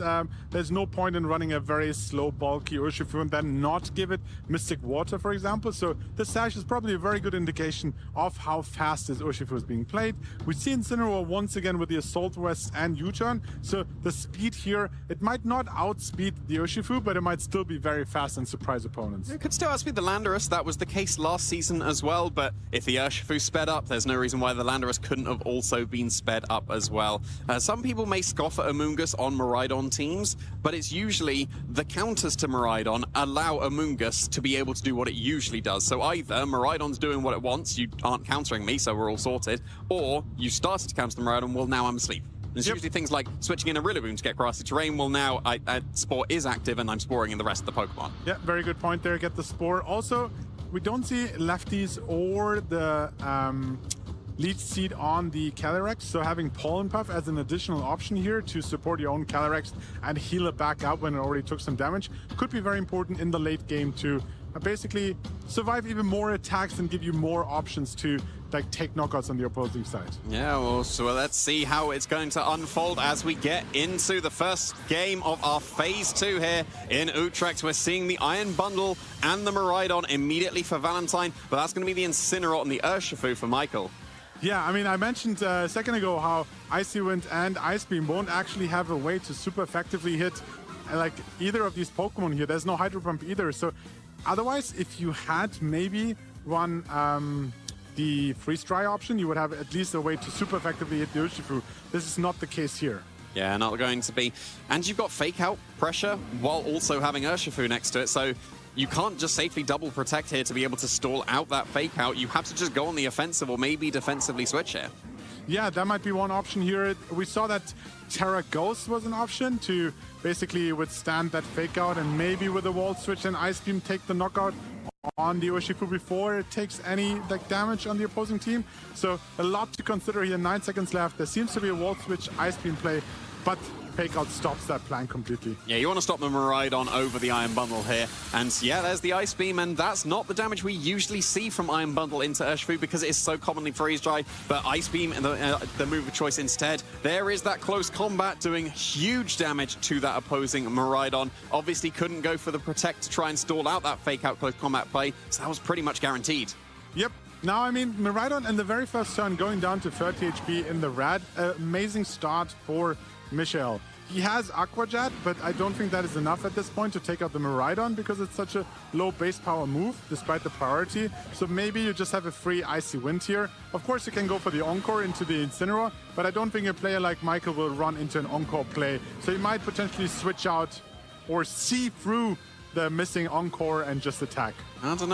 No, maybe the Encore is so obvious that you're going to play around it. I know that Michael likes to try and play around those kind of plays as well. Miraidon does keep itself safe from any of the attacks that could be coming out here. Going to switch into the Calyrex instead. That will be able to soak up a lot of attacks here, especially if it was Encore into that Incineroar. That would just keep that Calyrex completely safe from any of the attacks the Incineroar wants to go for. But yeah, not falling victim to a potential Encore. The Incineroar is instead going to be switching out here. Miraidon joining the field for Michael. In the face of the Iron Bundle, maybe not the most defensive of switch-ins here, but that's just the Aqua Jet that would have put the Miraidon into Life Orb KO range. Wouldn't have KO'd it itself. Oh, the Ice Beam was the move of choice, but it wasn't into that switching in Miraidon. It was into the Urshifu and taking it down into the red. Yeah, I mean, after the close combat, having your special defense lowered allowed Ice Beam to do a little bit more damage, but it just wasn't enough to take the knockout. Very good observation, actually, that yes, you could have lived the Aqua Jet, but then after Life Orb, even if you use Volt Switch, but you got knocked out by Life Orb, you won't have the option to actually switch that turn. So you're basically sacrificing your potential Miraidon there. Good switch in here on the Miraidon, but now, I mean, we talked about ice moves. Ice Beam is great into any of these options here. Yeah, and you've got double ice options, so you can go for Glacial Lance very comfortably. You can go for Icy Wind to get the KO on the opposing Urshifu, but with the close combat drop, surely it would be in range of that. And then some good damage into the Miraidon. If you want extra damage in Miraidon, you can consider the Ice Beam as well, but the Urshifu doesn't want to be just KO'd to that free Icy Wind here. Going to be switching out. Of course, Incineroar is a very good switch in the face of two Ice-type Pokemon that only have Ice-type attacks, but Miraidon may not be so fortunate here, and that is why we're seeing almost certainly that defensive terrestrialization. Yeah, keep in mind though, it is Choice Scarf and will actually naturally be faster than the Iron Bundle, but of course with the Quark Drive, it really depends on how both these trainers opted to train their Pokemon, but typically if you're Choice Scarf and Miraidon, you don't need all the speed, so you can then run a little bit slower, be slower than the opposing Iron Bundle, but get a free Volt Switch out of the situation there. Well, it was definitely going to be slower there after the Icy Wind did move first, but there is that Volt Switch, and that's easily bringing the Iron Bundle down to its Focus Sash. So you did get just a little bit of chip on the way out with that Icy Wind, and then the Volt Switch going to be pivoting here. And if this is a Glacial Lance, then you would KO the Urshifu that switches in, or whatever is waiting in the back doesn't really want to take too much either, unless it is going to be that Calyrex, which we are going to be seeing here. So this is the Glacial Lance. That's going to be shrugged off completely. If it's the Leech Seed, that's going to start getting some recovery. That is probably preferable on this turn, but when you were facing down a Miraidon, you're going to click that Glacial Lance button. Yep, Glacial Lance dealing almost no damage on either of these two Pokemon, Incineroar and Calyrex, both resisting ice types, and despite being one of the most powerful legendary Pokemon in Calyrex Ice Rider, when you're just intimidated and hitting like against not super effective targets, then your Glacial Lance won't deal too much damage. There was one option that he could have gone for, potentially Trick Room here, but then Michael played right into that and repositioned that even a Trick Room would be out-held. Yeah, and an Iron Bundle in Trick Room is surely not what you want, right? It's basically the fastest Pokemon we have when it's got its Quark Drive activated. So yeah, the Glacial Lance does make perfect sense there, and it's almost certainly got to be a Leech Seed now, right? Leech Seed would be an option, especially getting that off early on, and it kind of forces Michael to either eventually switch out the Calyrex or just have constant healing. Keep in mind that Ice Beam also has a very low freeze chance, but that's not what's happening here. There's a lead seed into the Calyrex. Yes, it's going to be no fake-outs here from the Incineroar either. So there was that Ice Beam for a little bit of chip into the Incineroar. The Leech Seed connects with the Calyrex. But, of course, even though it's going to be quad-resisted here, 1 HP is going to be enough to be taken down by that Glacial Lance from Michael's side as well. Going to get that Grim Neigh activated. And now here comes the Incineroar. There's the knockoff. That's a lot of damage into that Calyrex on Valentine's side. I mean, really well positioned yourself. You got you got your first Grim Neigh boost here. Sorry. Chilling Neigh. Chilling Neigh boost, yep. And on top of that, you got rid of the leftovers on the opposing Calyrex. So you're kind of winning the Calyrex mirror at the moment. Miraidon also very low from the very early on close combat. So it's really difficult for Valentine to position his Pokemon where, I mean, Miraidon down to 30 HP, that is 2 attacks going down based on the recall. Yeah, and you basically at least got a guaranteed Electro Drift or Volt Switch into the Incineroar slot because it is Assault Vest, it can't protect. You could consider it into the opposing Calyrex. Electro Drift, maybe with a Terra Boost, should be able to pick up the KO. Without the Terra Boost, it's going to be pretty close depending on how the Calyrex is trained, but at the same time, that's the Pokemon that can protect. So do you just go for the Incineroar slot because that's the guaranteed hit? Yeah, we saw early in the game that the Miraidon actually manually swapped out instead of using a Volt Switch. Back then, the full team of Maiko was not revealed yet, so Landorus could have waited in the back, switch in, and negate any Volt Switch plays. We see Terra activating, no swaps on Michael's end here. So the question is going to become, is Calyrex protecting? And will Electro Drift take a knockout? I think either way, Electro Drift is super... I mean, there's no Protect on no Protect. Which one is it? Oh, he took the guaranteed hit into that Incineroar, so that should be able to pick up the knockout even with that Assault Vest. Critical hit, not necessary there. That would have been able to pick up the knockout. But if that would have been a hit into the Calyrex, that would have also been a KO, and that's going to allow it the potential to get another Chilling Neigh boost here with that Glacial Lance. Once again, the Miraidon is so low, and now the Calyrex on Valentine's Field is so low as well. It's gone down into the reds. Yeah, and it takes another knockout, another Chilling Neigh boost here. And it looks like, at least in this game, Calyrex of Michael is taking the lead, taking 2 knockouts. This Trick Room, I mean, I don't think we have seen the last Pokemon on Valentine's End. So let's see if in Trick Room, maybe it can overcome these 3. I mean, 2 of them are rather fast, and then at least the opposing Calyrex is already lead seeded. So maybe there's a way to come back into this game. It all depends on this last Pokemon. It is Iron Hands, which has naturally a good matchup into the Urshifu, into that Choice Scarf Miraidon, and with Electric Terrain coming back up, maybe some low kick damage into that opposing Calyrex as well. Yeah, switching in the Miraidon here as the Iron Hand switches in. That's going to activate its Quark Drive, so now it's going to be doing even more damage. The Miraidon can't protect, it's the Choice Scarf variant, but it shouldn't be in range of a Glacial Lance and just a Fake Out here, so you would need to double up if you wanted to pick up the KO. The Calyrex on my side of the field is probably still out of range of Low Kick, but I reckon it'll be in range of Low Kick and Leech Seed. I think the play he goes for here is that you can only really take out the Calyrex if you go for...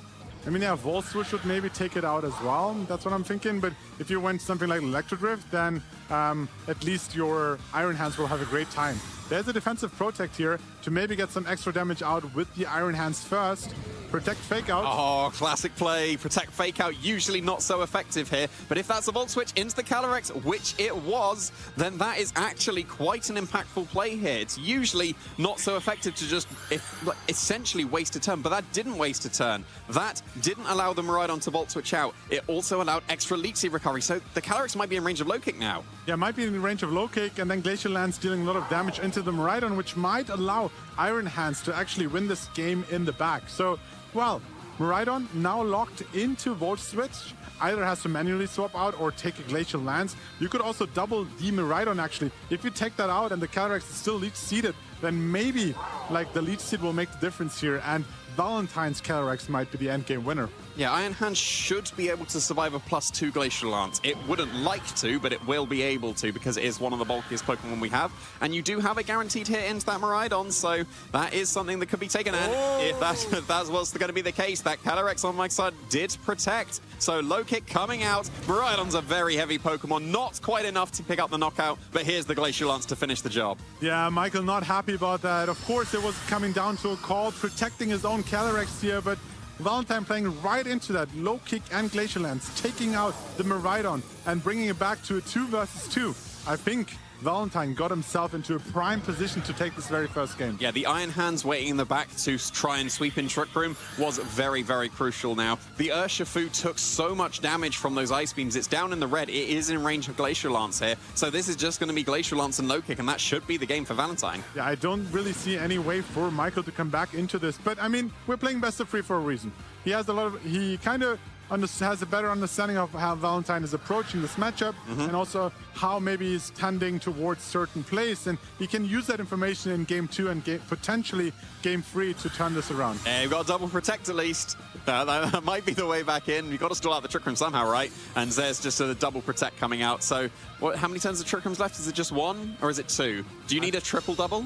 A triple-double. I think you need the triple-double, right? Typically a turn that maybe you hear in basketball, but yeah, it might need a triple-double here to get through this tail room. The Trick Room, yeah. Trick Room, yeah. Let's see if a Trick Room is over.